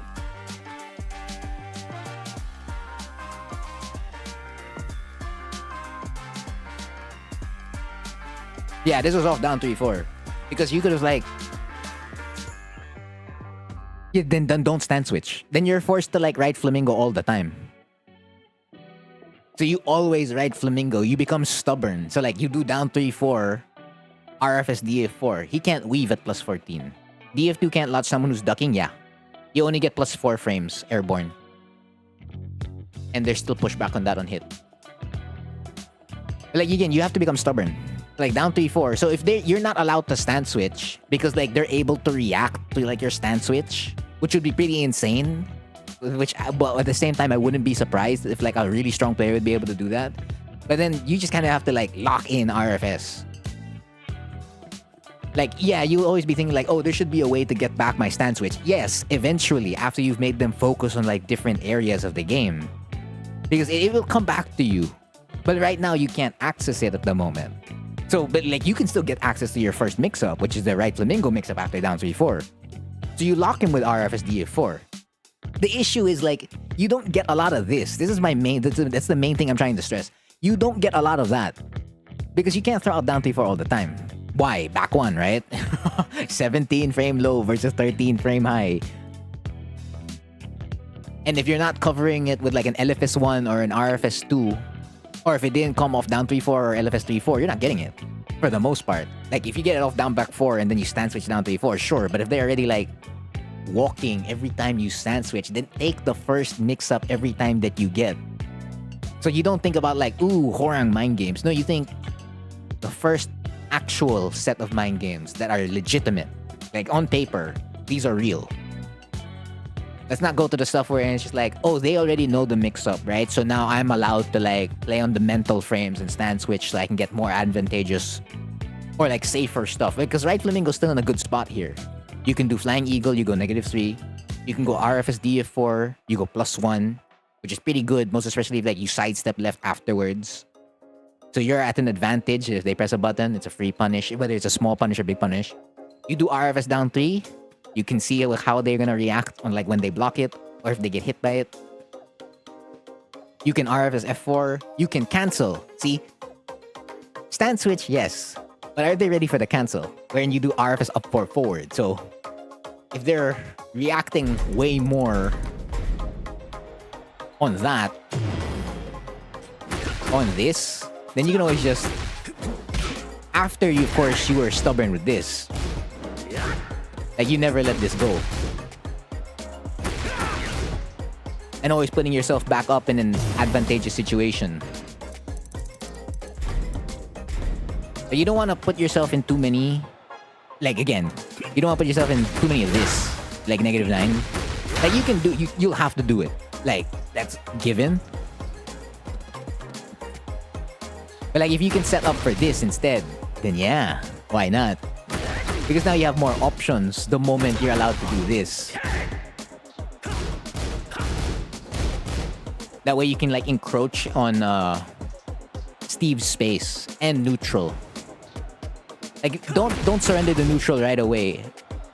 And also you don't need to go speed up on offense right away. The more that they're forced to think about what you're gonna do, the better. But of course you can't be too unsure of yourself as well when you do it. So like if you down 3-4 RFS2, and then you're like, all right, I have to wait here. I have to delay my timing. And then you're so unsure. And then next thing you know, you got counter hit back 1, right? Or they interrupted you and it's just like, I'm back on defense now. Sidestep left block, sidestep left block, sidestep left block. Duck the string, fuzzy guard. And then interrupt. And then finally, I can do something. So you can't be unsure in those moments.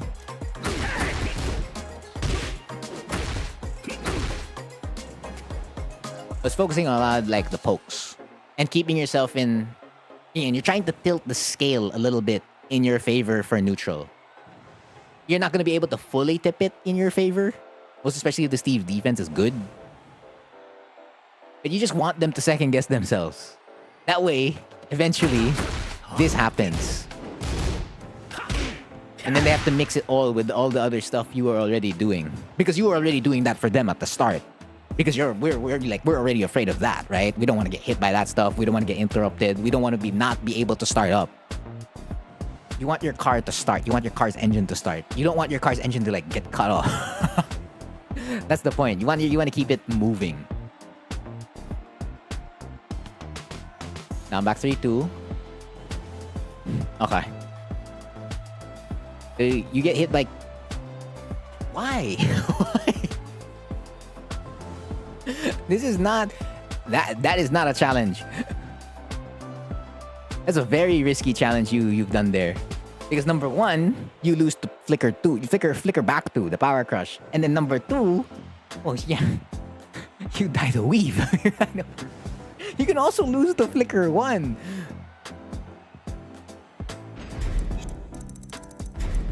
Defense. Let's bring this back. So that was QCF1. So flicker 1.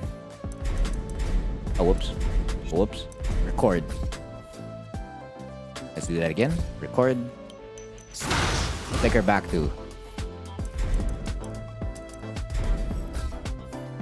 Flicker. Right, it's only weave.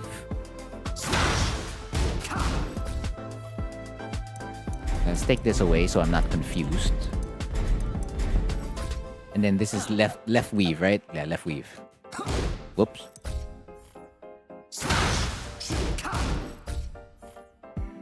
And it's a 1-2 challenge. What was that? 1-2? What challenge did you pick again?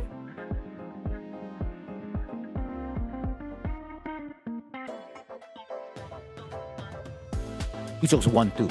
Okay. Oh, my alt tabbing. My alt tabbing. Okay, there you go. So if you jab, you win. Yeah, so you'll beat flicker 1 because he's -3. But he can beat that by doing... Oh, he can. Interesting. Oh, there you go.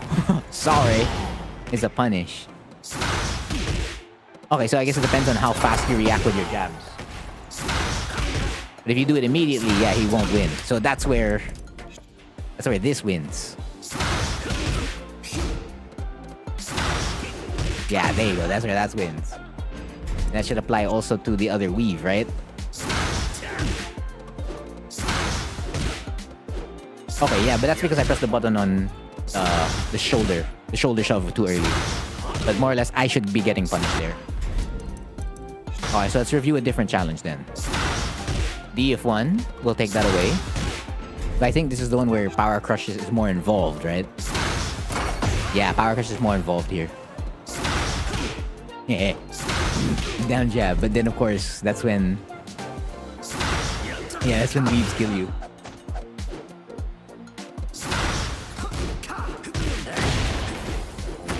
How's it going? The usual, I suppose. Reviewing sets. Hello, freebie.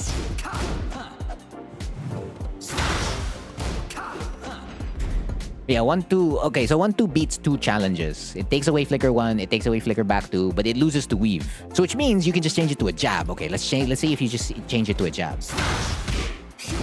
Whoa, I beat weave? I beat weave? The best option, sidestep left block. That's what I would have done in your shoes. I would have sidestepped left into a block. My QCFs.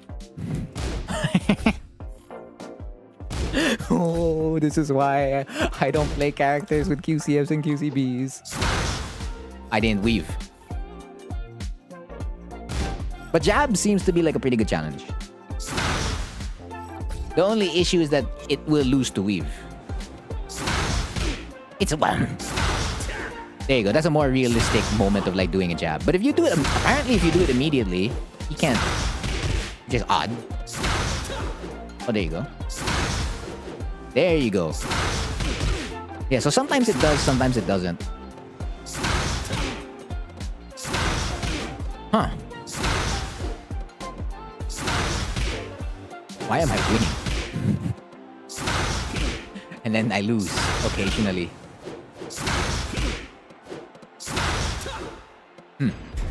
Okay, now let me add the... Yeah, because I just want to see if like one jab will save you instead of doing 2 jabs.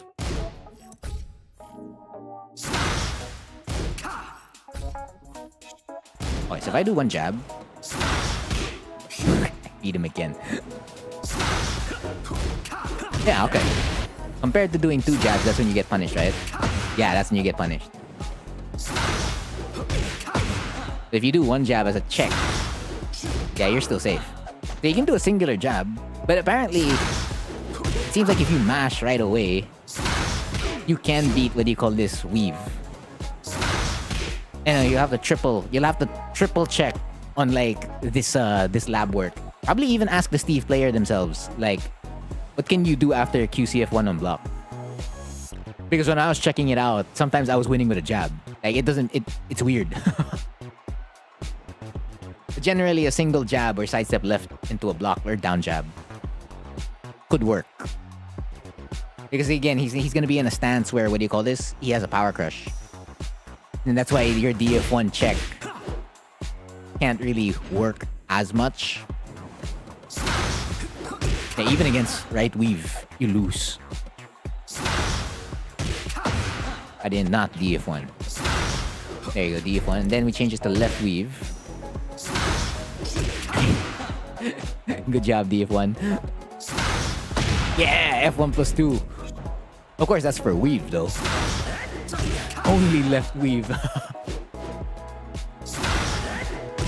B. Okay, so jab, down jab, sidestep left into block.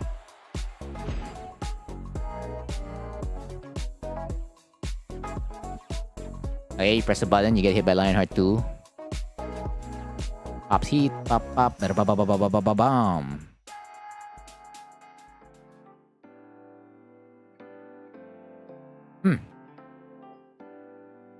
Wait a minute, you popped heat right away? I know you tried to power crush. Ah, fair challenge. So like you get hit by down back 3. You didn't see the 2, so you think about it, and then you thought it was probably gonna be just a DF1, but then they committed to DF1 2-1. Okay. That's fair.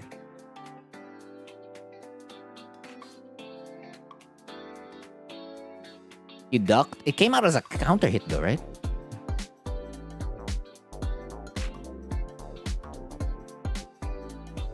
DF1 gets blocked. 1-2-1.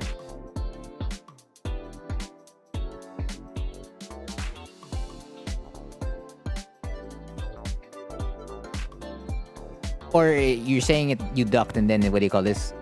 It didn't register for the down back 3. Or the one earlier over here.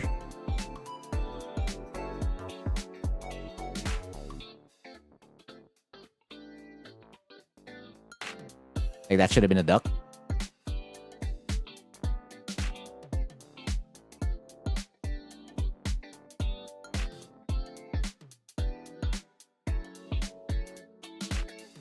Uppercut. Over here. Okay, gets the DF2. Yeah, you want to hit him out of the duck cancel. This is what? Ah, yeah. Shoulder shove. And then Fab 2. What button is this? So JFSR, shoulder shove. Ah, DF4. Shoulder shove.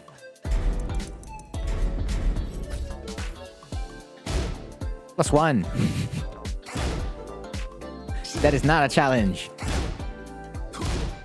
That's actually no. Well, it is a challenge. It's a very risky challenge to throw out DF4 versus that. So they duck cancel into shoulder shove, and then straight up Fab 2. Yeah, that's a pretty solid option for Steve. But for Horang challenging, that's pretty. This is DF4. Yeah, I know that animation. Yeah, it's +1. I mean, I was generally not pressing against it. If I did, I usually press the down jab. Yeah, so now you know. You wanna backdash or sidestep left again into a duck or down jab. Take your pick. Because you don't want to get hit by Fab 2. Because he's gonna enter Fab after a shoulder shove.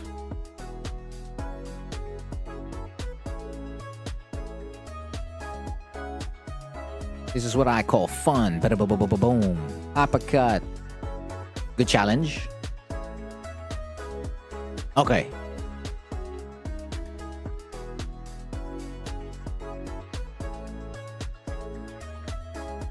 Okay, so they jab here. Duck, yeah.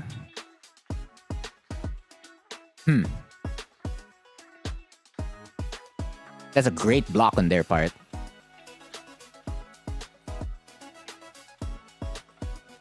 Honestly, just props to them and the reaction. I'm thinking on whether or not I would have went for repositioning. Because over here, right? So you get sent over towards the wall, right? You get sent towards the wall. This is a bad spot for you, most especially when heat is active for Steve. So you interrupt immediately, and then you check them with LFS back 4-3. This is RFS 2. You both come out 10 frames. They throw out a jab as well. I might have sidestepped left into a block here already. Because I'd be more focused on like getting away from the situation. Because I don't want to give it to them. Of course, ducking here and blocking that is good. But like, I'm not sure if I would have rushed. Because this is not a bad idea. What you did here, it's actually not a bad idea. But the thing is, if they 100% know you, right? And they're very familiar, like you're familiar with them, they're familiar with you. The only way to get around familiarity is to not do the familiar things. You need to subvert expectations. So if they know that you like to like get damage back ASAP right away, right? You need to stop doing that. Or find a way to do it in a different way. So if you sidestep here, you could have done maybe something like sidestep 3-3. And it's kind of meh because it's like 1-2-3 on block, but I mean it's different. It's not SS4. And that jails, SS3 jails now in this game. So like you don't have to worry about them actually ducking the second hit and then dying to like FCD F2.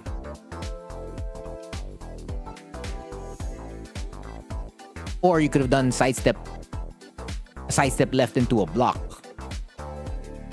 Yeah, because on my priority in this position, I would focus more on repositioning, a lot more repositioning. So you can use like your shadow, right? Like when they expect the button, and then like you could do like forward 3 in Flamingo, and then they're gonna stay in place for a second. You're allowed like one button at best, and then you like, let's say you do LFS 1, and then now you have a different situation for as long as they block it. Or you do LFS 3, they're not gonna punish it.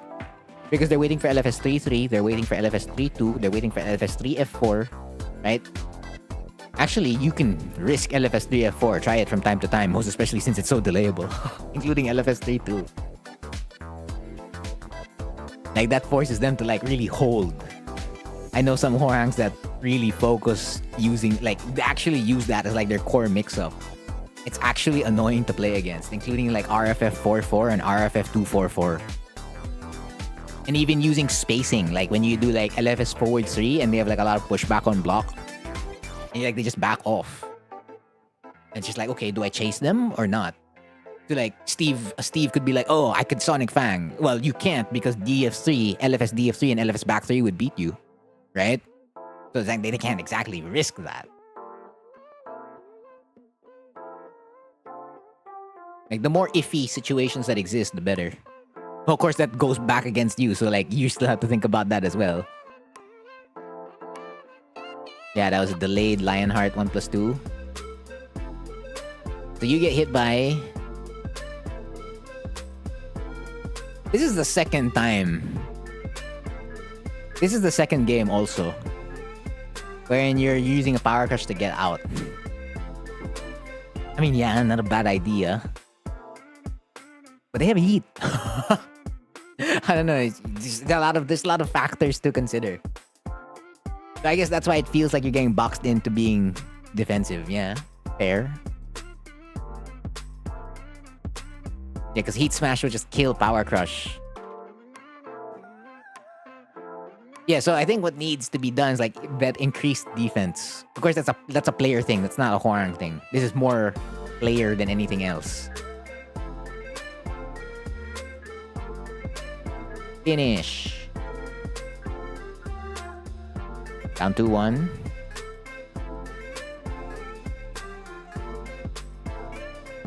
+1. Okay, you tried the high crush. Oh! Okay. 3 situations like this. You see that?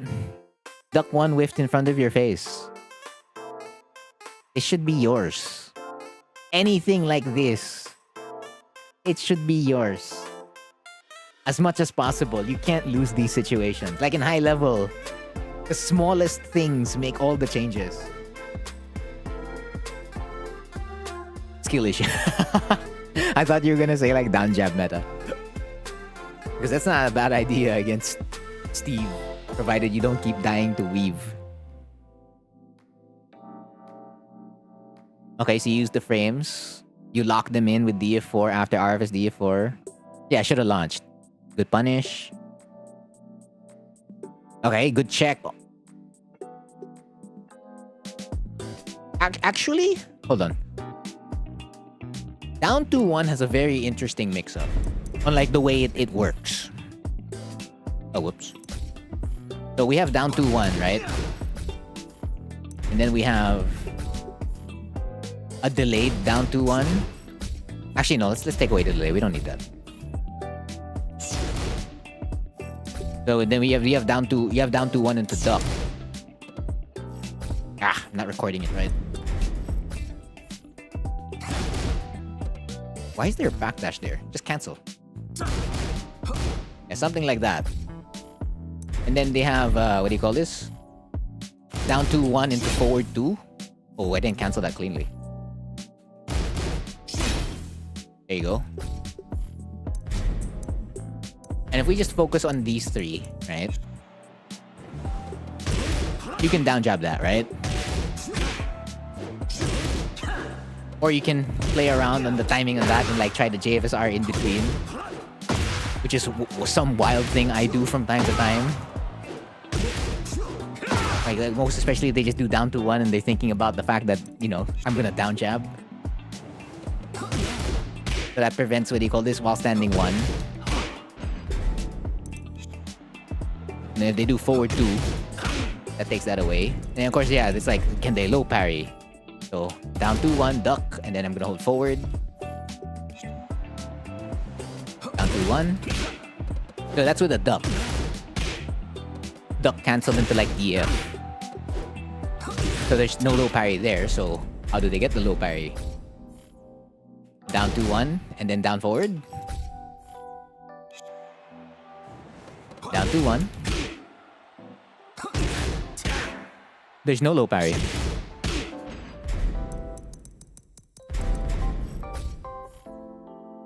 So down 2-1. Oh wait, it's gonna have to become down 2-1 weave.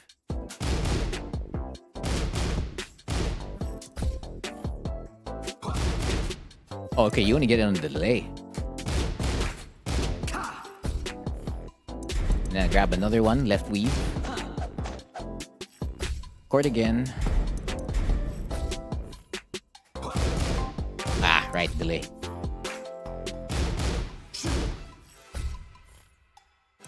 And if I down jab here again, that hits weave because the weave doesn't move too far.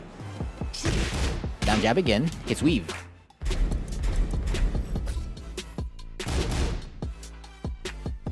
So down 2-1 again. They should be able to get the low parry somewhere. I remember this. It's like a Tekken 7 thing. Wherein they were able to beat me for always throwing out down jab.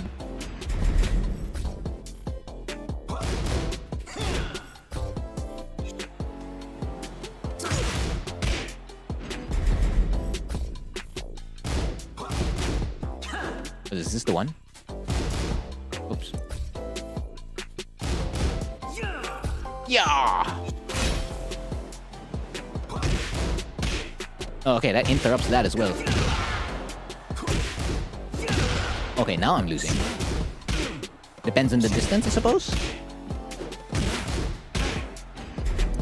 Yeah, but that's the interesting mix-up where, like, down 2-1. I know Steve has a way to beat me. There is 100% a way Steve can beat me here.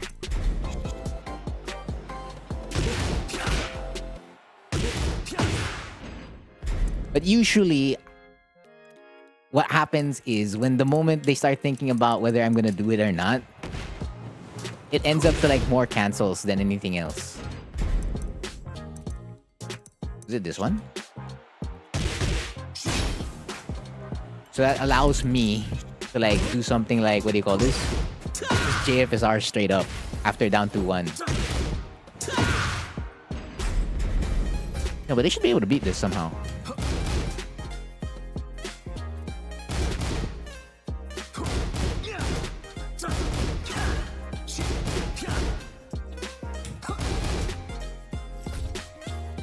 I should win, right?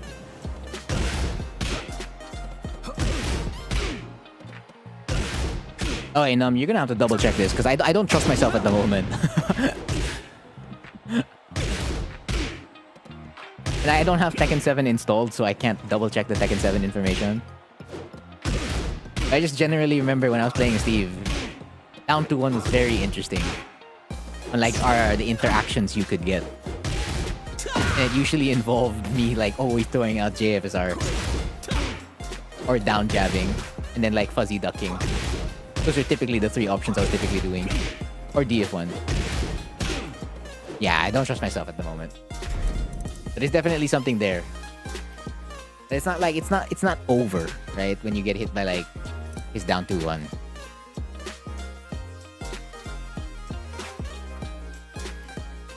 Okay, hold on. Let's review back.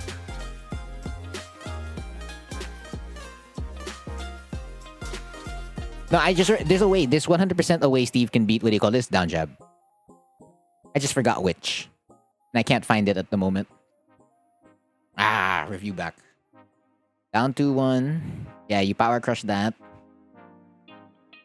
That's something that forces them to do that specific option. Okay, then you get hit by Flicker 1.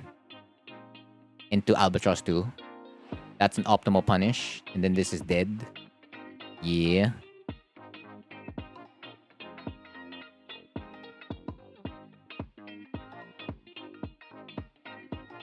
Yeah, something like that. Just remain super safe. Nothing comes out of it. Don't risk it. It's not worth it.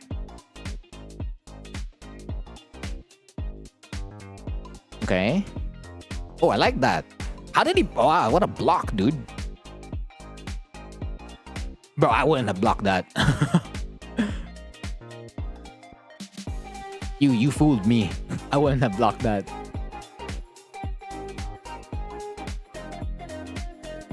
Yeah, also you have to take care with backlash because this is what happens. So you're using backlash really more as a threat than anything else every single time. Actually, there, see, that's the what time again. This is the 3rd or 4th time you've used every time that your life is low. This has been, bro, I've only seen 1.5 games. And this has been a habit 3 to 4 times already. This is big. So, if this is, like, if you panic too much with this, start panicking less.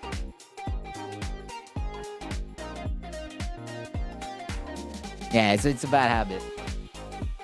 No, oh, right. I almost forgot what I was gonna say. Right, so, you're gonna be viewing your backlash more as a threat now versus Steve. And the beauty of it is that we have a power crush in right foot forward. We have another one. So like, what's Steve gonna do against this, bro? I mean, yeah, if they're super good, they're gonna punish the first hit. Then yeah, it is what it is. And then they accurately punish the second one too. The heat smash? Yeah, more or less. You're kind of just blocking that. It depends on the situation, really. So, if I grab the scenario where you got hit, so it's where? I have to replicate. Okay, I'll try.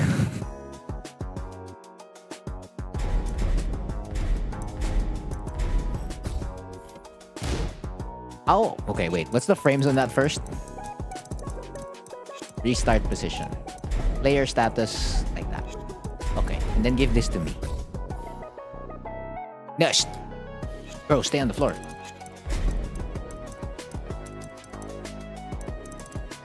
No, what he did was down 1+2. It wasn't down 1. It was a grounded low. Yeah. save me. Quickly, quickly. Oh, god damn it. You know what? I'm just gonna become Steve. Just so I can see the frames for a second. Get ready for the next battle. I just remember it's generally plus on hit.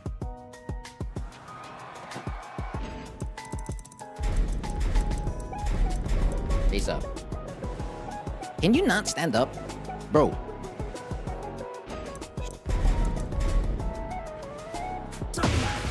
A 0. Because down 1 is negative. So it's 0, 0, 0 on hit. And then...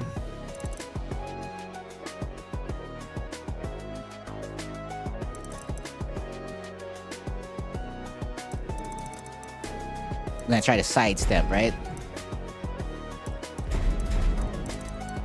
Bro, you should see all the other pro players. They've been playing longer than I have. My years are not that high. Okay, and then it has to be... We have to be somewhere at the wall, right? Hold on, restart at the wall. I mean, no, not in this position. You can't sidestep this here. Okay, so let's pick a different scenario. Okay, yeah. Let's pick down 1. Yeah, so let's say they do down 1.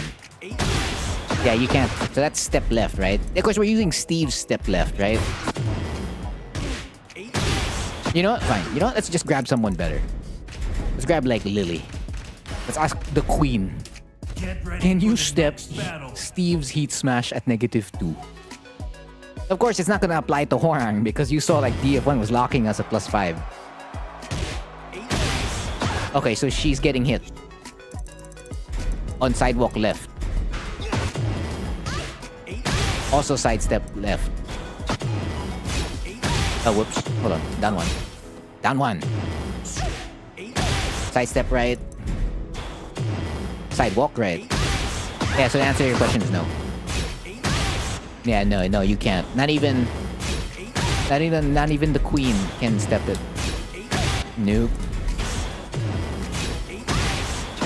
Yeah, so Lamau, you just gotta hold it. You just have to hold this.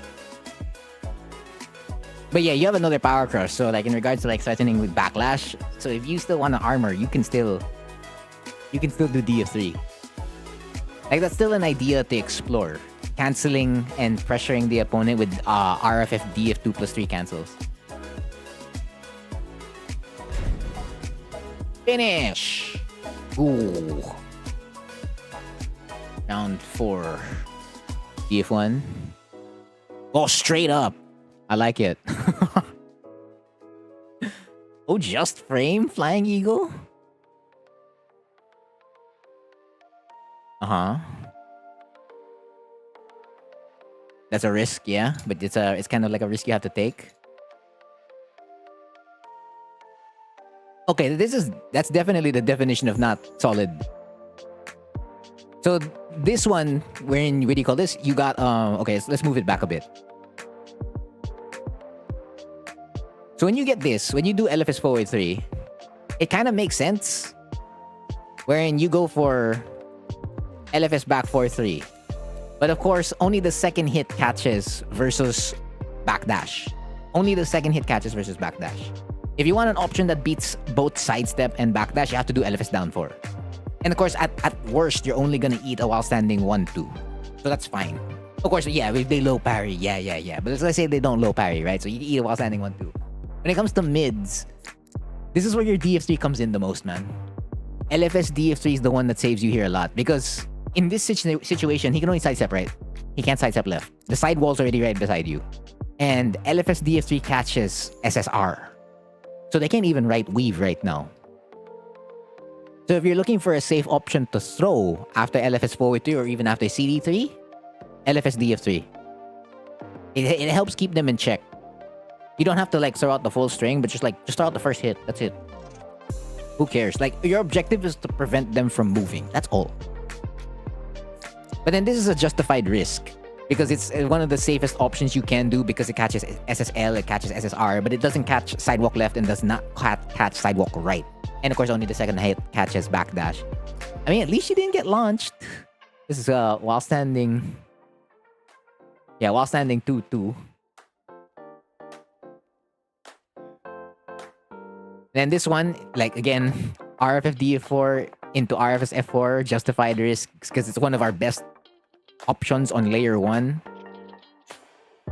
But this one, wherein like you're what do you call this? So you get hit, and then I don't know what you were doing here, but you still shrink the space of the Steve by dashing forward. So I believe this is like a dash block, which is good, and they check you with like a jab.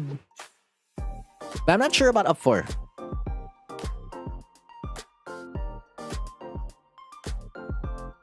Then the cancel's gonna have to come into play, or you need to back off. So if they're able to like, let's say, at least punish the first hit 65 to 70% of the time, this is where you need to back off and left flamingo 3. So like you do LFS forward 3 and you just do LFS 1 and you get out. And when you're playing against players with that strong of a defense, you need to do more to like stay alive. And that's one of the ways, because they can't chase you for that, because they're expecting you to do the thing first. Again, subvert the expectation. And I don't know about this risk. Like throwing out up 4 here. Because throwing out up 4 is the equivalent of throwing up like 1-2-4 or down back 4 on block. So like your best option again is gonna be like something like RFS F4. Which is what you do. And of course that's what they expect. And you're gonna get punished for it. So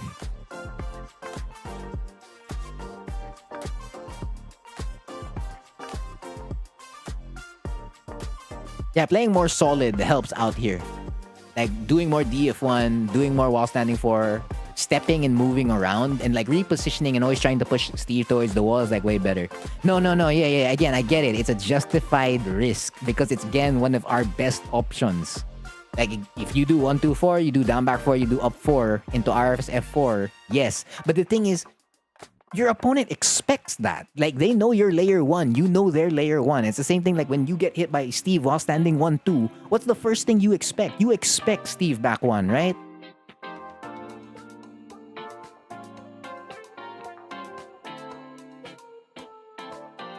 But the thing is, Steve can choose not to back 1. The issue is if you lock yourself in Flamingo, you locked yourself in Flamingo. So it's just like, oh, if I don't do RFS F4, then I'm going to do RFS 2.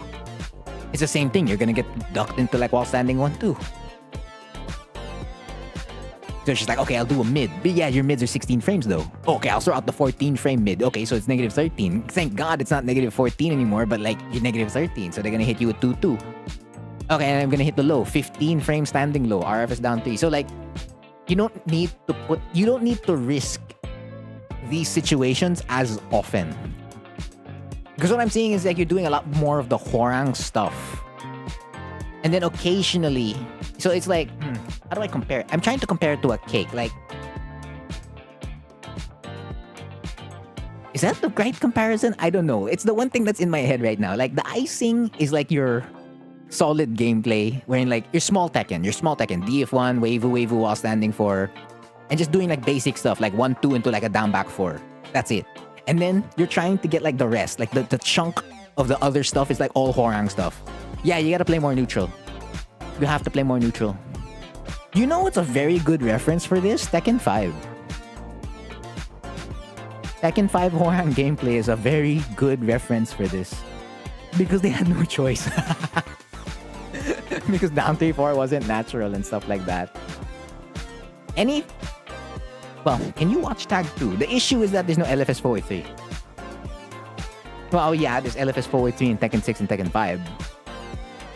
And you just have to substitute that and transpose it for like Tekken 8. The issue is like you have to like do that information, transferring that information over to Tekken 8 yourself.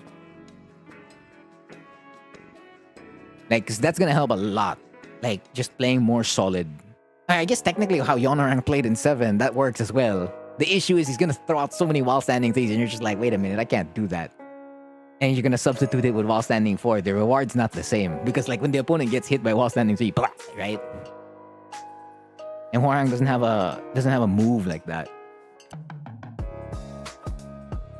Yeah, I mean, so yeah, even early Mad Dog Jin gameplay works. Well, I mean, this is not just really good flowcharts. Like, from what I'm seeing, this is really damn good gameplay. It's just that the Steve's good. Bro, your opponent is a very, very strong player. It's just what it is. Like, they're accurately guessing, right? Or reading. Well, they know you, right? So, it's just amplified. So, if they already have good defense and then they already know you, what are you gonna do, right? It's pretty tough. Like, even me, I have a teammate back when I was still in the... Well, it was a non-professional team, right? Non-professional team. I had a teammate there who I trained with regularly. And he's the one player that just makes playing Hwoarang suck.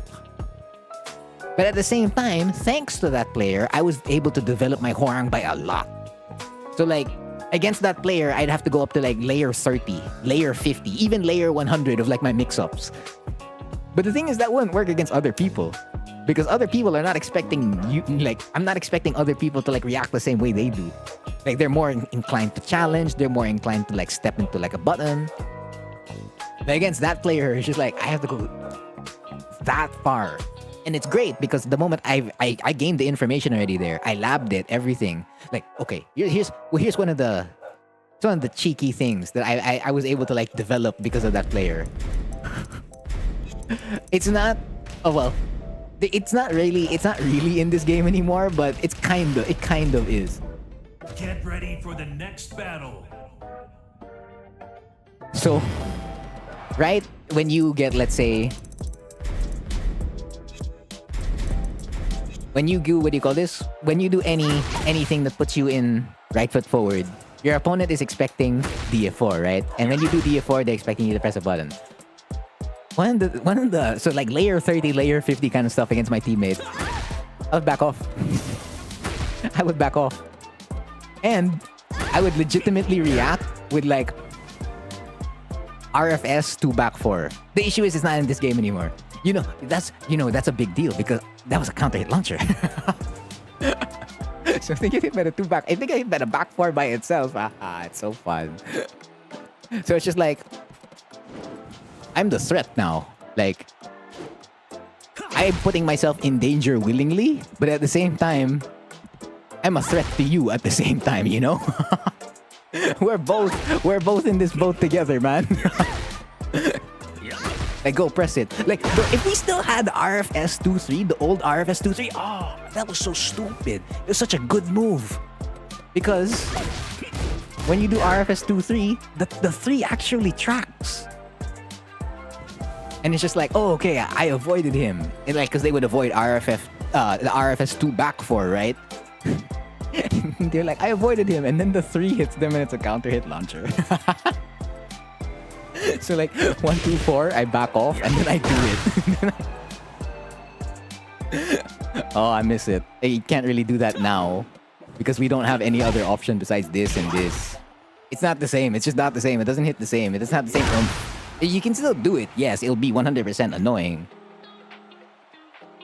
But when we get back 4 and RFS 2-3, it's so stupid. You're reviewing games? Follow the pin comment. I probably have time for one more set, so if you wanna set reviewed, just let me know.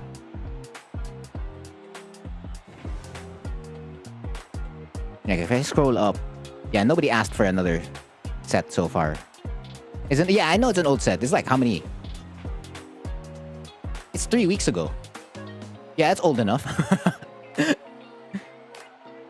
none of the regular stuff works. No, because you're trying to do the Hwoarang stuff. That's what I mean. Like, that's like kind of like the analogy I was going for. You're trying to get these things, but it's also a lot of the old Hwoarang stuff. That's why you may want to check out Tekken 5 gameplay, like old Tekken gameplay. It looks a little bit different.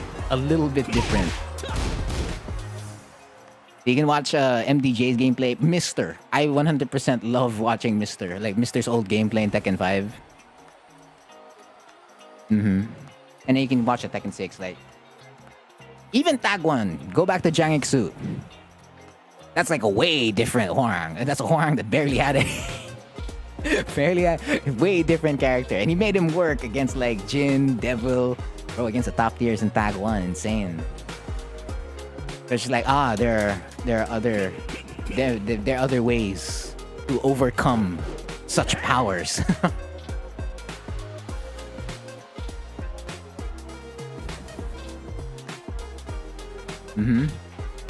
This is the what time? So you get hit, you're like -7, -6. 6 time. And yeah, first to two sets. Again, I need your Tekken ID and the opponent you fought. Because I'm gonna search it up in the replays. Oh, okay, that was late. Yeah, back off. Nah, at B.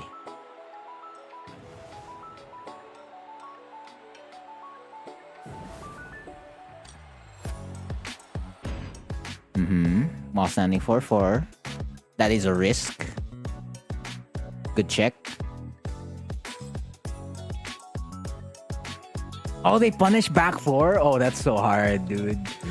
They actually punish back. That's why did they make back 4 -10? Why did they make it -10? Why? It's tough. Yeah. I mean, you don't have to pick a set where you like really died, right? Okay. I'll watch that set after this game. Oh, I'm gonna copy paste that ID.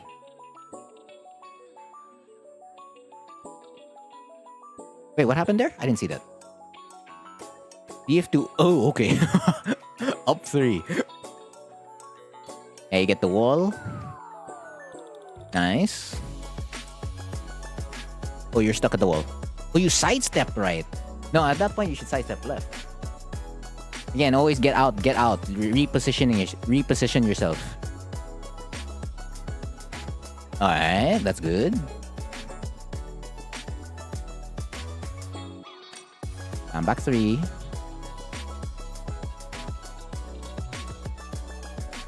Whoa, wow. Damn, what a step. Good punish. Get heat.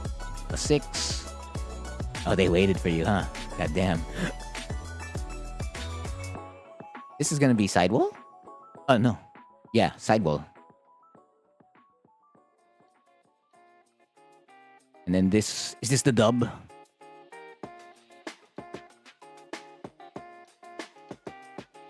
The weave.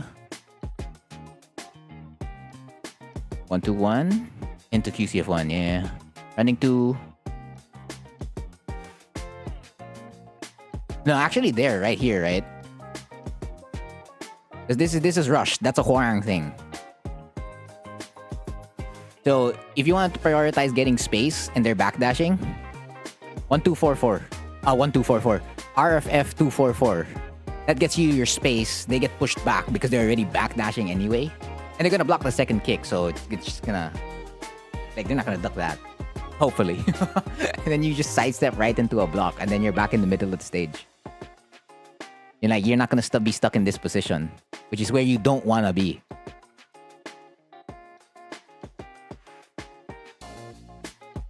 Heat burst. That's an early spend. Okay, you got the dub, but this is an early spend. For me, it's an early spend because I don't really like spending heat early. Like, because this opponent feels very cautious. Like, they're always looking for like, okay, when Hwarang does this, right? Or when this player does this, right? I'm more concerned, and then like I'm gonna play it safe. So like, if you have heat, you can add the mental stack like on top of it.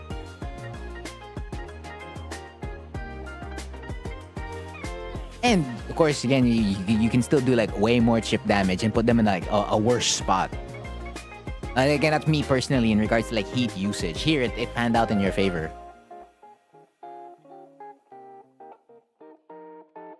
But yeah, I don't think I'll be able to finish reviewing the whole set. Usually, I only watch up the first to 2s only. So this is like 3 games already. So yeah, neutral gameplay. Review double check and triple check the Steve down 2-1. Like on how Steve can like beat down jab there. And then yeah, neutral's basically solid gameplay, small Tekken. Steve down 2-1. And then a lot of self-control.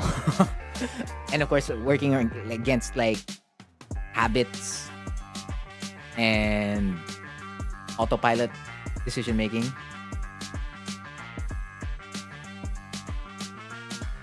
Yeah, because the thing that's lacking, or not necessarily lacking, that would make this matchup like a lot better is player skill.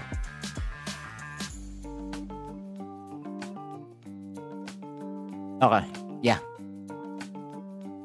My train of thought is disappearing.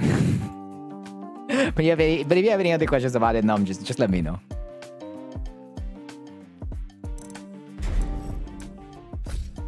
Just throw it in the pin. Follow the pin comment, Kennard. So you three will be last. Cheetah, Noob to Pro, and Kennard. That's it. I'm not doing any more after this. Because it's already been 5 hours for me. It's been a 5-hour stream. And a good chunk of it was Steve Fox.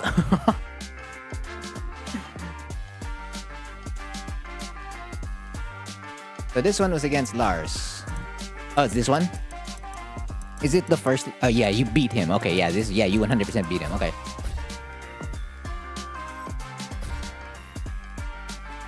Get ready for the next battle. No, I watched the whole set, man. I watched the whole set. I'm gonna give a Nina review. Bro, life's just gonna be the same. We're in like DF1. Bro, DF1 2 just makes everything hard. Oh, okay. Right off the bat.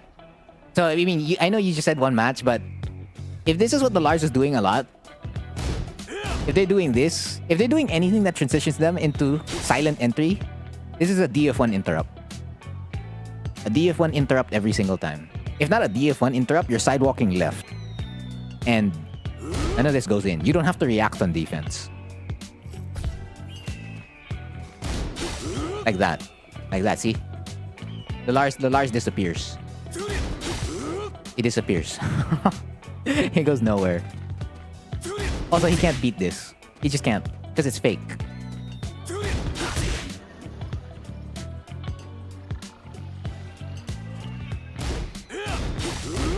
So, if he does it off DF2, if he does it off Dynamic 1, if he does it off back 3. Yeah, it's just DF1 interrupt, right, Ichi? Yeah. Or sidewalk if you want like a higher reward. Of course, this is specifically on block noob. If it's on hit, you have to respect it.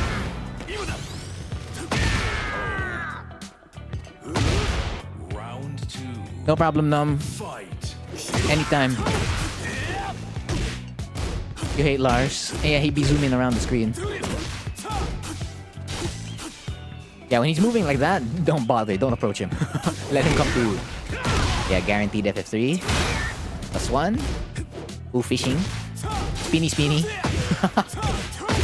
Bro, that's what they did with this character, man.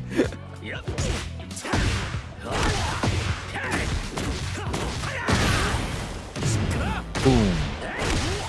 Oh, right, that was the last thing, Num. You can review Tekken 5 gameplay. Older Hwoarang gameplay. You don't necessarily have to copy what older Hwoarangs are doing, but like, it's just to like keep an open mind. Like, oh, okay, this is how they dealt with Steve. Like, specifically look even for the bad matchups or strong matchups like Devil Jin, any of the top tier characters in like Tekken 5, Tekken 6, even Tag 1. Yeah. Just to see like how the Hwoarangs are dealing with it.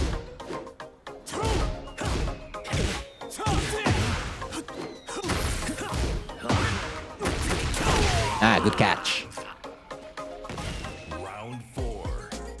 Fight. Okay. Spoken like a true Hwoarang player. Back 3. Alright, I got a copy-pasted Kennard. He'll be after noob. So I'm waiting for Cheetah.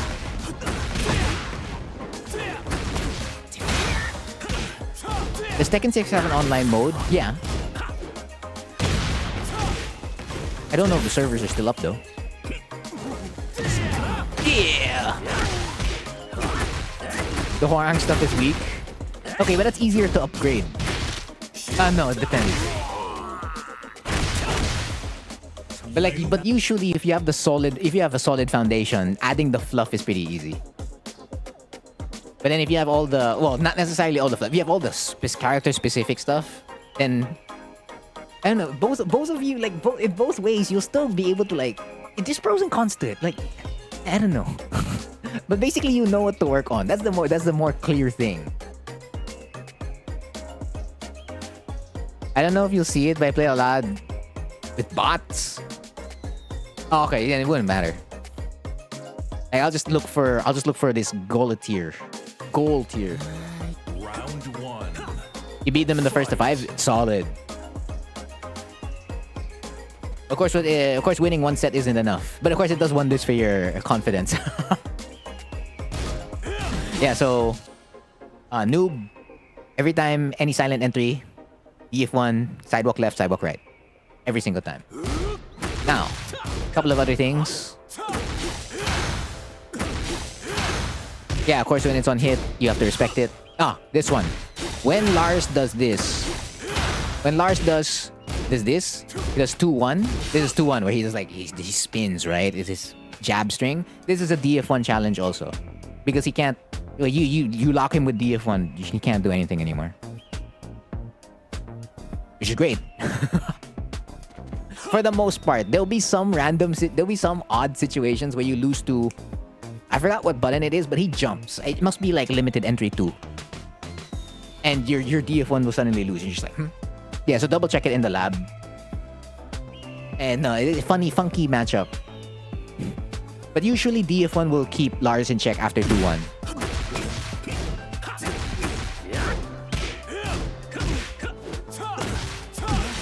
Okay. If you get hit by down back 4, don't press a button. Because number 1, he can kill you with FCDF2. That's his main counter hit launcher. Basically, just don't press after down back 4. Because number 1, FCDF2 is holding the whole mix-up, right? And then he's gonna do FC down back 1+2, which is like his low to like get more frames. And or he'll do while standing 2 into silent entry. For the most part, those are usually like the mix-ups. Because if they go out of it, if they go out of those 3 options, that means they're not in a crouching state anymore. And like, let's say they did while standing 4, or they did while standing 2 by itself, or if they crouch canceled and then they did FF4 2, then yeah, there's more frames for you to like just challenge immediately if they're doing that kind of stuff. But if they're sticking to like the core options, just block.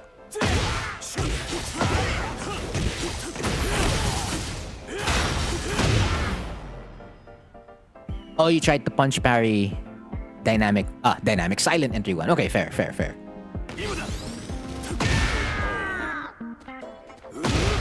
Round 2. Fight.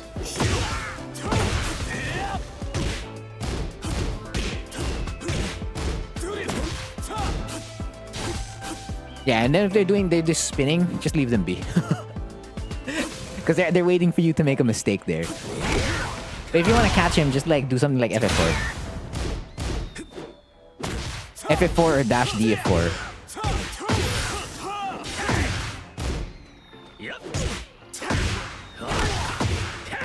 They really made it like kind of like Xiao Yu and Eddie. Which is pretty tough.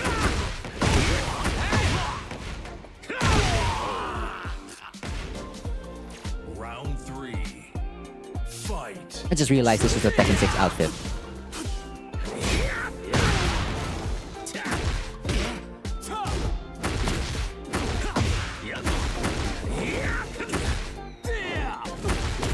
Good punish.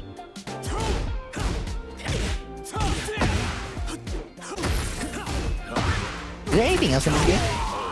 Or is it much now? No? I can go to the next game already. Round 4.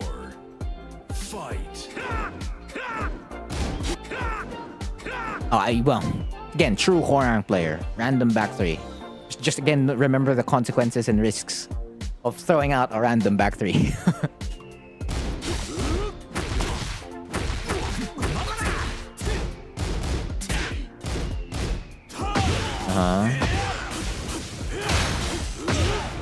How you do? Bet.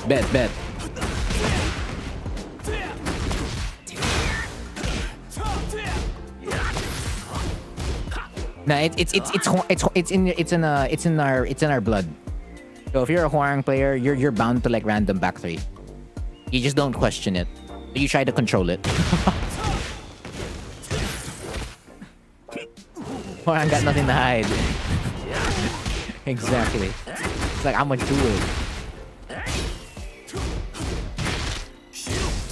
Yeah, it's keep out. It's keep out. Hey, no, it's actually a legitimate panic tool, by the way. Like, sometimes it wins against... Like, sometimes it beats jabs. Get ready for the next battle. That's why you have to keep it in your pocket. So it's like, instead of back 1, I'm gonna do back 3. It's not a risk if it lands true. Round 1. If it lands. It's the voices in our head. Yeah, you just have to make them think it'll come out. It's like, this Hwarang will really risk, what do you call this? Back 3. Okay, full counter hit. Pam-pam. SS4. Yeah, and up D+4. Try to channel your inner Brian Fury. Sometimes you just know it'll work, yeah. You get that feeling. Fight. Okay, so how did they get the 3 games here? Because so far, this looks like the same... the game state looks the same. You know your combos, that's for sure. Oh, that was set up perfectly. Just a little bit late of a back 3.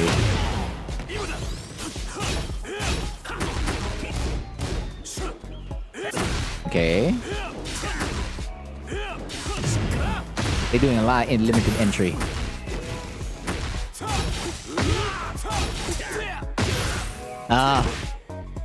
Yeah, I mean, we already talked about this in regards to like if a move puts Lars in silent entry on block, that's DF1 and sidewalk left.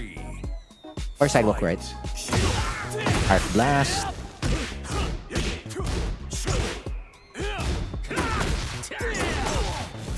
Also, well, hold on. I've noticed you've not launched Punish this low, ever. Like, it's always been while standing 4-4. Like, you can... Like, if you see the stagger animation... No, you don't need CC back 3. Just while standing 2-3. Like, for as long as it gets launched, it gets launched. Oh, right here. This is an important Lars thing. So, you did while standing 4-4. You're +4. And the opponent's in a forced crouch situation. You can check them with RFFD F4, right? The answer to that question against Lars is no. It's the same thing if you play Claudio, by the way. So you're not fighting against Claudio here in this set. But yeah, if you play against Claudio, you cannot... you think less about checking them with RFFD F4.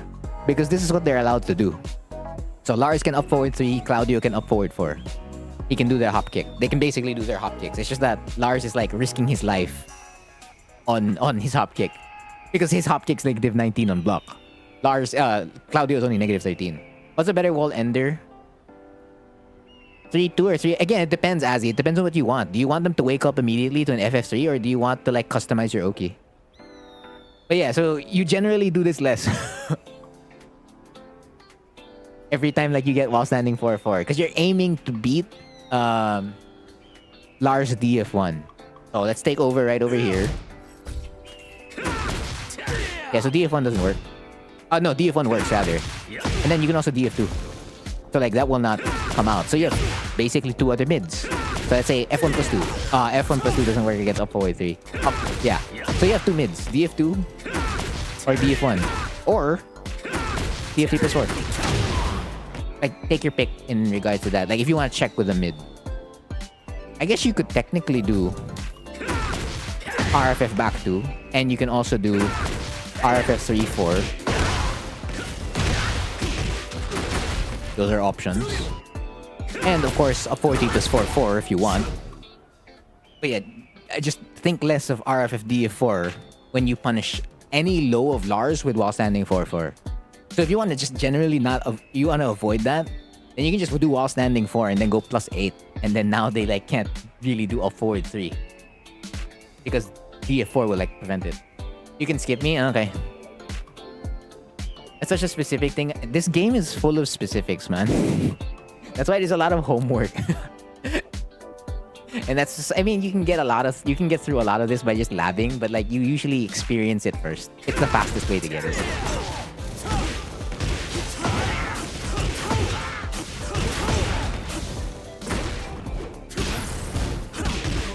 Oh, home surgery?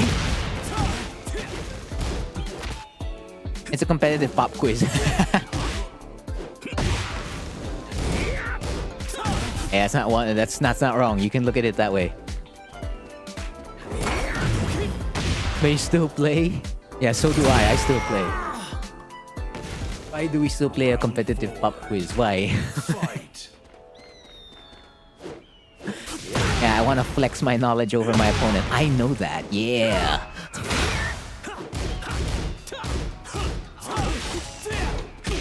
Good punish.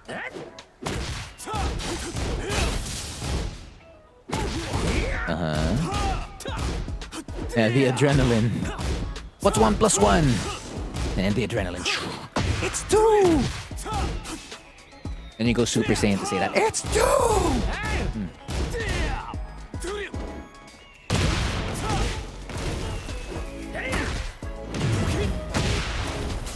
Is it though, if you want to be the really best? Okay. So if you get a counter hit SS4 at the wall, try Plasma Blade. Of course, it's the fastest way to convert, but then you can still convert it off with like... Oh wait, no, Lamau, you're not allowed to convert it that way. This way. You're still allowed to convert it with down 3-4. Or, like, basically whatever you were doing in open, you can still do it in what do you call... Oh, well, hold on. Yeah, typically you'd be doing this in open, right? Down back 4 into like, Flying Eagle. And so generally back 3, right Plasma Blade, or down 3-4 into RX of 4-4. And then you can convert off counter hit SS4 at the wall. I'm generally never ready for it, but yeah. I just down back 4-4. It's still a Tekken 7 habit, muscle memory. I converted to Tekken 8. Throw up forward 3. The robbery. Okay. So this one, that game, you basically just got robbed by a forward 3 and you got hit by too many down back 4s. Because down back 4 is a high crushing counter hit low. So if you're dying to a lot of counter hit down back 4s, you basically just have to throw out more mids. Throw out DF1, throw out while standing 4-4, FF3, stuff like that. At the wall, it's gonna be back 3. Back 3 or right Plasma Blade. If you're talking about in open pervy, just go with the basic B&Bs. Like a down back 4 into like RFS 3 slide 4 for Flying Eagle. Sometimes you just autopilot too much. If that's the case, then it's like you have to narrow down, like focus, not necessarily narrow down, but like focus on like a situation. Because like, oh, okay, my opponent likes doing X, so I'm gonna respond with Y. Or I have responded with Y, they do X, so let me respond with Z. Because that beats X. Is there a queue? There's someone after Noob. What was it again? Round 1. Fight. Kennard. Right, I forgot to write that. I copy pasted the ID, but there you go. Yeah, Kennard. There's nobody after Kennard. Now I said only 3 people. So if you want, yeah, cause who passed up again? Yeah, Cheetah passed up. So if you want Cheetah slot, give it to me now, Luca, because I'm only reviewing 3 more sets, including this one, and then I'm done for the day. Whoa. Oh, this is... Oh, you already did the 1 + 2. Never mind. Don't need to tell you. Yeah, it's 1, 1, 1 + 2. It's 1 + 2.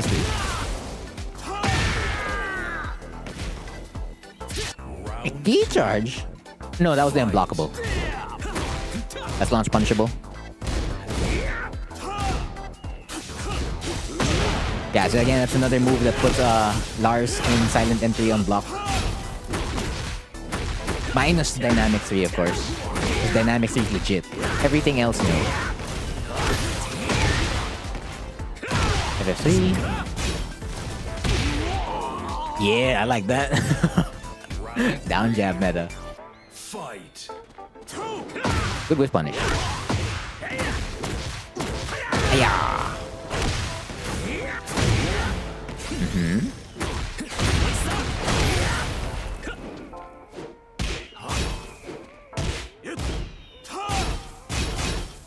Nice, good check.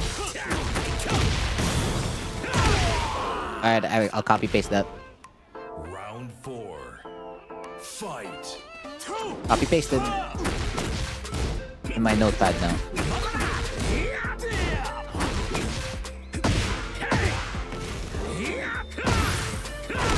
Played horrendously, don't worry about it. Okay. Not much to really look on. This is solid stuff. So yeah, just those two large things and I guess autopiloting for the most part. If you have any other questions about it, noob, just let me know.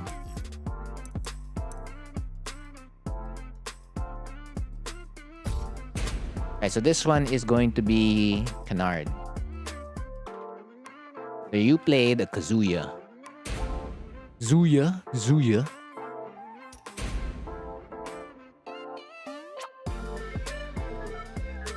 Okay, so it's this Kazuya. Gold tier. You won this set. Okay. Get ready for the next battle.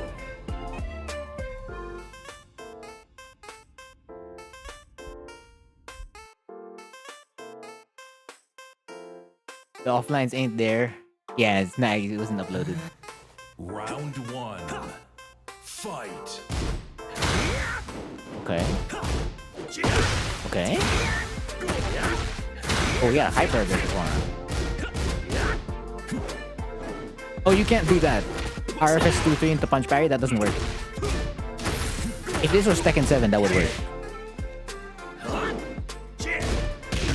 Kazuya, you sidestep left.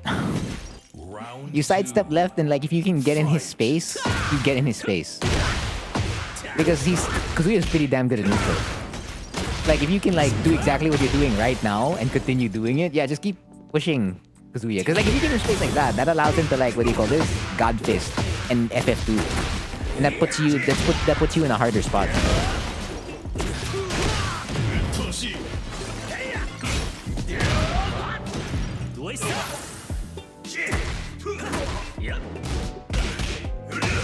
DF2.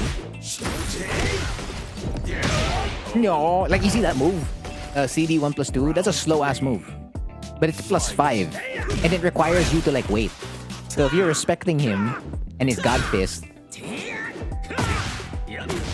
yeah, he'll be able to get that kind of stuff. You mash a lot too, don't worry, it's working out. It's actually working out in your favor because the Kazuya doesn't know how to like move around you. Because they don't have a lot of defensive options. Kazuya has the basic defensive options like down jab, power crush, and he has like one backswing though. So he's not avoiding you. It's not like Feng. It's not like Jin. It's not like Lily, Alisa. Like it's very standard defense. So for as long as you can play around that on your offense, then you're fine. The only thing you have to worry about when you're playing against Kazuya is that most of our lows are -13 on block.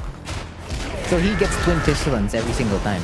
So like if he blocks your down back 3, he can get wall standing 1-2 and you die. Assuming like the Kazuya does it, right? Because if they don't, then yeah. But like as you get higher in the ranks, that's the punish they're gonna prefer. When they block one of your lows, like SS4 or down back 3. So if you just use the safer lows, then that are -12 for Hwoarang, then you will never get launch punished. Oh, that was a back 3.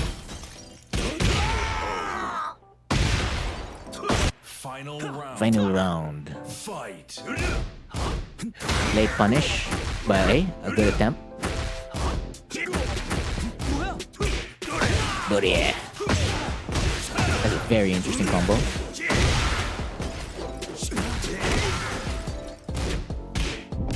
Oh. Ooh, 17.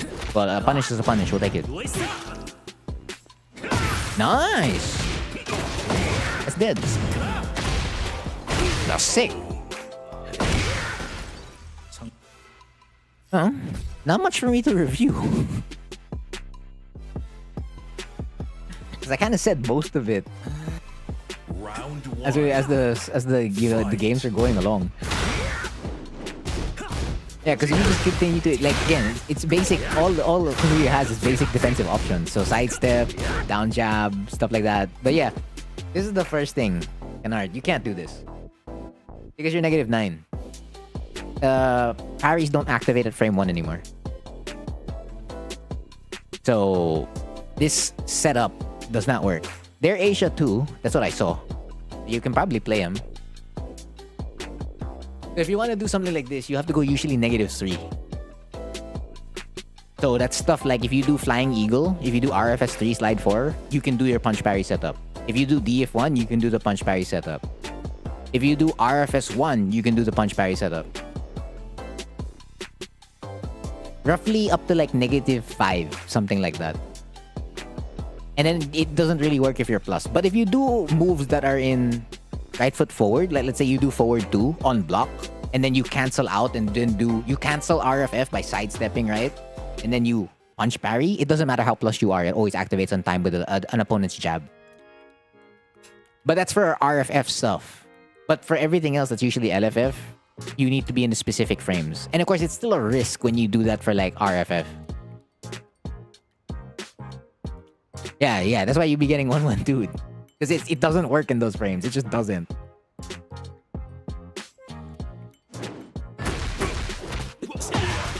Also, you went for the grab here. Yes, they didn't break it. But look what happened. I know you won this round. Yeah, let's not talk about that. You put yourself at the wall here. This is bad positioning. Well, assuming the Kazuya is able... Well, they didn't, right? Yeah, I know they did. They didn't adjust properly. But like, if a Kazuya adjusted properly, and let's say they block, you know, your stuff that made you won, they could have kept you here. Like, this is like one hell sweep to death, to oblivion. And you're not gonna like it. You're gonna hate it. And then you're gonna be forced to block mix-up after mix-up after mix-up.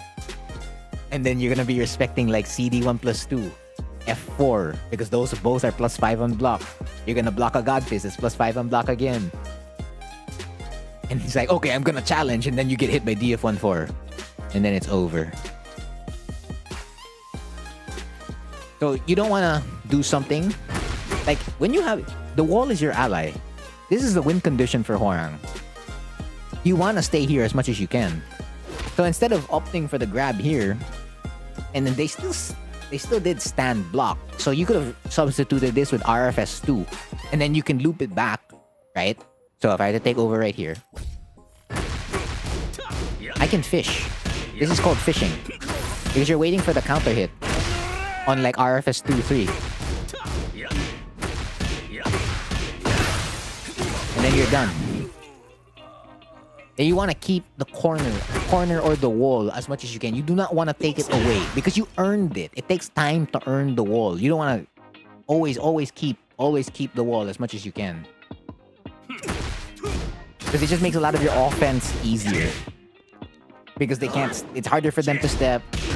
And then, what do you call this? They can't backdash most of your options anymore. Round 2. Fight.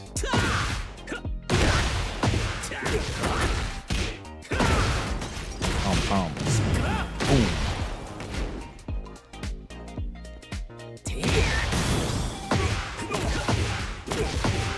Yeah, that's the correct combo. It just overshot. Like it slid off the wall. Also, if you... Okay, so you did like really good Oki earlier when like you backed off into like do a back 3. But if you wanted to mash a button right over here, down jab. So like this is one of the Okis you can get if the opponent's behind the wall. You can use a down jab immediately to prevent them from pressing any button. I mean, you can Plasma Blade. It's the same thing. But like down jab would be like generally the safer option, just in case like they stood up to block. Because Kazuya would be able to punish that with like down back 1-3 or back 1-2. And you lose nothing if this whiffs or if it gets blocked. Compared to like Plasma Blade on block. Of course, again, the opponent would have to be awake to punish that, yada yada yada. But like on paper, there's no asterisk for this.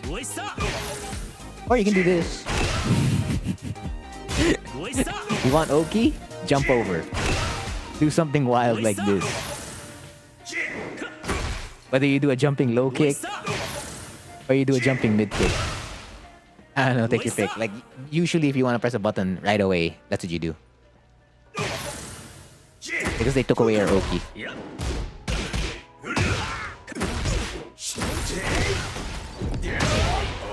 Yeah, classic jump there. I mean, before they nerfed roll and choke back in Tekken 7, our Oki was to turn around and do while standing 3, which was really sick. And then they gave us a guaranteed Plasma Blade and then took it away, and then now we're left with the current state of roll and choke, which is basically barely any Oki.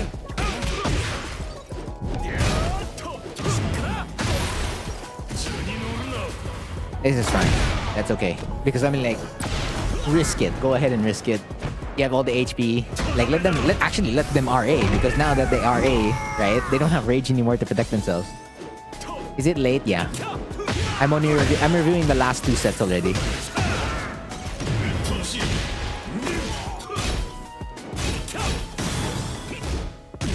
Because it's already 2:30 in the morning for me. And this is gonna be a 6-hour stream already, for sure. What's the longest Cheese replay? Cheese Takeover? 7 hours? 6 hours? Something like that. I have not hit 8 hours yet. I will eventually hit it.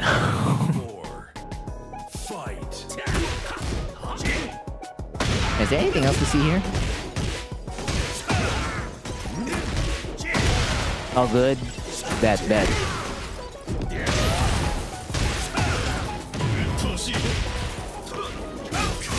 Okay.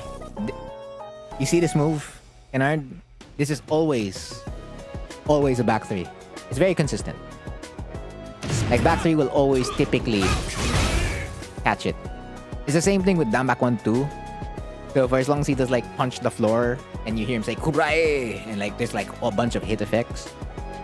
Back 3, DF3 plus 4, heat burst, FF4. I don't know, like you can do all those. Like look, it's plus 19 or negative 19. So if I take over right over here, I become you.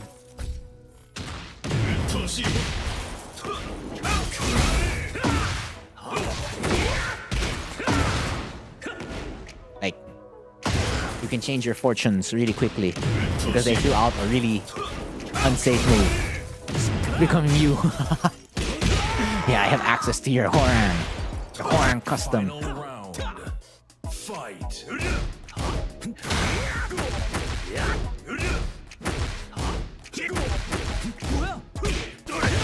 Good, yeah.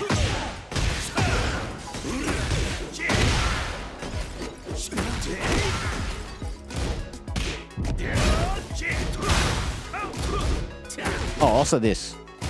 This is a very key move of... So this applies to all the Mishimas, right? So, when you block their flash punch, their 1-1-2, basically when they end like this, you'll usually see the animation looks very similar across all the Mishimas. Kazuya, Devil Jin, Heihachi, Reina. If you see this, just like Kazuya's DF3 plus 4 and down back 1-3, down back 1-2, launch punishable. You lost all your customs because of... Ah, damn, that sucks. Yeah, but you block that. That's free. Like, you can just remember that exact animation. And it's free. Like, thank you. Thank you for doing it. Oh, wait, yeah. Back 3, hold on. Back 3.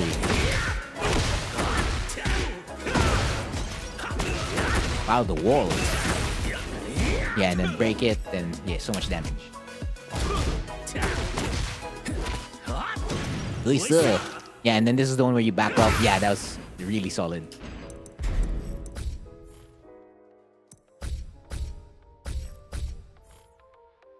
Get ready for the next battle.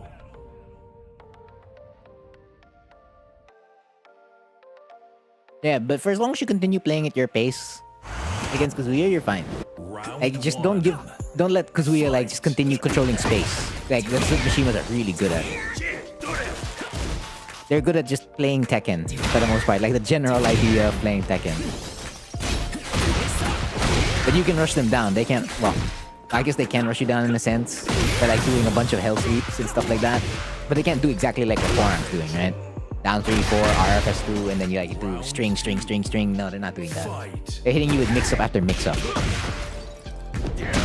Like there, see? So they get a knockdown, right? This is Oki land. This is Okizeme land for Kazuya. Or any Mishima for that matter. So as you're waking up, you're gonna think of 3 things.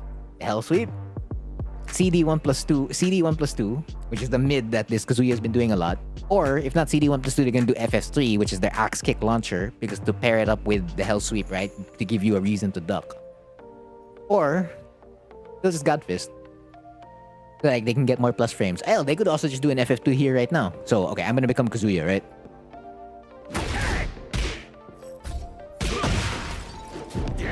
So that's the first thing, right? That's the other thing, and that's a launch. Oh. Yeah, that's a launch. Like so. Or, they sweep. And then that puts you back in like the mix-up vortex that they want. Or they do a God Fist. Or they just continue waving in your face. Because you're thinking about it, right? And then of course FF2. And then they get heat. They lock you in that. Bam. Then mix-up day. Mishimas and their good buttons. Hey, they just play Tekken, man. That's really all it is. So like every time you get knocked down, you're kind of thinking like all their Oki options. Because that's the one that allows them to like continue mixing up stuff. So that they can either go... It's basically always going to be a 50-50. For the most part, yeah. I mean, we have 50-50s on knockdowns. But it's just like... That's like their bread and butter in terms of like damage. Because us, like you can always just like continue stringing and get damage, right?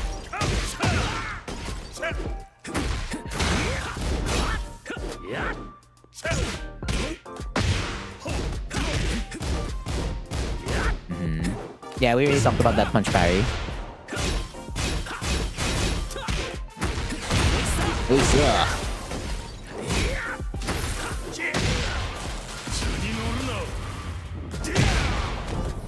I mean, you're not dead. You're alive.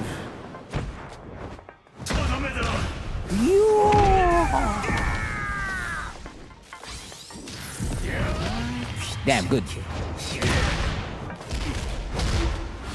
That's dead. That's dead, right?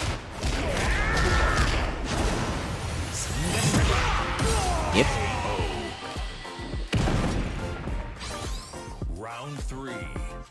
Fight. DS3 form. Yeah, this is not... Well, yeah, you said your data got corrupted, right? Because this is stuff for a red rank player. I guess they could know it, but like... You do a lot of the Horang stuff already.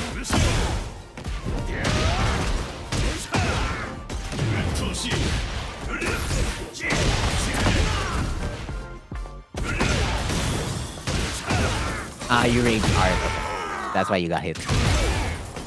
Round 4. Fight.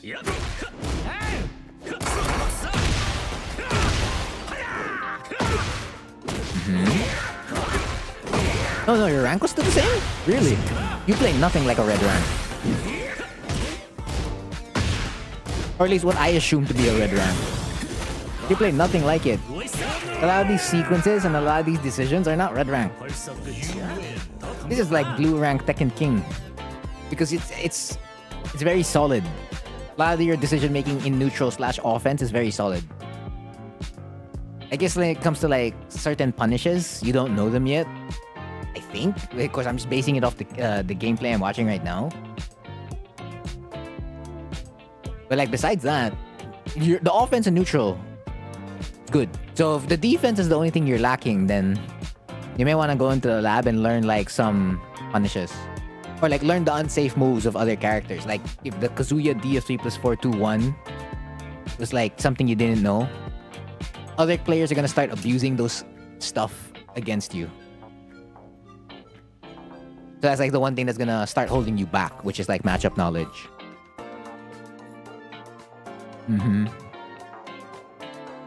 Tekken 5 and 6. And then you have returned to Tekken 8. I would like to say you missed nothing in 7. You avoided the Geese Howard and the Akuma, the Fukumram, the Leroy, Lydia Kunimitsu. Yeah, no. So I feel like that's like the thing that's lacking. You get that down, then what do you call this? You'll be alright. Yeah, it's all experience. Actually, to make it really, really quick, Kennard, like when you, let's say you block, so when you block a low and it doesn't stagger, always while standing 4-4. So you block any low while standing 4-4 every time. Majority of the lows. There are some lows in this game that are plus. There are some lows in this game that are safe. But like 90% of them, you can just while standing 4-4. No problem. And then if it staggers, you can do while standing 2-3. I mean, you already know that. This is just reminding you, like to make your crouch punishment, like your low block punishment, simple. Before you start to like make it more optimal, right? It helps. Like you just have that. Now, if you block something standing, this is the tricky part. You can check if a move is quote unquote safe by blocking. Like so, like say you block. Let's say you block a Kazuya DF1 DF1 2. So it's his twin pistons that goes downwards. It's a heat engager, and you block that, and you're gonna press. It puts you in force crouch. Okay, wrong example. Let's say he does DF1 4. There you go. Better. It's a mid punch into a high kick. You block that, and you check them with a 1-2. So anytime you block something when you're standing, you press 1-2 to see if it's safe or unsafe. Because again, 1-2 is your fastest 10 frame punish. Of course, you can enter into Flamingo if you want, but you can choose not to enter Flamingo. And if it goes in, right, then okay, you can think like it might be punishable. Because sometimes the opponent might have just moved afterwards with a move that was like safe. Because like, of course, experience will dictate like the more you do it against other players, and like if they do the same move and you're like, okay, it is punishable. Like you have enough, there's enough evidence in your head, like yeah, that's a punishable move. So you can gather information that way, and then of course you can increase like the move you do. So like, okay, I checked with my 10 frame punisher when I block this move. Let me check with my 11 frame punisher when I block this move. So you're gonna do like a 4-3, and if that still goes in, okay, it's punishable. It's up to like -11. Now we don't have a 12 frame punish, so you move up to a 13. So you do DF1-3, and if that goes in or DF1 goes in, it's like so it's -13. And like that's like the reverse way to like gather whether a move is like safe or unsafe. Can you do crouch cancel back 3 after stagger low? You can do it on all stagger lows. You can also do up 3 as like a punish for stagger lows.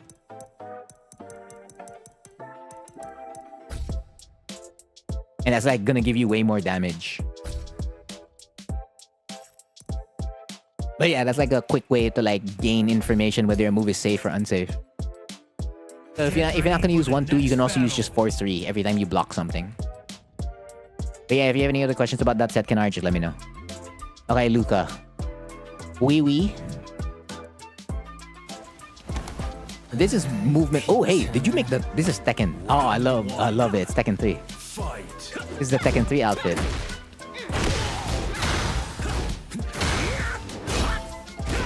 I guess you can record that part, right? Sorry in advance, don't worry about it. You need to lose in order to win.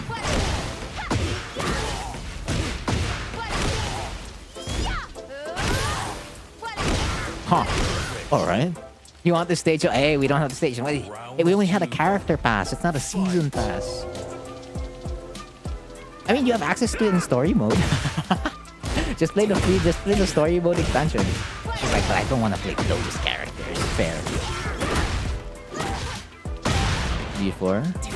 Ooh, short. Okay, that is 100% like a back 3 punish. That while standing 3 of the Lily. The punish.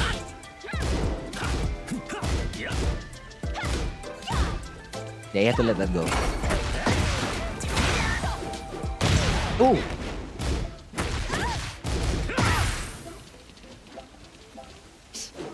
Nice.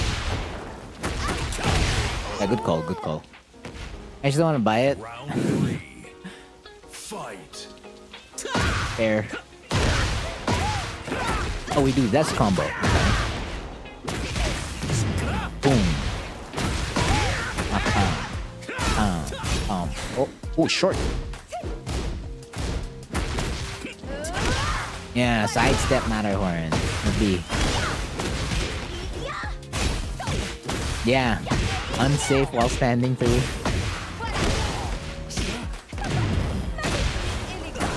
God. I saw that F4 coming from a mile away. Of course, that's me. I could smell it.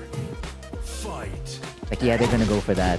Lily wants damage, FF4 every single time.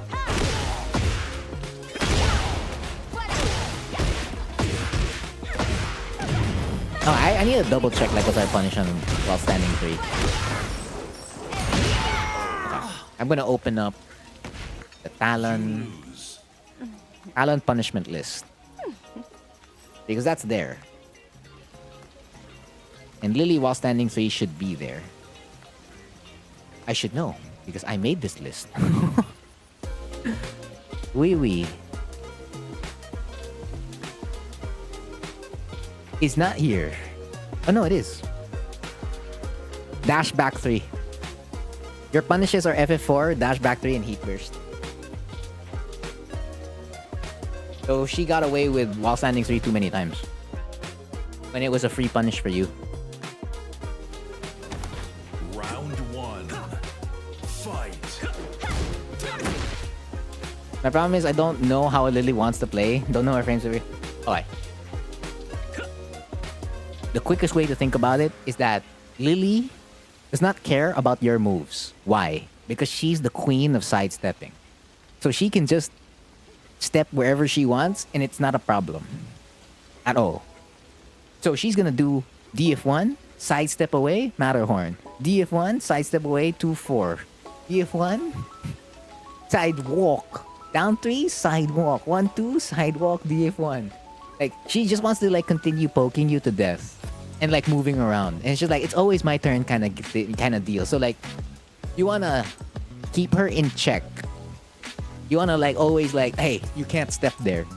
Hey, I'm plus. You can't like beat me with your Matterhorn. Matterhorn does not work there. But you need to. It's a balancing act on like, are they gonna do an evasive move? Because she has a move that has an inbuilt sidestep. She has a move that high crushes. She has a move that low crushes. Like Matterhorn is insane. Hop kick. Her hop kick's good. She also has divine step up D+4. She's in. Yeah, the VOD stay. Don't worry about it. Up D+4 is like crazy evasion. So, like you're dealing with all these evasive moves on top of the fact that she has like really good movement. So like she has the best sidestep and then she still has a good backdash. It's just like, all right. And you're playing the character whose tracking is, well, tracking. It is it leaves much to be desired. This man's tracking. Yes. So you're trying to like keep her in place a lot. Yeah, her moves have really good range too, most especially like 3+4. F4. I don't know why they gave her that. But yeah, she basically has Brian's 3+4 as well. So like if you try to challenge away, so like she does F4 on block and you try to challenge with D4, you died. Good luck. Because you're just gonna get punished with F2-3.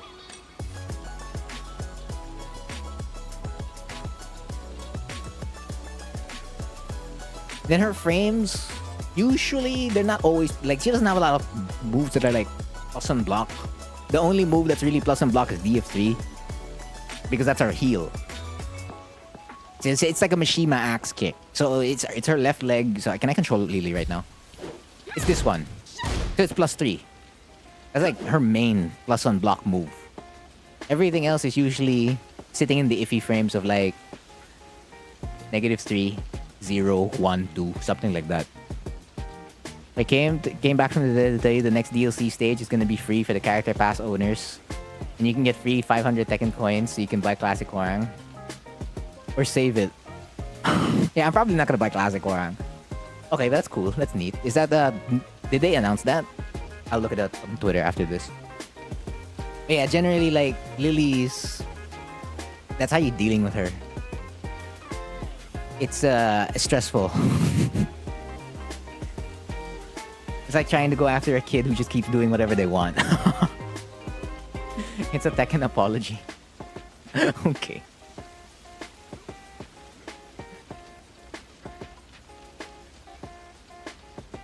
Though the most recent stage will stay paid, I don't know if it will. But yeah, generally that's how it's done. And the frames more or less are sitting around those spots. Oh no, she's stuck for Horang. And she has good punishment. So like, something like this.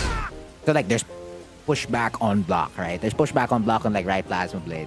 That doesn't exist for her. This is the actual punish the Lily should have been doing. They did 1-2. See, 1-2 even reached. But like, the actual punish that should have killed you.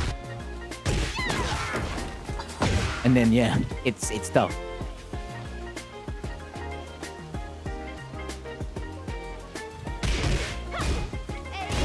There we go. So this is the move you let her get away with. So every time you block this move, it's dash back 3. Of course, that's something like to practice. So you can always just like FF4 as well. Because FF4 you have to like speed this up till I get that punish. There, dash back 3. I got the punish indicator there. So it is launch punishable, but you can't just like back 3. You have to dash back 3. So yeah, that is the practice. But like yeah, FF4 if you want to do it immediately, or heat burst to like punish right away. And of course that means heat smash. Heat smash will also work here. But yeah, I won't be able to do it. But yeah. Yeah, so FF4 dash back 3 heat burst. I guess you could do like a dash DF3 plus 4. That's pretty tough. I don't know. It's not on my it's not on my list. It's not on my list of punishes. Yeah, it's not on my list of punishes. Probably because it's a bit too tough. Because rich girl privileges, yes. He's rich.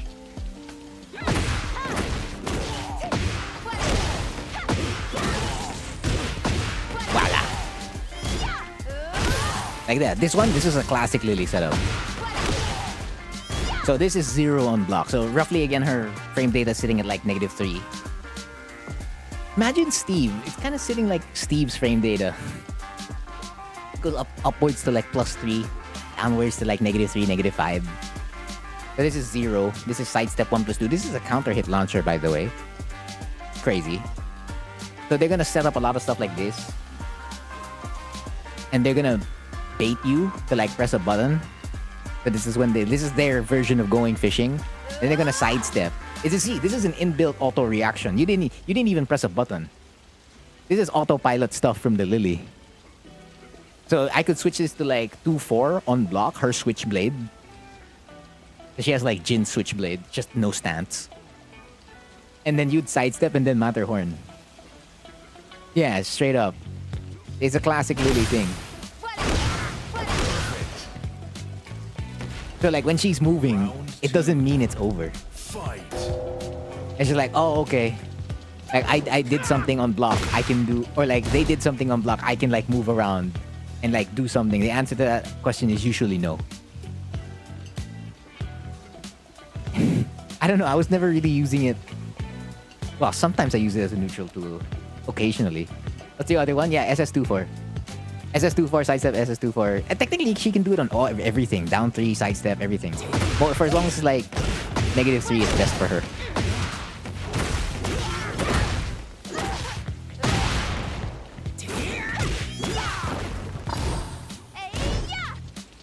Of course, we talked about the while standing 3 already. This one's just unfortunate. So like, that...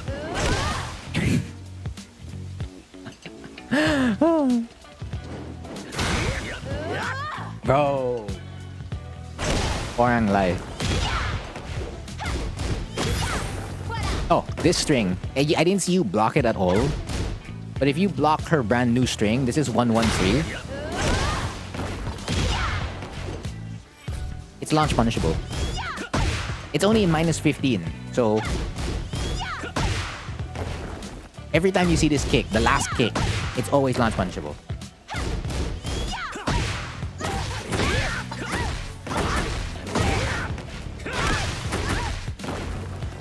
But usually the mix-up, what do you call this? They would 1-1, and then you can down jab. But the issue is if you down jab, they can press back turn 2, which is a power crush, or they can press, what do you call this?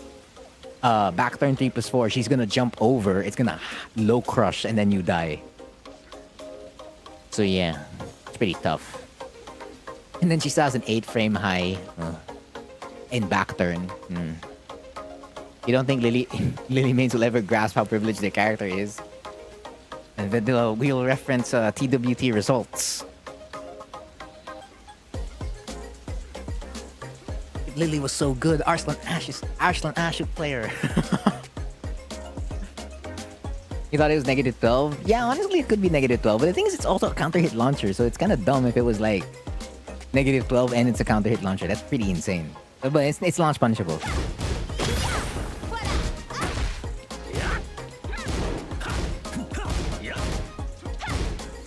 The Nina down players. She's still really good right now, man. Is the last hit mid of 113? Lily's 113? It's mid.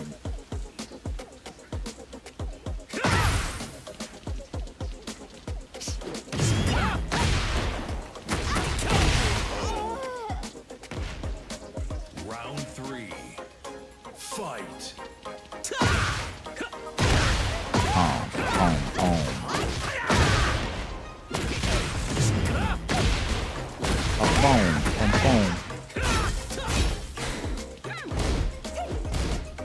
There, see? Hold on. We're already there. That was exactly this exact 1-1 back turn mix up. So she goes -6, right? Yeah. How about that? You're thinking on the mental stack of 113. And then if you try to down jab, mentioned it earlier, you lose to back turn 3+4 and back turn 2. Then if you try to DF1, back turn 2 may potentially still beat you, or she can just turn around. And she can just turn around.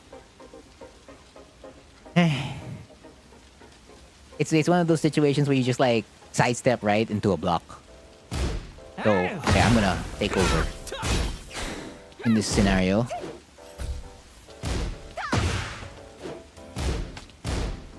Like so. But the thing is, Lily down to like, bro, it tracks. It tracks. You're gonna have to include, what do you call this? Down back. For the most part. As you SSR or SSL. I don't think that was me. You just have to double check that in the lab. You throw it in the lab, go do all the back turn options, and then see if like, what up forward 3+4 beats. Let's nerf Leroy again. Why? Oh, yeah. So her sidestep's really good. So you don't do this. You do not throw out RFF DF4. In most of your situations in RFF, or as long as you're not at the wall, or even at the wall. Well, at the wall you could be like, you could actually throw it out. Feel free to. It's still a risk though, but yeah.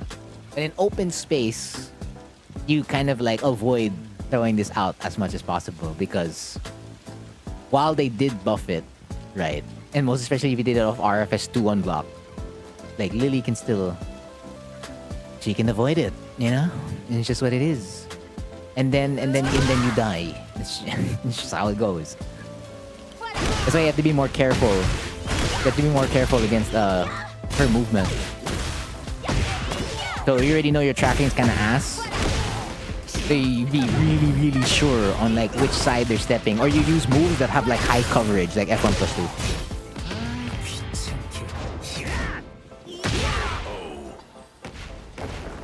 Morang's neck, yeah, at that moment. Fight.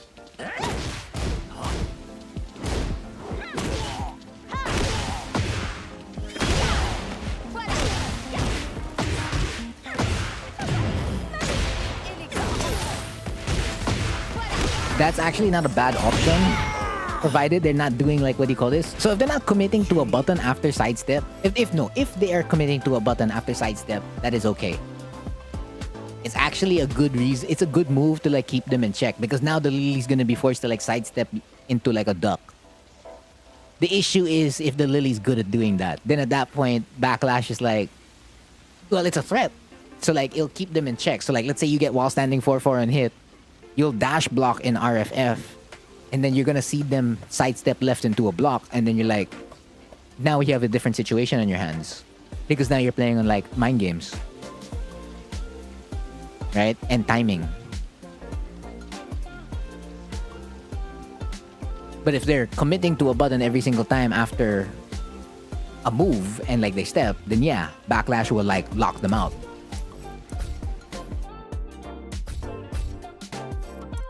Yeah, they were pretty autopilot.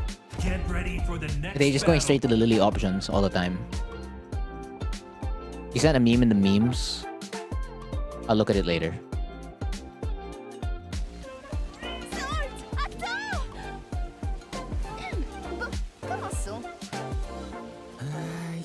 Oh, I like the Tekken 3, old Tekken 3 look. You were able to replicate it until they throw it in the Tekken shop. Nice conversion. Alright, there, see? You see what I mean? Like, let's say you can, I say that you can do it at the wall, but again, you still take caution. Still take caution when you do it at the wall. Right? So you're +1 here. They can't backdash, but again, they can still step. It be RFF forward 3 does not connect. And then they Matterhorn.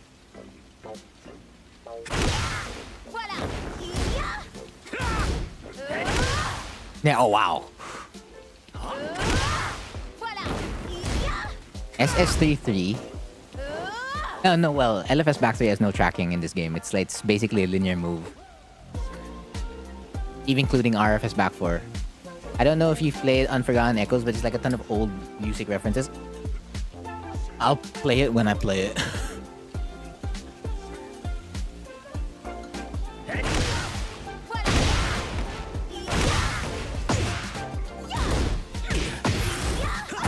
Yeah, so that's not punchable. We talked about that one.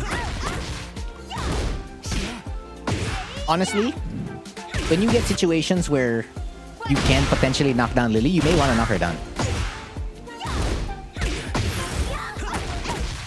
So when she does something like this, right, remember, power crushes can be punished with a throw. You may want to think about it, because it's better to deal with her on wake up, on Okizeme, rather than dealing with her standing. Because if you punish this with a 4-3, you go +5. And then she can still sidewalk left. And there's nothing you can do to catch sidewalk left besides like changing your timings and like realigning with her.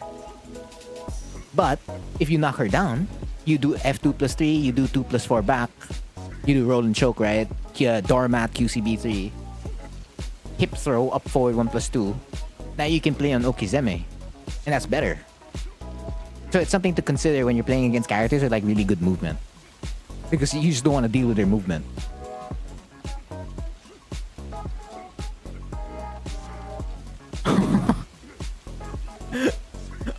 I mean, that's her advantage, man. It is what it is.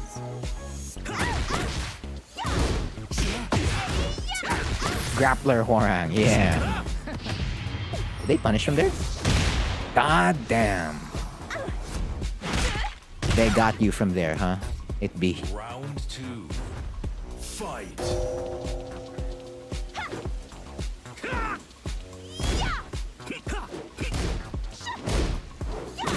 Mm-hmm. Whoa, what?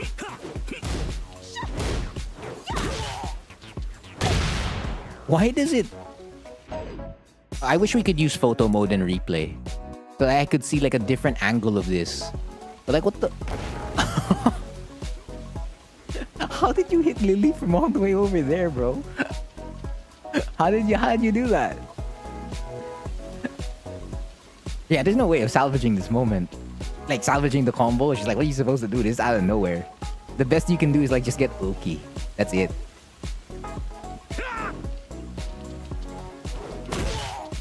Can I try picking up? Okay, I'll try, man.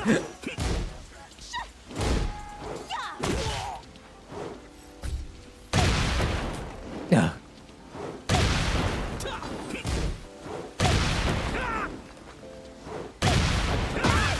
Oh, there, I got something.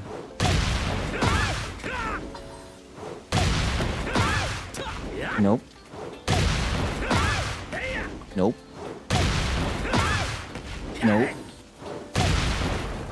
Nope.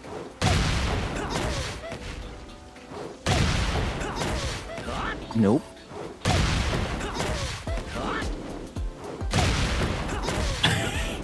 What am I supposed to pick up with? There's no time for me to actually get a combo. The game thinks you're still facing forward. That's the thing. So I can't just turn around and then like do a back three. Honestly, this would have been better. That way you can convert off faster.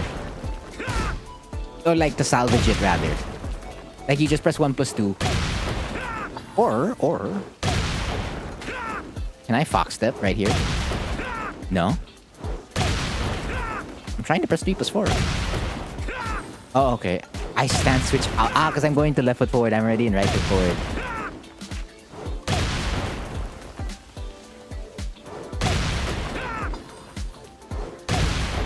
Backdash. Yeah, but I'm not gonna convert there.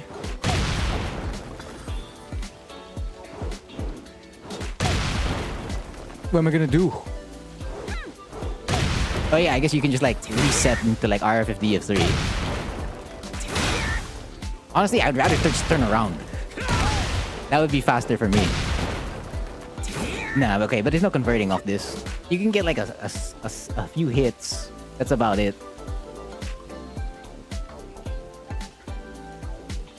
Backdash that goes towards her.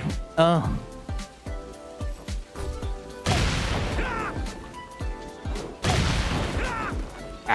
Oh, I'm using Lily Lamau. Get out. I want to be Hwarang.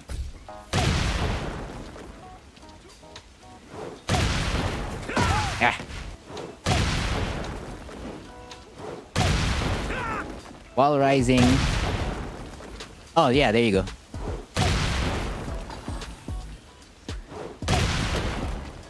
That means yeah. Okay, now that means you can hop backwards. Oh, whoops. Yeah. I mean, it's just box stepping, right? So.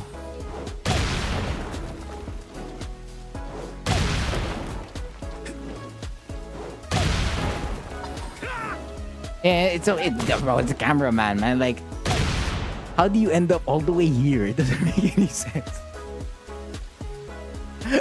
It doesn't make nothing. It doesn't make any sense.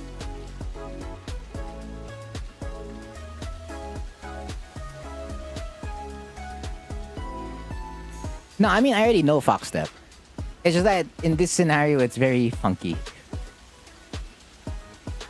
And I was trying to do it in a different way. Yeah, so I forgot the crouch into... Yes, English. Thank you for reminding me. You been enjoying the lab work? No, well, I'm just answering questions. That's all I'm doing. Do the funny RFF dance to assert dominance. Oh yeah, I'm not a Hwarang main. You are. I only play this character because I wanted with him. That's it.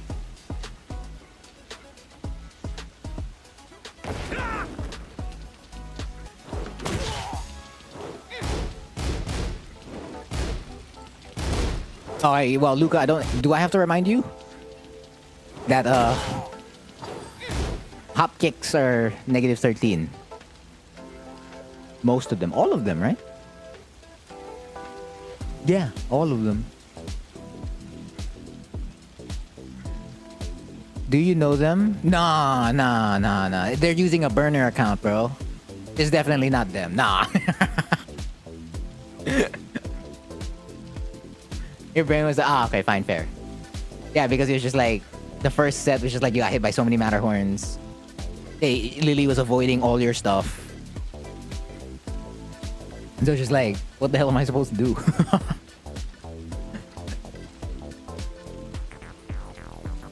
I'm the class prefect, you're allowed to talk. I suppose you are. I guess good content is subjective. It's good content if people like it. I guess. You're mentally cooked at this point. Hey, well, it looks like you're about to get a round. Yeah, that's a round. Round 3. Fight.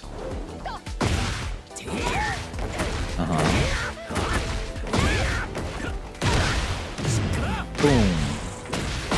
Bam, bam. It's mainly about, yeah, it's mainly that.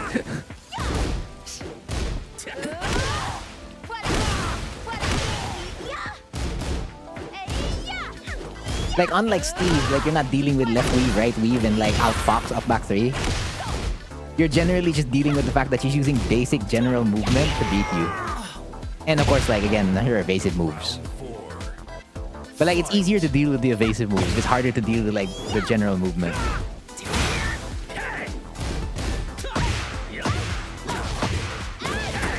It's our pressure. Oh, that.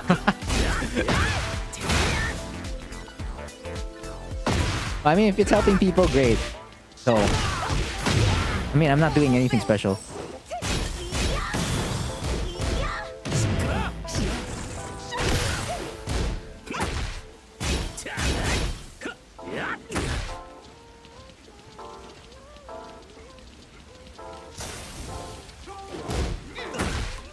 It'd be hard to throw out DF3-4. Like if she's not stepping towards the right.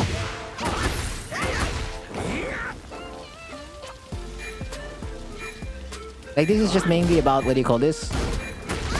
Playing solid to avoid her avoiding your stuff.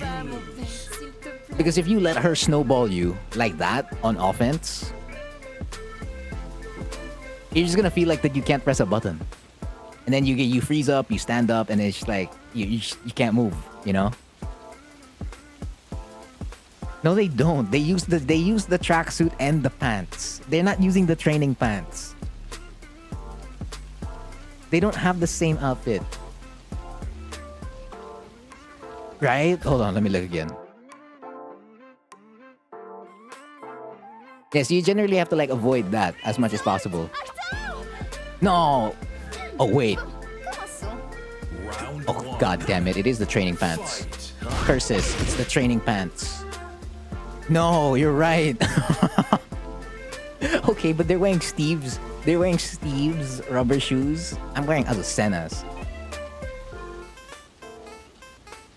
You know what? Okay, we're saying up forward people every time she goes back turn, huh? I do not do that. But okay, let's double check it. Like, I generally just walk. I generally just sidestep into a block. Let's double check it. Back, so, on which back turn situation? 1-1? 1-1's more disadvantageous for her, right? Ready for the next battle. A different back turn situation. Standing 3?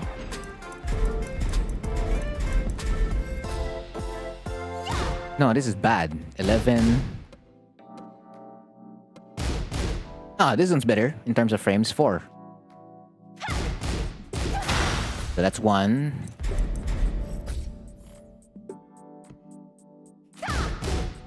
Ah, I'm dumb. Right. Different button. Okay. The low that leads into the back turn. Yeah, okay, but if it's on hit, you're not supposed to be pressing a button. If you're getting hit by this, don't press because you're gonna die. Oh, wait, not that. Lamau. The low that leads into back turn. Nah. Root of Evil? The name of this move is called Root of Evil. It is 100% an evil low, yes. You do not press here. You just don't. You will die.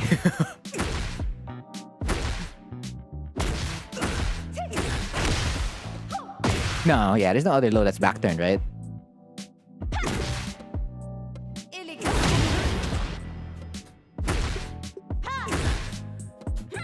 I just had to give her these two moves, man. Yeah, I mean, up forward 3+4 is a good whiff punisher. I'm just gonna look at, like, what do you call this? What we can, like, if up forward 3+4 is good on block.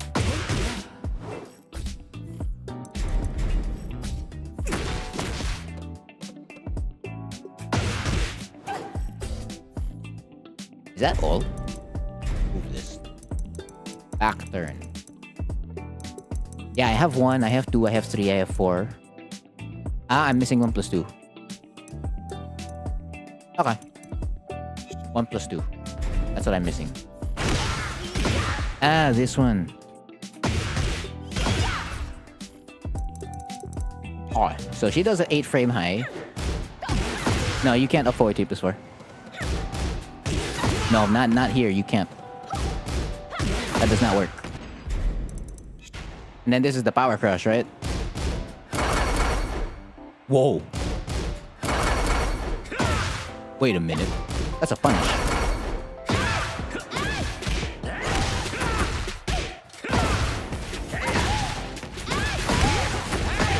That's insane. Okay. Yeah, but you're gonna lose to... You're gonna lose to... What do you call this?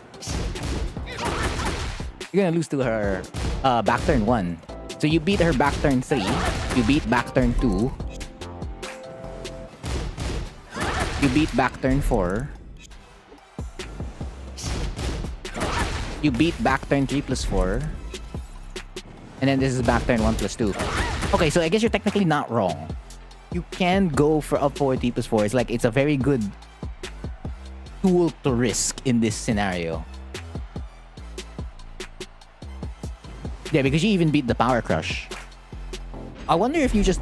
Okay, that's if I did the full string. What if I just did a 4 3+4? Ah, you have to commit. Then again, they have to press a button as well. Hold on.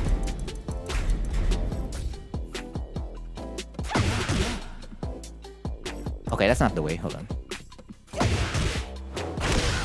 need to turn around quickly. Ah. I did it. Damn it. There you go. And then you're gonna like up forward 3+4, right? You died. So you lose to two things. You lose to her not pressing a button in back turn. And you lose to back turn 1-4. So that's what you're risking. You beat everything else. For as long as you commit to the full string. Yeah, so I guess in early mix-ups, like when you're first playing against the Lily, you probably could do it. It's only -10? Yeah, it's only -10. Bro, you get hit by Switchblade. What are you talking about? You die. You die. This is Oki land for Lily. Back 1. Okay, so that beats back turn 1. She does power crush. You die to the power crush. You beat back turn 3. Oh, you avoid back turn 4. This is a punish. Yeah. That's back turn 3+4. That's a really good Oki scenario for Hwarang. You beat... What the hell is this? Back turn 1+2. But then if she stays in place... Oh, you died. This is worse. So instead of going -10, you got launch punished. So she decides to hold back. That's a launch punish. Right in front of your face. I mean, she'll get her heat engager. She'll get 3-1 if this was blocked. But it doesn't even get blocked. Nah, that's worse. That's worse than a 4 3+4. You know what? Fine. Since we're on the topic of evasive moves, Let's do up back 2 as well. So up back 2 loses to back turn 1-4. Assuming a Lily player would block. Bro, all the Lily players I play do that. It also loses to... Wow, it loses to 3 options. So it's losing to back turn 1-4, back turn 2, back turn 3. Okay, that's a punish. It beats back turn 4. Beats back turn 3 plus 4. Beats back turn 1 plus 2. And then, of course, if they block it... that's a launch punish. That is a launch punish again. So this is the worst evasive move to use in this scenario. So if you're gonna panic, back 1 or up 4 plus 4. If you wanna panic. Because at least with up 4 plus 4, you only lose to 1 option. Back 2 underperforming as it usually does. It depends. It's a specific evasive move. You gotta give it some... You gotta cut some slack. Cut it some slack, right? You're blown away by the power crush interaction, yeah. But yeah, so up 4 yeah, I guess you could up 4 plus 4. Yeah, you could up 4 plus 4. I don't know. I personally wouldn't risk it. We don't... There's only 1 punch. Well, no, fine. There's 3 punches. But then, like, all she has to do is not do that. And then you can answer the question. So it's like, okay, back turn 3 beats you. Back turn 3 plus 4 would beat you. And then back turn 4 will beat you. So that's all she has to do if we're just gonna focus on doing the punch parry. And to start bullying... No, she's gonna bully you. She's just gonna like DF1 sidestep, 2-4 sidestep, all that stuff. It's a special kid in Hwoarang's moveset? No.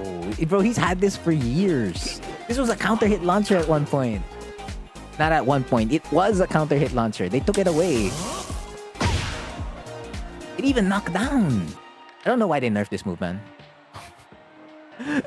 They're just like, no, he can't. No character can have such a great evasive move.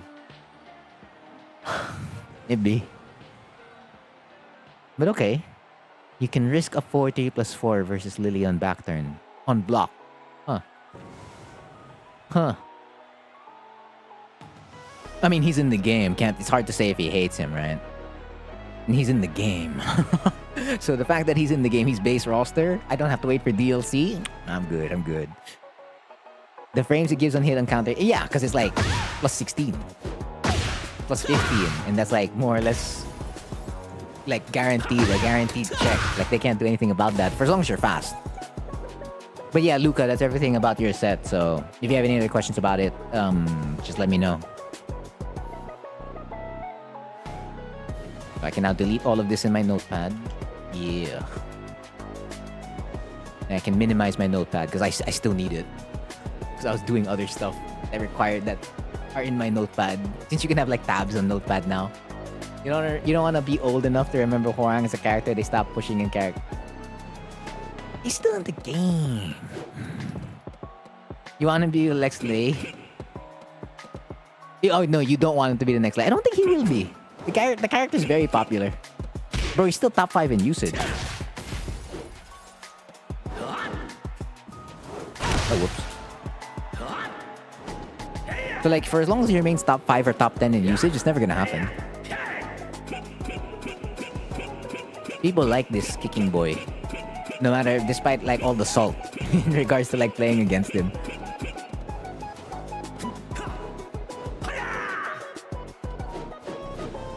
Okay. But yeah, this is a long ass stream. I'm out. 6 hours and 37 minutes, bro.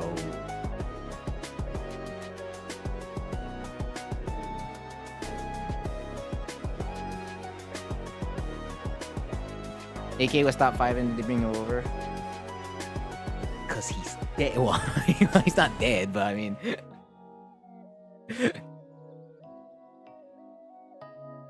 They didn't want him no more. Oh no. They know he's DLC money, man. He's DLC money. They all know you guys are gonna buy him for sure. They just don't wanna admit they wanna be like. Right, wait, you said something on the memes, right? Hold on, let me see it. Just give me my mix-up dog. What a wild angle to take it. That is bloody guillotine. That is the orbital. So that is a picture.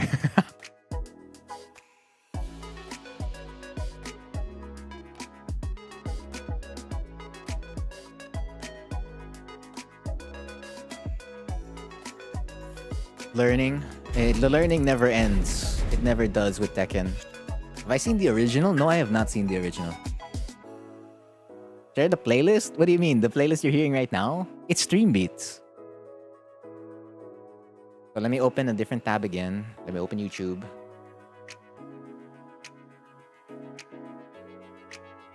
Stream Beats. Then OBS. Window capture. It's this guy. The copyright free music. Oh, don't play it. Don't play it. It's gonna. And so you have all the albums over here. So I'm using lo-fi, hi-fi, and synthwave albums. But they're all here. You can stream it here. You can stream it on Spotify. You can stream it on Apple Music. It's everywhere. I personally prefer this. Like I know there are other copyright-free music, but this is what I prefer mainly. Yeah. I mean, the skill ceiling for this character is extremely high. Like, very, very high.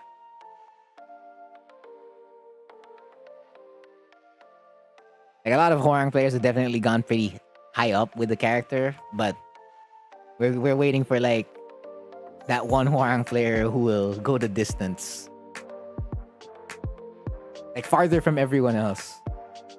Because the potential in this character is sky high. It's just like the skills required to get theirs. Bro, it's like if you're playing an RPG, it's just like, oh hey, become level 99 and then max out all your skills. It's just like, and then you need to acquire a legendary item, and then you need to make sure you have an ex party member in your team. Like I'm pretty sure like the prerequisites are just insane.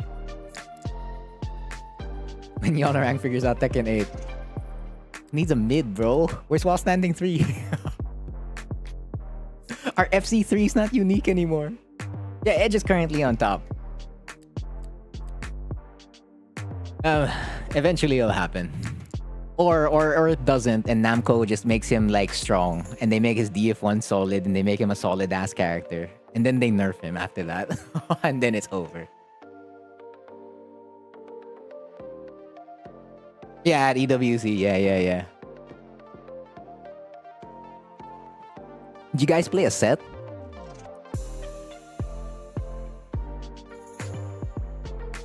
I don't know, man. I don't know whether, like, Hwoarang should be more aggro or not. The fact that you have to, like, consider... Watch out for, like, movement and tracking. Lots of, like, movement and the tracking. No? Yeah, maybe next time. Like, there's still TWT anyway. Oh yeah, I didn't see the... Right, you said the... Right, the Tekken apology thing. Let me open Twitter.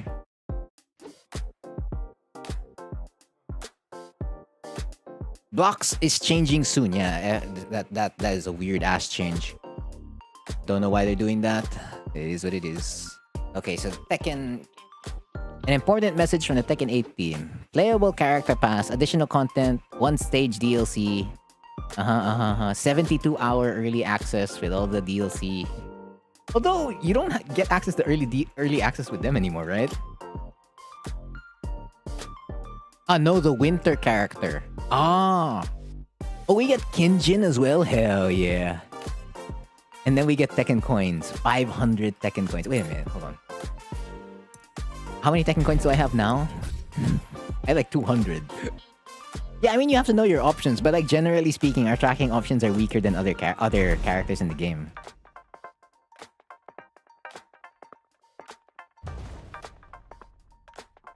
Like DF1 plus 2 without plus 5 is like towards the right. DF2 is towards the left.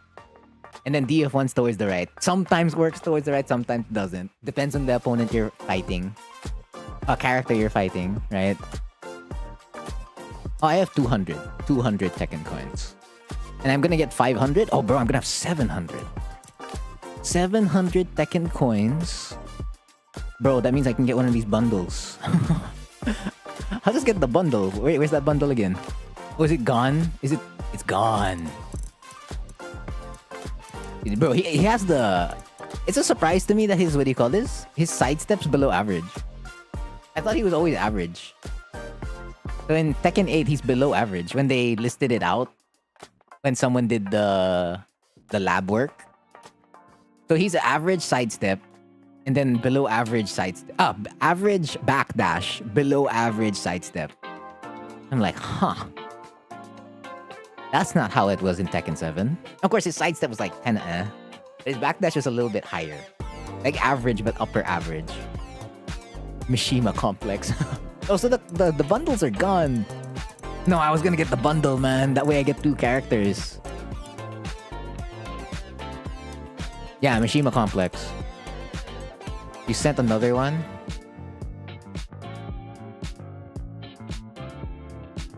You just want my fries? What am I looking at? Yeah, give that man their fries. Okay. So 500 Tekken coins and the free DLC pass. Free stage and the free character. Oh no, not free character. 72 early access for the character and then a Kinjin avatar skin. Okay. Cool. I'll take it.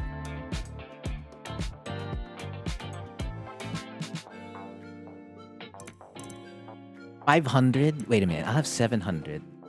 Oh wait, these packs cost 400 coins, goddamn. And then, oh, there's no outfit that costs 300. No, the avatar costumes are 300. So if I spend on this, I can't get anything else. Oh, technically, yeah, if you spend on this also, you won't get anything else. Bruh. It's okay, just get party effects instead. That's the real stuff. The limited 10 party effects. Hwoarang players and Reina? I wonder what's the correlation. 30 is Heihachi? I see. Isn't Kinjin... He is? He is? Man's making me open up the Tekken Wiki again. Tekken Wiki. Kinjin.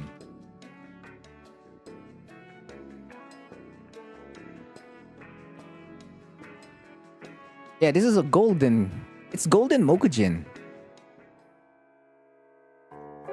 Yeah, you can create Kinjin in Tekken 5. Palette swap in Tag 1. There's no reference about Southeast Asia. Bro, he's not even... He's gold.